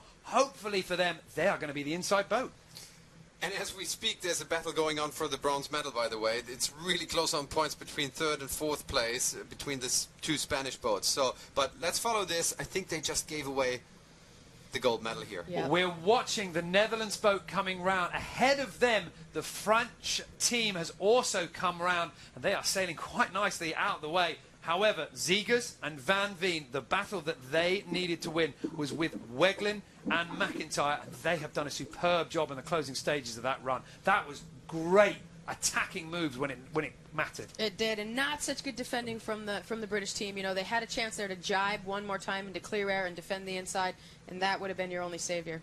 Well, the Netherlands coming across the finish line. They are in second place at the moment. It is the French team of Blandine and Rectornaz coming through in first. We are watching now the yellow bibs of Aphrodite Zegers and Annelies Van Veen coming into this medal race in the top spot, but only safe by one single point. They needed to beat the British pair on the water. They needed to hold off any attack from Sophie Weglin and Ailey McIntyre. They crossed the finish line, finishing ahead of them and securing that top spot. That race came right down to the wire. Sophie Weglin and Ailey McIntyre now come through the line. They've had a great World Cup race here in Miami. They nearly were able to pull it off. They were nearly able to keep off the charge, but the Netherlands team just a little bit too quick on that downwind leg. Oh, Sally, the podium with the top sailors, how is it looking now as we see those front runners come across the line? Yep, so we just concluded there with the Netherlands and the British girls, you know, going 1-2 overall, and we've seen a little bit of an upset between the Spanish, and we'll see just if they confirm them across the line, and there might be a switch there between 3 and 4. Well, big smiles on the faces of Aphrodite Zegers and Annelies Van Veen. Netherlands won the world #6 pair, being joined by their coach at the moment, and they really had to work from it. They were leading the first time at the top of the course. The British girls were attacking hard. Then on that run, they were on the back foot, but didn't they do a superb job? They were slippery downwind, you know, and they were patient with their jibes, and I think that really paid off. And they put themselves in a great position. They didn't jibe too late, and they didn't jibe too early on that run. Able to roll the British team, and there it was into the final. And that move that they did there with on Sophie Weglin and Ailey McIntyre, they knew it was coming. Sophie Weglin and Ailey McIntyre maybe just a little bit too late to react. They didn't quite have their defence ready.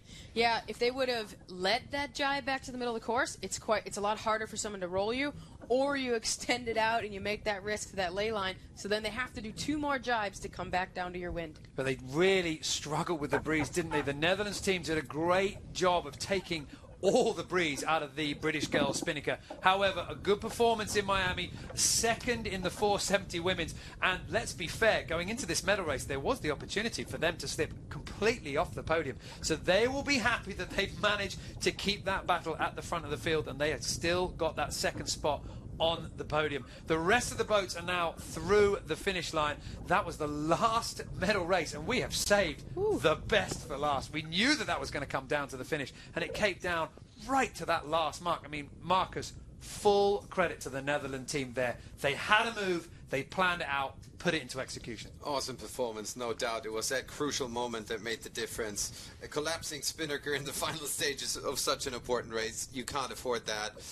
That doesn't get reflected in the data, of course, but I'm grateful for having the data to always know the score. It just enables us to tell the story live in a much better way. And Sally, with that little move that they did, they were so quick to go onto the attack, so quick to get onto the pumping. They must have been discussing that. They must have been ready. Let's take a look now at the scores as they've crossed the line. This is confirmation from the race control team.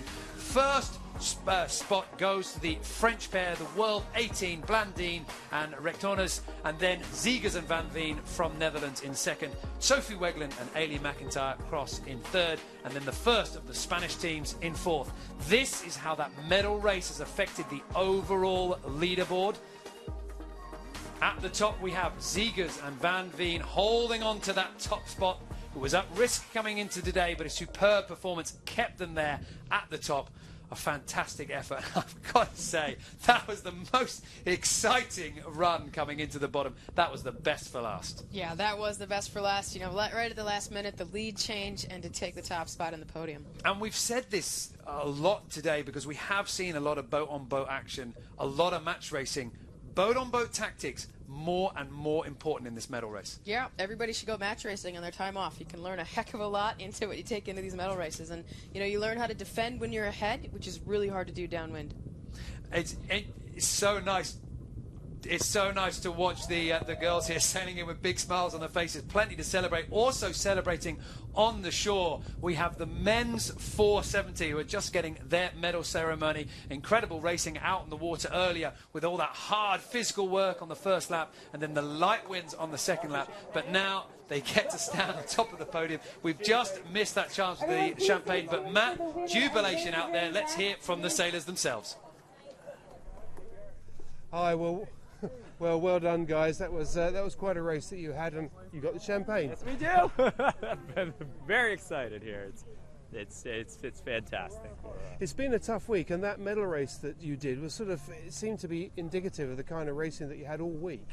Oh, absolutely. It was a type of regatta where you had to be mentally fit and keep trying to strike back when the opportunity presented itself. If you tried to force an opportunity, for sure you would be punished. And you had to, it was difficult today because the visibility was getting worse and worse through the day, and reading the breeze must have been really difficult. It was. It was really hard to anticipate what was going to come, so you had to sail in the moment and figure out the lift attack at that moment, and usually that will lead you to the next opportunity a few minutes later. And we also saw quite an unusual thing during the race where pumping, you're allowed to pump to start with and then not allowed to pump. How difficult is that to change gear in the middle of the race like that? It is certainly something we practice and are used to changing, but it's probably the hardest thing is to change your own tempo in the boat, just to go from a relaxed mode to an energetic mode or vice versa. Is there ever a relaxed mode in the boat? No. There are moments where you calm the tempo and tune into the sensations more, but it's far from relaxing. Just tell me about the so also some of the other boats that are in the fleet. We've got the young guys, the young American guys who come straight from the 420 Worlds. They seem to be climbing up the ranks pretty quickly. Yeah, absolutely. It's great to have always young guys and young guns to push the old men. So very, very happy about that. And the whole fleet itself has escalated their level and hasn't really let up since the Rio Games. Yeah, so it's good. I mean, it's good to have a lot more competition in the fleet. I mean, it's got to be good for everyone, I guess. Absolutely. I really look forward to future generations of sailors. It's a wonderful sport because you can compete for a long time, and it's great that as Dave and I get older, there are some younger guys on the way. Okay, well done, and well fought all week, and indeed in the medal race. Good work done.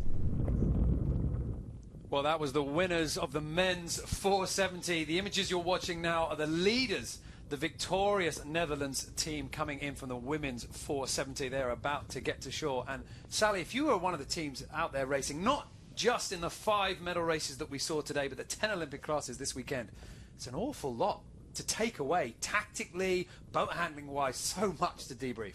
So much to debrief, and it's super important. All these teams, which they all do methodically, I'm sure, is to debrief with their coaches, make a list. They'll go away.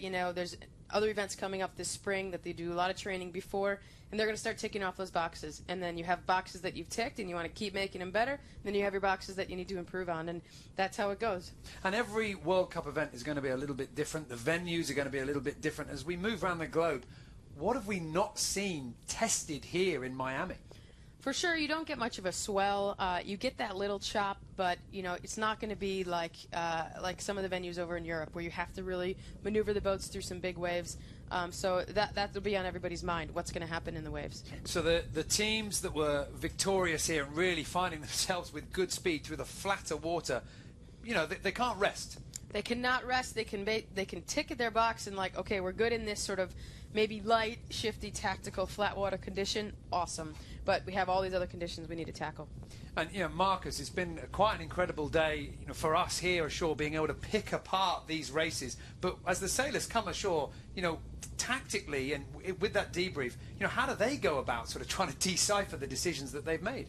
Well, I think that's the beauty of the system that was put forth, the data is being stored and archived basically forever, and they can just go back in there. It doesn't have any holes in it. I mean, even if one of those trackers fails, if it gets back on shore, it re-uploads the data. So it's a beautiful tool to debrief what you have done and to recapture the race and just steepen your learning curve. And Sally, you know, you've done multiple Olympic campaigns. Just how much of a difference does it mean being able to watch the races, see other competitors from onboard cameras, see what they're doing? Oh, it's huge. It's like having a training tool without going out there and making, spending the money and doing the effort on the water. You can go back and you can look at these recordings, you can analyze the data, you can click what boxes you want to, to look at performance-wise, and you can start developing this, pool of information that is really hard to do every single training day. And coming off the water from what we've seen here, I mean, let's just go back to that last race with the women's 470. What would you, as a coach, really sort of pick out and go, that was a winning move, we've got to add that to our toolbox? Yeah, I mean, obviously the timing of that jibe down the run, if you do start to study some match racing, that moment is quite critical. You can't go too early and let them off the hook, and you can't go too late close to that ley line. So they picked it, whether they knew it or not, they picked the timing of that jibe perfectly, had enough distance down to that mark where they had time to overtake the British girls, the British team, and that's key. And how do you defend from that? Like I sort of mentioned before, if someone's about to roll you, you have to take that opportunity to jibe out before you. We saw them lose a bit of speed, and then the second phase was that we saw them lose boat length. So right before they lose that first bit of speed, they need to recognize they're about to be sailing into bad air, take that clearing jibe out, and defend the inside. Well, we're just seeing the victorious Netherlands team in the women's 470 making their way in at faster speeds than we saw out in the water today. Yeah. They're getting towed in by their coach rib, and waiting for everybody ashore is Matt Sheehan, and Matt's been giving us all the drama from the shore. Matt, it's been a rather good day, and we've seen some pretty impressive moments on the racecourse. The mood ashore, it's been sufficiently jubilant?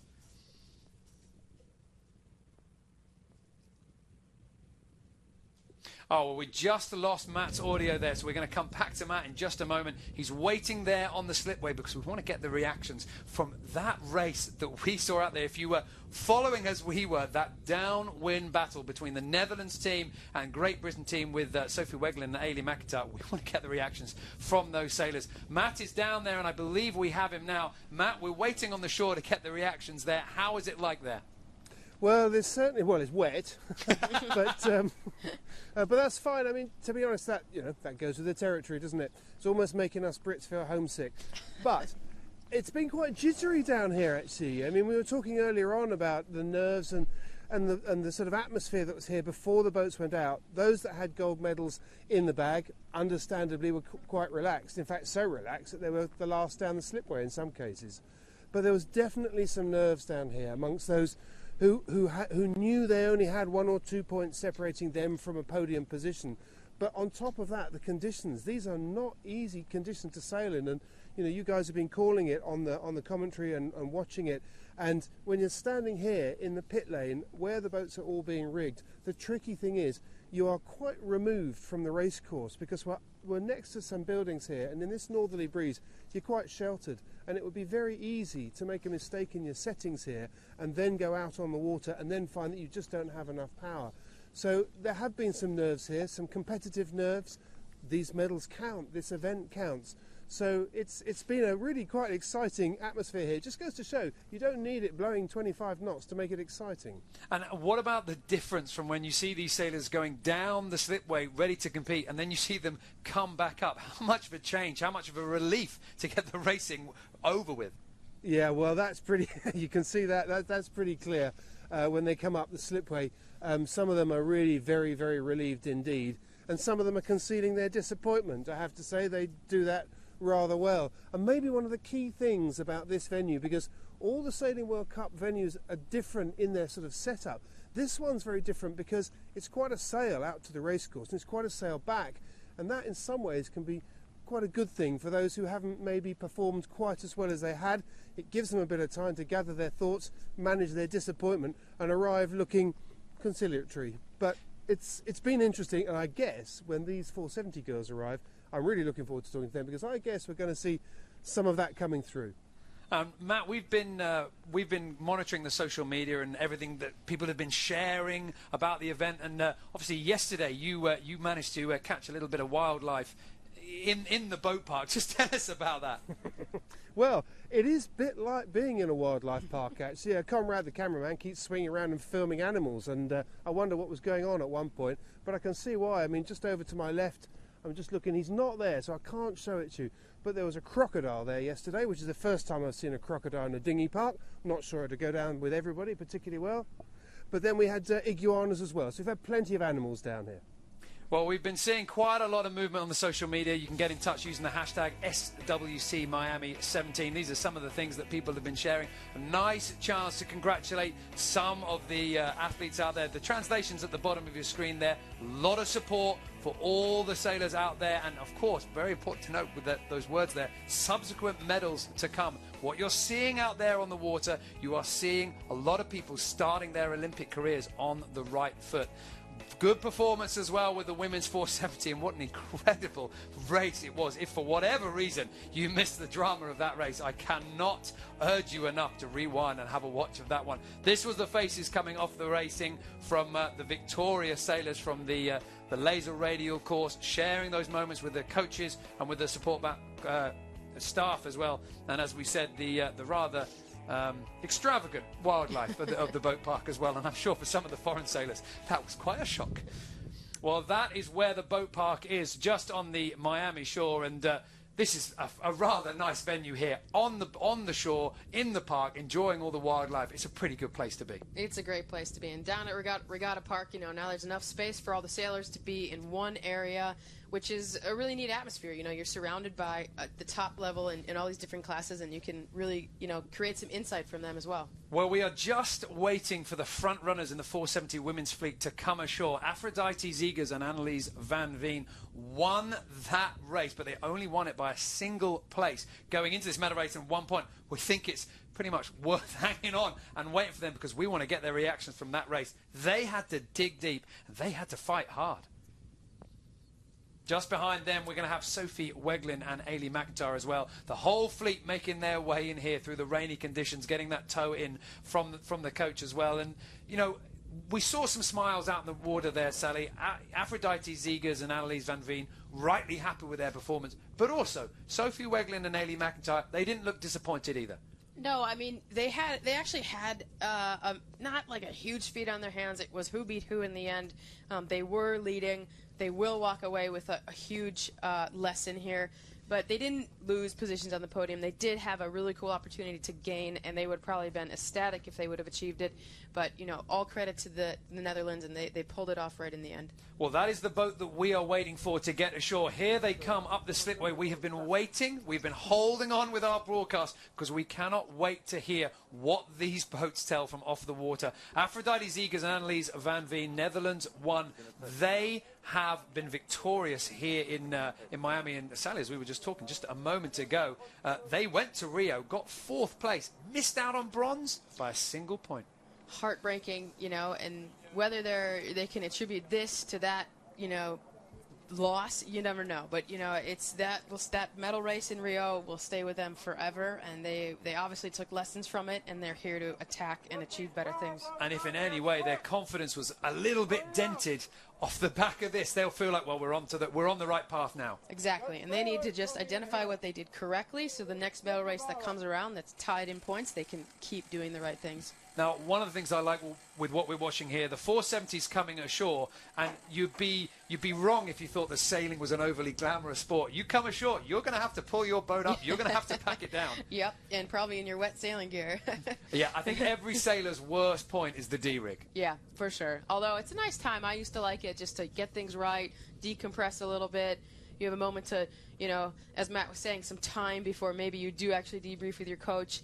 Just take care of your equipment, which is also important in these Olympic classes. And, of course, for the 470 women's, ready to congratulate them as they come up the shore is Matt Sheehan, but also all the other competitors that have been out there in Miami as well. So the last boat to come ashore, the last fleet to make it to the slipway, has the biggest welcome, of course. Rudders up, centerboards up, and they're now just sculling their way into the shore. They're coiling the tow rope that they got that fast tow in from their coach. Matt Sheehan is ready, waiting for this boat. We cannot wait to hear exactly how they managed to get it all back on that last run. Big maneuvers, big gambles, and aggression when it counted. And I wonder whether they're going to downplay this moment. I wonder whether they're going to say, oh, we had it, it was fine. Possibly. We should get the real truth out of them. But you know what they did have, and they can rely on and even tell us, is their confidence in their boat handling. And you could see it. They were smooth when the pressure was on, and that made all the difference. And we talk a lot about boat handling and tactics, but Miami, flat water, a lot about speed as well. And with the 470, you tweak your boat. It becomes your personalized boat. For sure, and there's a lot of settings they had to decide on today, and as we heard, the forecast was forecasted for more wind than what happened, so they had to make some last-minute adjustments. Well, Matt Sheehan is there, and he has got the leaders of that race. Let's hear from them. Well, well done. Have you got any fingernails left after that race? Fingernail, oh, it was so exciting. It was such a nice game with the British girls, and actually we're lucky that they were also here during this event. Because they're really good in positioning, and they're really fast. So we learned a lot from them this week. And it was really an exciting game. And I mean, we're friends, and probably after this we'll go for beers together. It's quite nice. Well, that's good to hear, but it was incredibly tight. And coming into that last mark and jibing, do you think that the British girls made a mistake and didn't jibe when they should have done? Probably they should have jibed earlier, because it was quite shifty. And if you are on the limit on the ley line, you can get out of the ley line with a small header. So yeah, maybe. But it was also a tight position for them. When in this condition, I think in the downwind, this is also what we had in the first downwind, it's better to attack than to defend. It's easier to attack than to defend. And is that what was going through your mind as you went down? Because it looked like the opportunities were running out for you as you got down towards the bottom of that course. You were computing what you had to do. How many options did you think you had? There were only a few options, and I think we just did what we had to do. Jibing when we could have the opportunity, and sail the boat on the way to give dirty air to the British so we could pass in front. I don't think there was another opportunity. Okay, well, we're just going to go to... Oh, where's your crew? We've lost your crew. Crew is taking care of the boat. Ah, let's go and talk to your crew over here just as she comes up.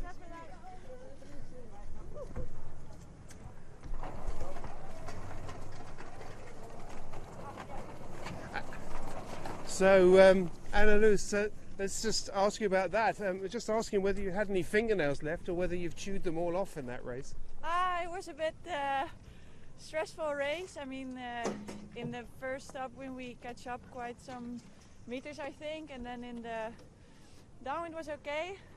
Second upwind we didn't cover too well, but then downwind, luckily we did some proper tactics. It was good. Well, we were all watching you live, and many people are still watching you now, watching live, and I guess wondering just how nervous you felt on that last downwind leg where you were behind the British girls and the options were running out. How did it feel on board? Well, the only thing we could do, especially like for me with the spinnaker, the only thing I can do is keep going fast, and I trust Afro looking back and deciding on some good tactics, so it was like just doing our jobs. And we saw that there was quite a few puffs on the course, some breeze coming through, with the rain coming down and the sea going a bit flatter and the light going. But how difficult was that to see those gusts?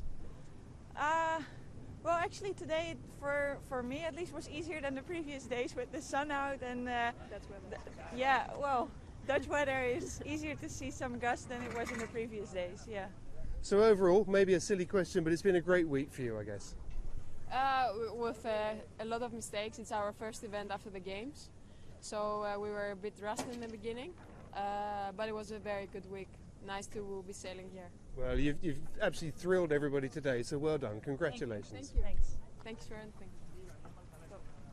Well, Sally, a very telling interview there, and clearly from their words, they could feel the options running out as they got into that leeward gate. They knew they had to do something. For sure. And, you know, you compare it to how they sailed the first run when they were in the lead, and they were proactive. You know, they led the jibe, and the British team followed and made a little mistake. And they just did the same thing on the second run, even though they were behind. They were proactive. They led the jibe and let the British team, you know, fall into a mistake. And the other thing that I thought was really interesting there was they were talking about the friendship with Sophie Weglin and Ailey McIntyre, the British team. Yeah, we're going to go for a few beers after this. Does it stay that strong all the way through the Olympic cycle? Probably up until a few months before, and then right after, everybody's good friends again, you know. But it's competition, you know, and you're dealing with really cool athletes from a lot of different countries, and you do, I mean, I have friends from around the world that I go and stay with no matter where you are, and I think that's a really cool part about our sport. And also getting pushed this early on in the Olympic cycle, that's a good thing. A great thing, especially for everybody here competing at this event. I'm pretty sure anybody who's not here taking more time off since Rio is feeling a bit like, maybe I should have been there. Well, I think, you know, they have every right to feel good about their performance. Of course, the British team, Sophie Weglin and Ailey McIntyre, just missing out the finish. But second place, very tight fleet. And as we could see on the scores there, in fact, going into that medal race, first place was open all the way down to fourth. So the British team, every right to feel happy. Well, the Optimist just coming in off the water now. Everybody enjoying the conditions, getting out there to enjoy the racing. This has been the path that the sailors have had to come in, and we're just waiting for GBR 321, Sophie Weglin and Ailey McIntyre to get to the slip. Matt Sheehan is down there ready to grab the sailors to get their reactions from the racing. And, you know, we might have been doing them a little bit of a disservice here to focus on the any mistakes they made, because, like the girl said, sometimes it's better to be attacking rather than defending. That's true, but that's it. You can take control of the race when you have that moment. We've also saw today people taking too much control and maybe losing a few places. So the risk is out there. That's part of the game, you know. And they didn't lose as much as maybe they feel they lost right now. Well, they've got the boat to the slipway now. Ailey McIntyre, the crew, just standing in the front and just keeping the boat under control. Not too many smiles at the moment, but a second place at the first World Cup of 2017 is absolutely a good performance. Helm and crew now just coming off. Matt Sheehan is there on the slipway, and he is just about to grab the sailors. Let's hear what they have to say. Well, commiserations, because that didn't quite go your way, did it, I'm afraid. But you don't look too upset, but tell us a bit about how it was for you. It was pretty well. We started quite well in the race. Kind of lost a bit of control at the top mark, first upwind. Kind of got back into it down the next run, and then made a mistake at the last run into the finish. Yeah, that looked a bit tricky. That was a really, really difficult call, I guess, coming down that leg you were leading, and I guess the person behind usually has the advantage. A little bit, yeah, and we should have protected the inside for the jibe to the finish, really, which is probably a bit stupid, but it didn't really help that there was a shift going the other way. It's all, yeah, trying to balance the two. And Ailey, how was it? Hayley, how was it for you? I mean, a tricky day out there on the water for any crew. 1 minute you're pumping, the next minute you're not. Yeah, it's quite difficult. It's a hard race. Wind was all over the place. Lots of gains and losses. A lot of quick decisions, which isn't always easier when you're on the wire, but it was good. We made a lot of good things happen, and unfortunately we lost it right at the end, but these things happen. Not the most important time to be perfect, so hopefully when it matters we will be. And you go away from this event onto the next one having learnt a fair bit, I guess. Yeah, learned loads. It's been a great event, loads of things to work on in the future, so it's really good going forward. It was a small fleet, but that didn't seem to matter. It just goes to show you don't have to have a massive fleet to learn a whole load of things, I guess. Yeah, we had a really small fleet here, which is a bit of a shame, but it's quite good practicing for the medal race situations, and it's good to do the course were really shifty and the pressure was quite tricky, so in that term we did a lot of communication stuff and transitioning through the wind, which is quite good. So all in all, one small step towards the bigger plan of Tokyo, I guess. Yeah, that's the plan, yeah. Okay, well done both of you. Thank you very much. Sophie Weglin and Ailey McIntyre finishing off their World Cup here in Miami in the women's 470 in second place. And Sally, well, the face of Ailey McIntyre said it all there. But if you are putting pressure on the Netherlands team, the boat that finished in fourth place in Rio, that is something that shows you're doing it well. Yeah, they just need a few moments to kind of step back and realize how well they did and where they are in this whole, spectrum. Well, that wraps up the 5 medal races that we've had here in Miami. My thanks to Sally Barco and Marcus Bauer for joining me in the commentary box and giving us all their insight. Of course, 2 more rounds to go. Here is the next World Cup, 23rd to the 30th of April. So the racing continues on the road to Tokyo 2020. Join us then for more drama from the Sailing World Cup.